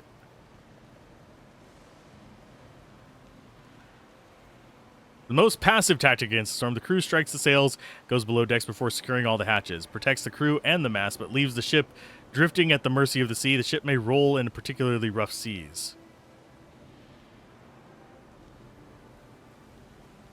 We'll go mast and sails. Nia shouts orders to the hands, and you knot the ropes around the ship's wheel. Then the ship is set to join sail as the best it can. Without a guiding hand, you join the others below decks. Success! No signs of subsiding.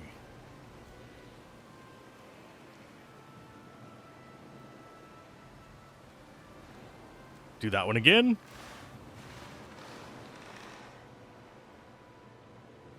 Yay, no one was hurt.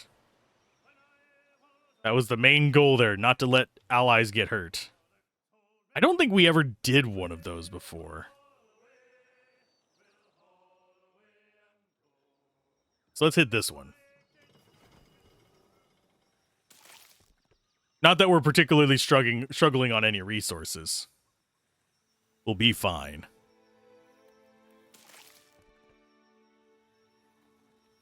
Yeah, I don't think this is one of them that we name.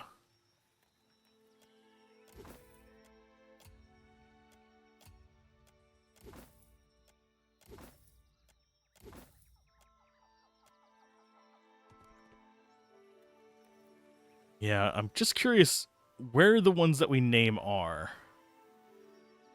There's a temple over there. There's a storm down there. Maybe it is.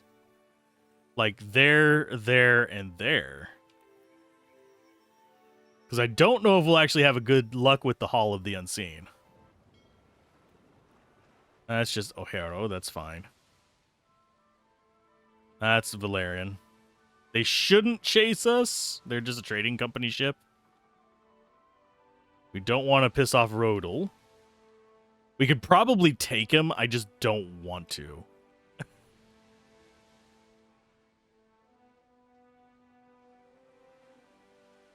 I don't think there's another one that we name.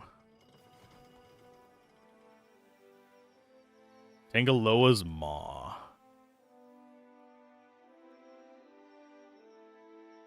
Maybe it is?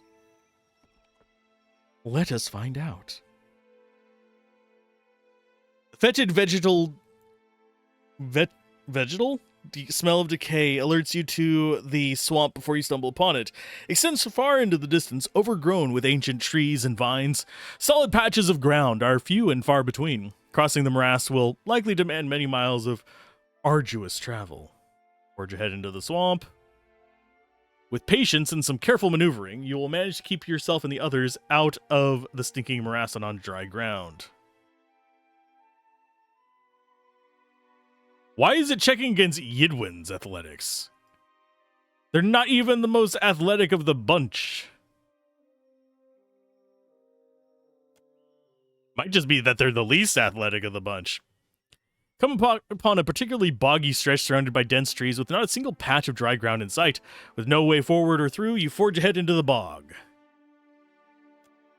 You're startled by a chorus of moaning voices. You spin around searching for the source, but the moans seem to come in every direction at once. Through the trees, you spot a narrow deer trail. You may be able to get free of the bog that way, but there's no telling where it leads. Head for the path.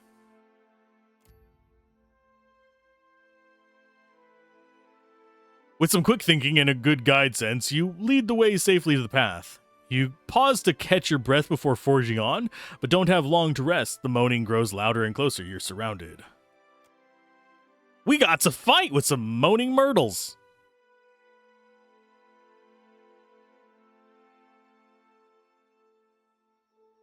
Now I'm forgetting whether that's a Harry Potter reference or just another reference. Let's see. You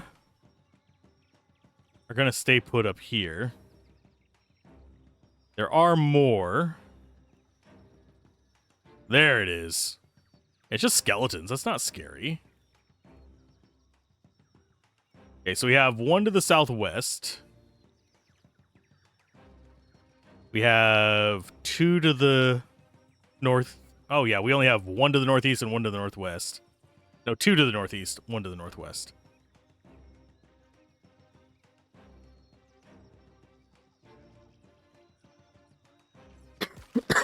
Excuse me. You stick close to him for some shielding. Same for you. What the deuce are you? Can I actually... Rotgast.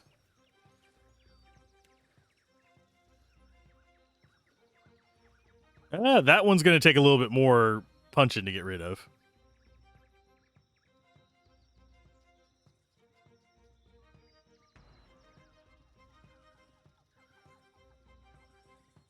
Here they come. Rotgast mildly threatening.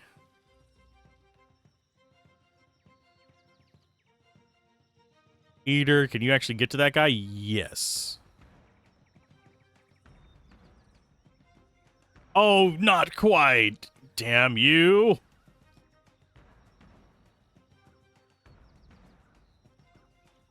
I think they're slowed by stuff too. There's one down.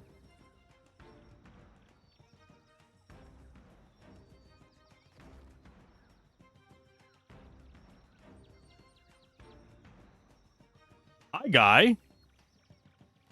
Why are you just wandering? Did you, like, leave battle somehow? I think he left battle somehow. He's just on a patrol route now.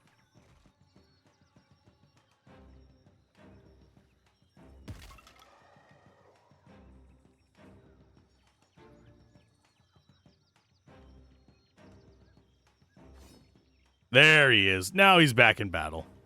The hell is this about? Disengage with that bitch. Yeah, I think he got too slowed down in the swamp and wasn't able to get to us, so it just kind of nothing happened. Okay. Minor meteor. Yep. Oh, they're no longer in combat here. Or are they? I think they are, actually.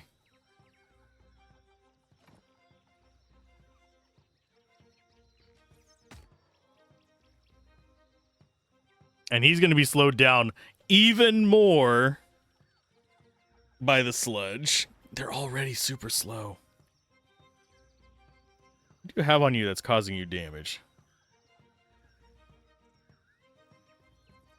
Death runes. Nope, that's not it.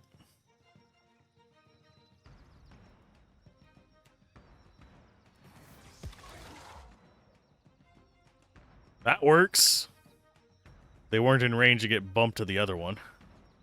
Got another Rotgast up here. Why are you not in combat already, bud?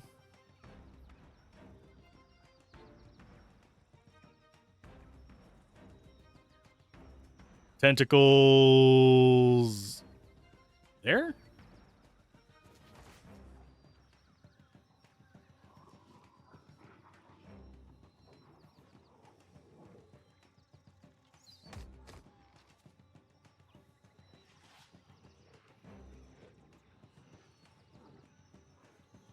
And you just hold off on your stuff. Oh, he's got his leaps back.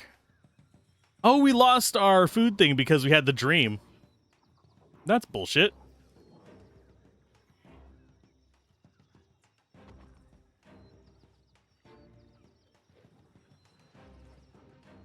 Yeah, you guys just linger back. We'll deal with these guys in a moment. You swap. You swap. We should get Mora's writhing tentacles out next, which provides a nice block for them. Aloth, back up.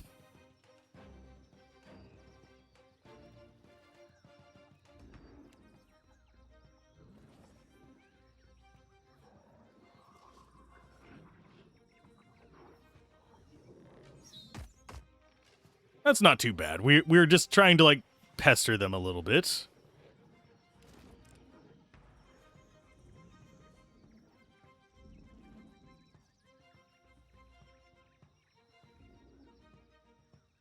Oh, you can't? Oh, you don't have an action, that's why. A doip.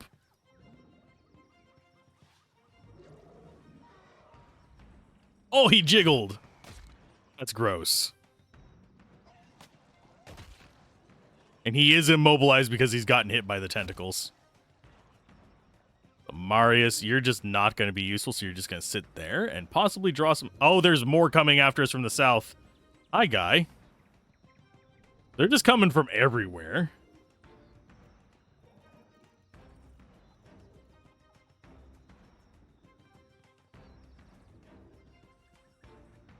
Oh, just out of range, so time to switch back to knives.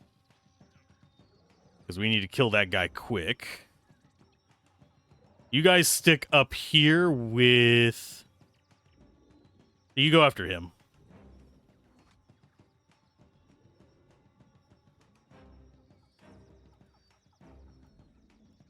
If I would have known one was going to come beneath us, I would totally have stayed on melee weapons.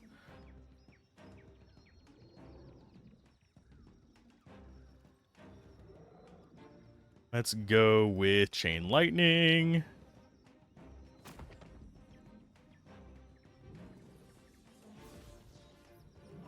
Jyoti. Ravager.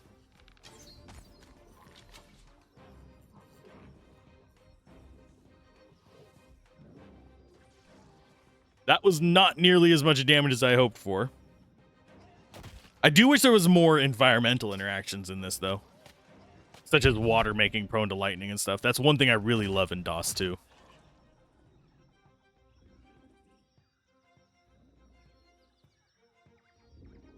Okay, Marius.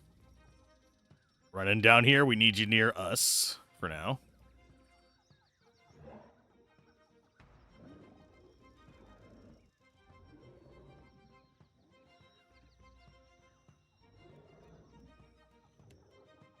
Razors.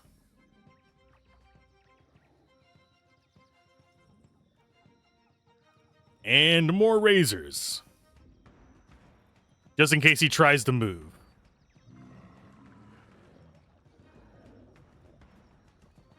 Okay, how far is the range on this?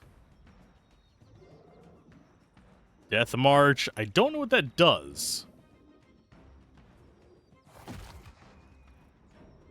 We're going to run back so it doesn't do whatever it's doing to us.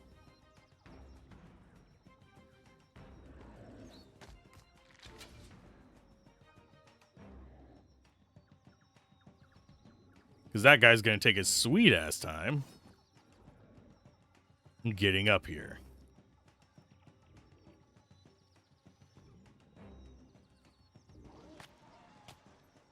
Especially whenever he gets immobilized by the tentacles.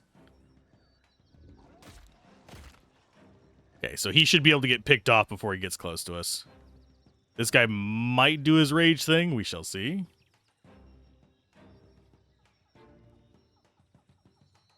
And there's more. These endless battles are a bit troublesome.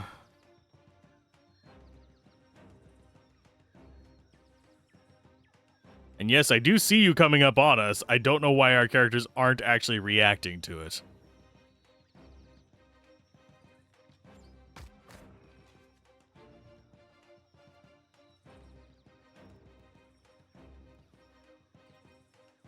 I am going to go with Baldur. That will go before him, so blip.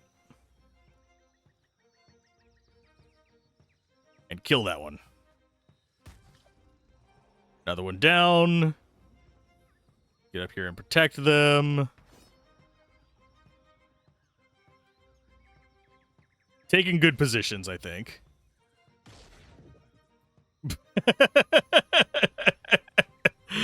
Get on the ground.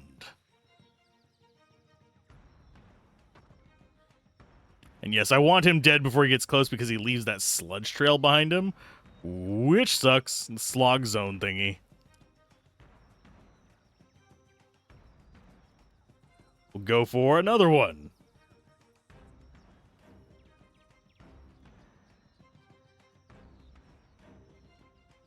Yidwin. Drop that on him. And turn. Dog. Actually, dog, you can get up here and try and block him. Because you can take the sludge and you'll be fine.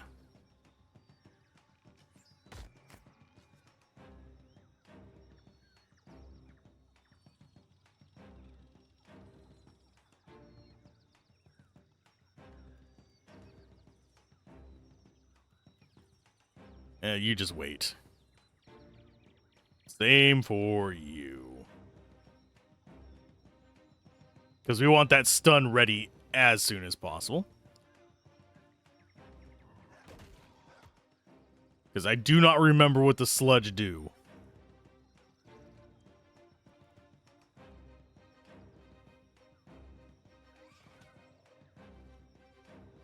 Okay, rot gas. That's going to hit our dog, but it's fine. Take out that guy with range. I'm just curious if they're going to spawn more.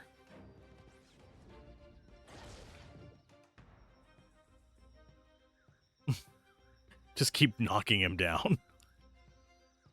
Dog is not getting knocked down. Dog is doing fine.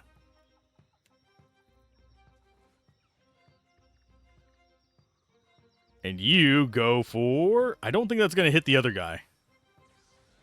But it is just a cheap range skill. Nope, there's more. Great.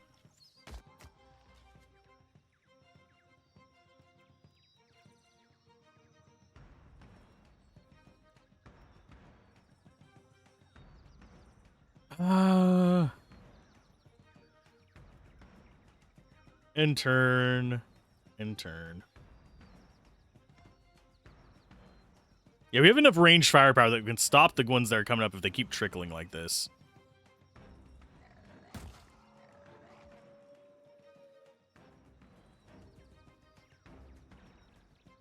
Come back here for heals.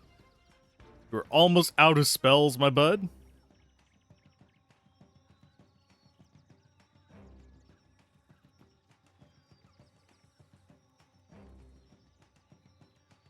Guess go hit him. And get back here. How many more of you are there, my friends?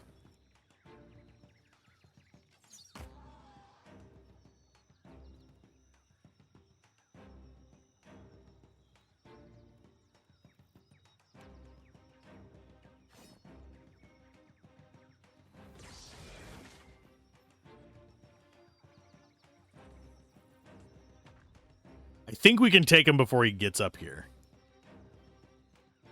But assuming no more come, switch to ranged. Just get pummeling his ass.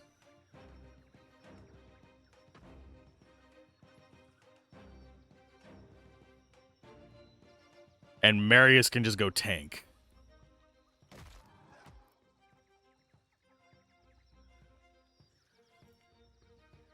I do think everyone is on range now. Except for Yidwin, I think. And she still has plenty of burst for this.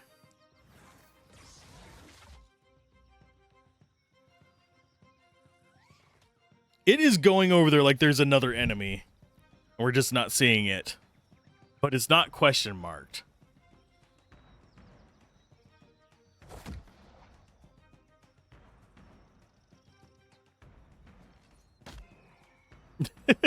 22 damage. So much less than his normal attacks.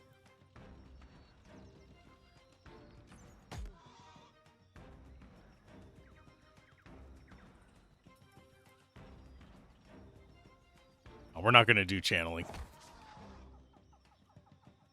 I would like to, but not going to work out. This should kill it, and this should be the end of combat.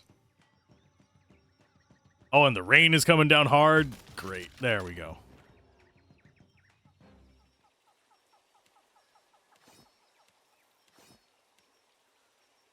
Everybody back to their range stuff? Yeah. Proper range. Everybody's in melee.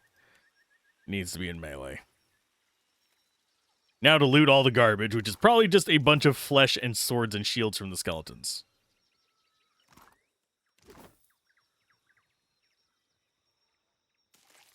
And this actually has loot on it. In the form of the plants.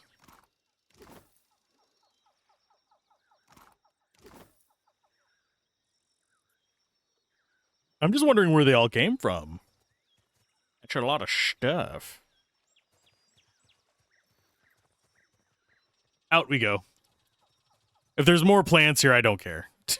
We have plenty of crafting materials, and we hardly ever craft.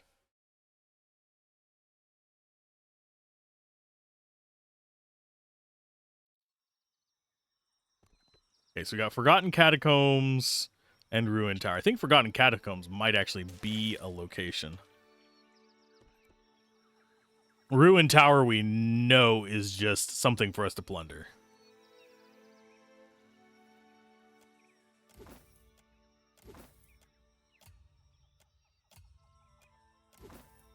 Ooh, another pry bar.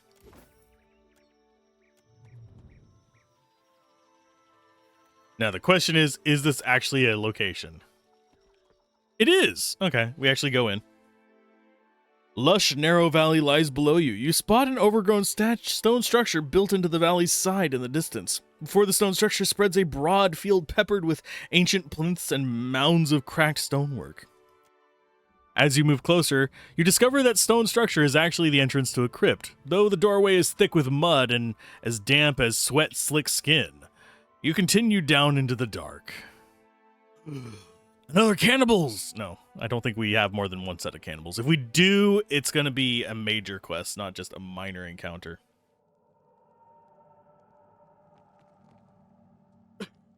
I'm sorry. Yeah, this is just sneaky area.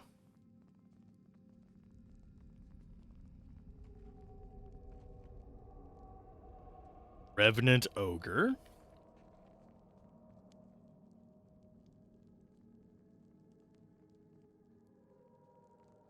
And yes, I am sneaking, because I want to see what's here before I just get into a random fight with it. Dargul and a Revenant Ogre.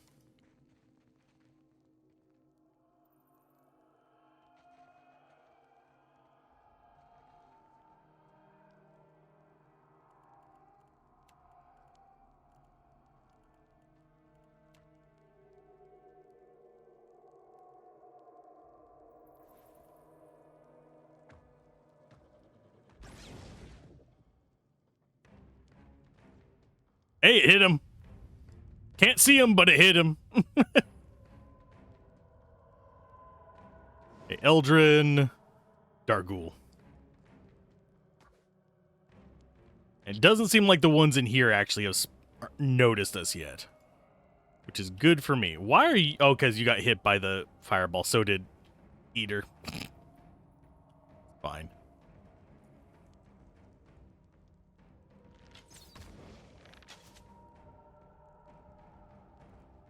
In turn. Sadly, I cannot position dog near front. But yeah, the Dargul's probably not that big of a threat. This guy, I don't know. We haven't fought enough of them for me to really gauge how much of a threat they are. Seriously? Fine.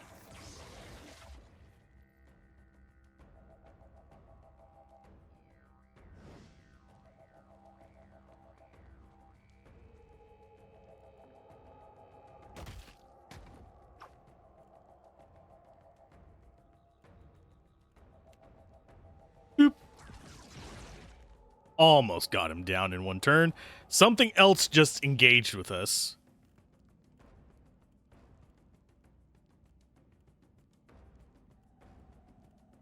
It looks like they are coming from this central one, which means we are probably going to see all the enemies eventually. I mean, that was not what I hoped, but fine, you guys can set off all the traps you want. That's just me losing XP on disarming said traps. Here they come.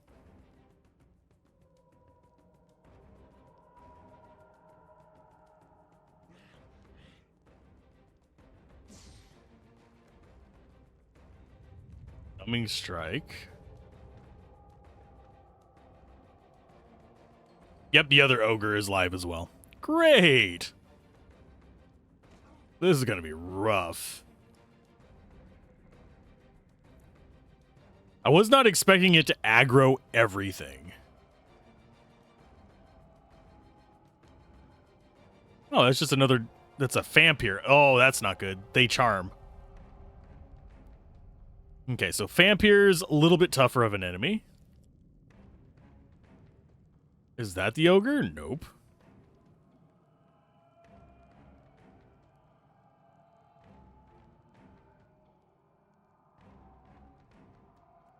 Okay, so it looks like we need to get up in here with our group. Plonk him down.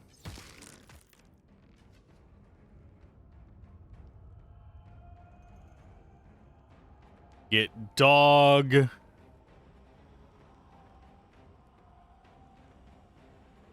Yeah, I think we move this way and get him with dog and eater.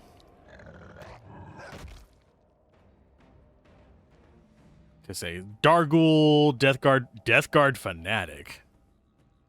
I think those are just heavy attackers, so I'm not as worried about that.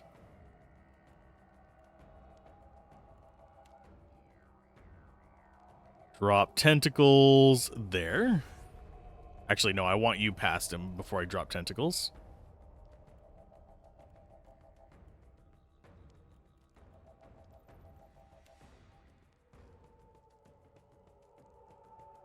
That's way too slow. The tentacles are too, but they have a better chance of intercepting something there. Oh, there's a Dargul behind the ogre. I did not even notice that. Oh, well, you're going to get engaged.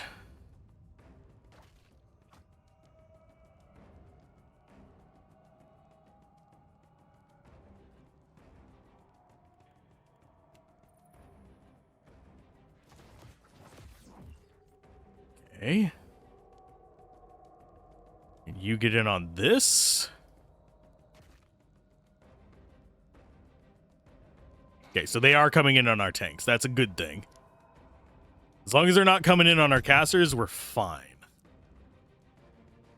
Especially since we can unleash a Nova of just fuck you undead in here. They just swapped weapons. To daggers? I mean, we've seen how dangerous daggers can be.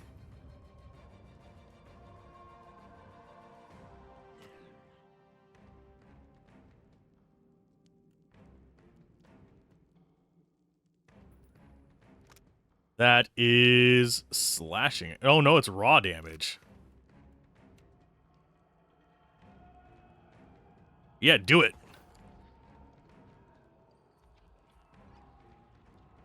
It's not a lot of raw damage, but it's enough to start setting things off.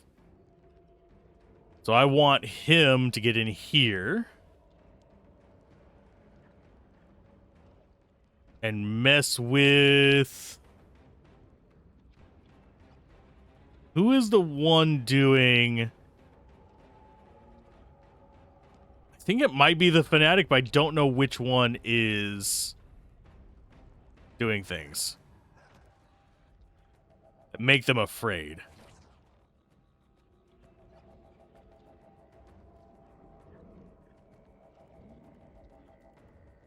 And bonk.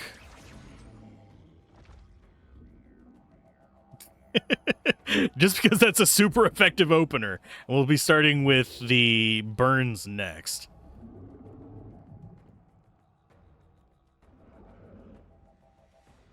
We'll go with the bounding on you. Eater, take out that Dargul. She's going to waste her cast, unfortunately, the Silent Scream. Might still actually hit these guys, though. Yeah, I want Eater over there. I'll use the Rogue Cypher to actually deal with the rest of this stuff. Because this seems like a more dangerous little group of enemies.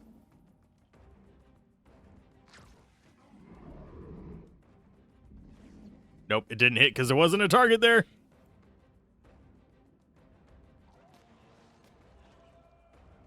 The vampires do not seem nearly as dangerous as they were in the first game. In the first game, they were wrecking my crap underneath the tower. Okay, this should be, yeah, the other ogre. So now we know everything that's there.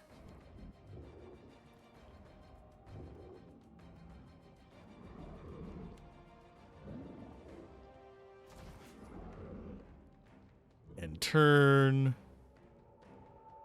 Eater take out the Dargul. Or not. Jyoti.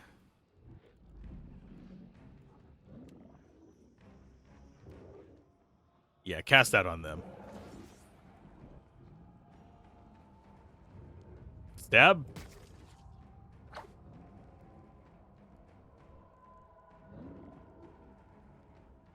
I'm glad that they all came over here, I guess. I wish they didn't come over at once.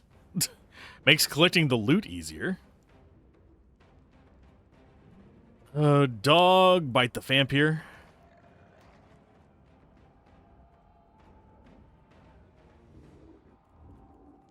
I make the vampire bleed some raw damage.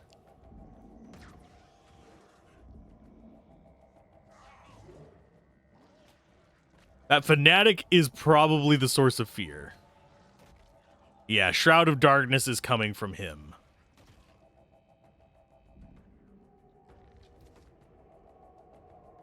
Not that it's going to be a huge issue, but it's definitely a problem. Oh, you were trying to go after him, weren't you? You bastard.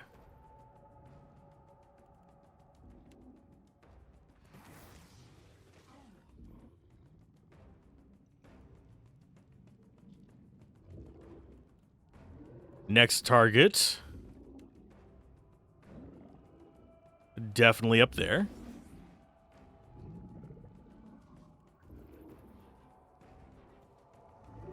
Trying to think what else we want to be doing here. These, I think, are going out next turn, so let's go ahead and do some more right there.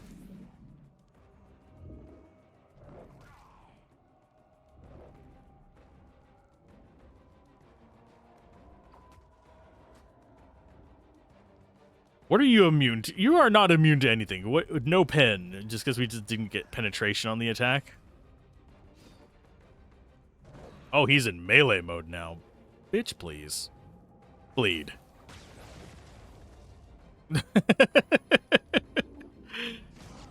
Don't worry, we'll handle him.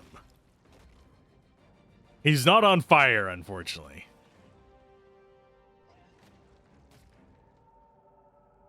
Oh, and another enemy has come in. Dang it. Just another Dargul, that's fine. We've got the Great Wall over here. You guys are not going to do much to that.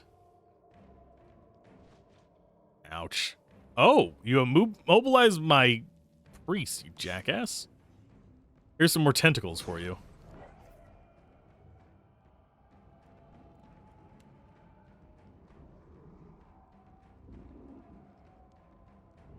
Nope. Just to soften him up.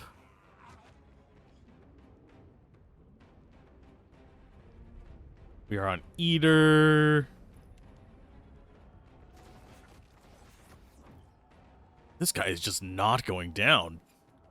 Durable little bastard.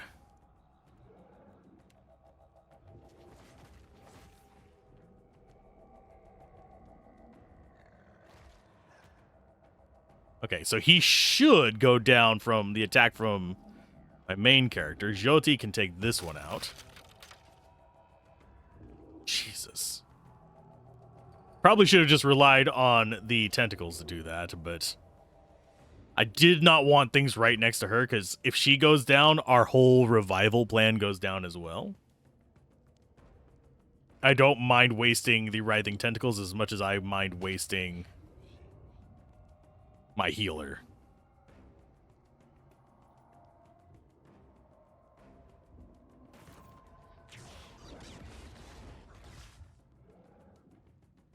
Ouch.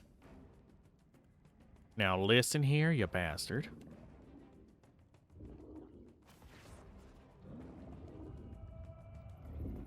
No, I don't want you to move there. I mean, that's fine, but... yeah, when you click on an enemy and miss because their animation. That's a problem in Divinity 1 and 2 as well. Where you go to click on something and it just does this like little pose shift in the middle of battle, and you miss it. One reason why I prefer proper hitboxes. Fight him.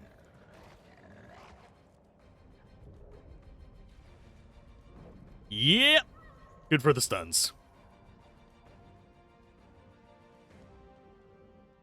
Those don't last forever, but by God, they're handy. Bloop. Take him out.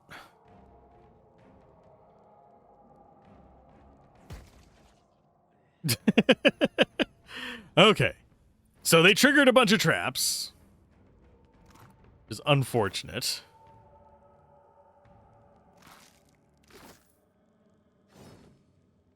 Going back into stealth mode. Seeing if we spot any more traps.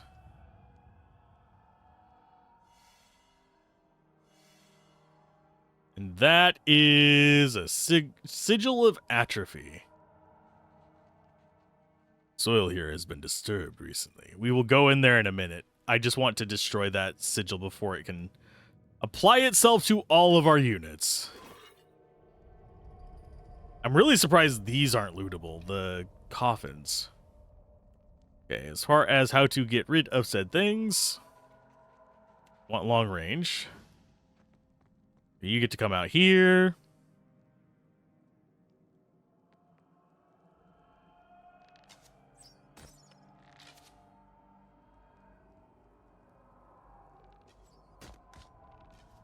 Severely damaged. Severely damaged.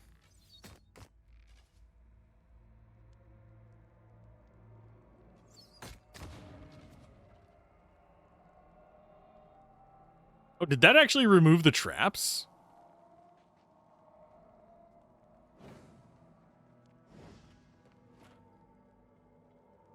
I think it did.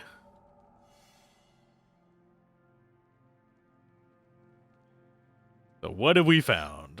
Junk. Don't know why we have bread in here that we're willing to eat. Same for the vegetables. My friends, you are looting ancient dungeons that are hundreds, if not thousands of years old. Don't eat the food.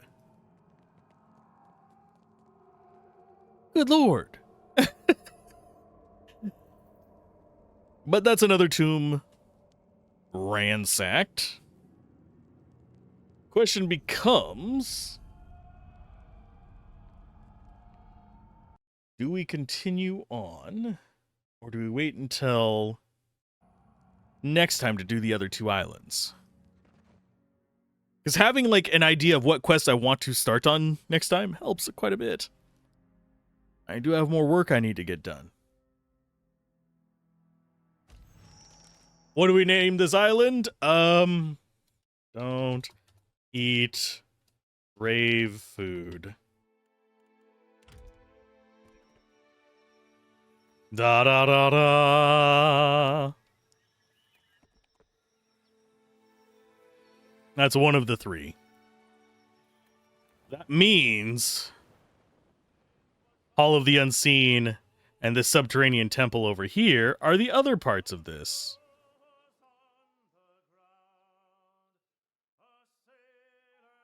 Which is gonna be unpleasant. Do we actually have another bounty?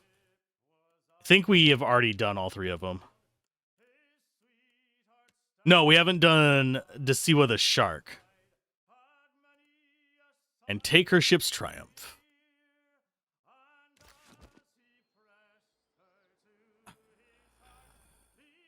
Yeah, I think we come back here and we do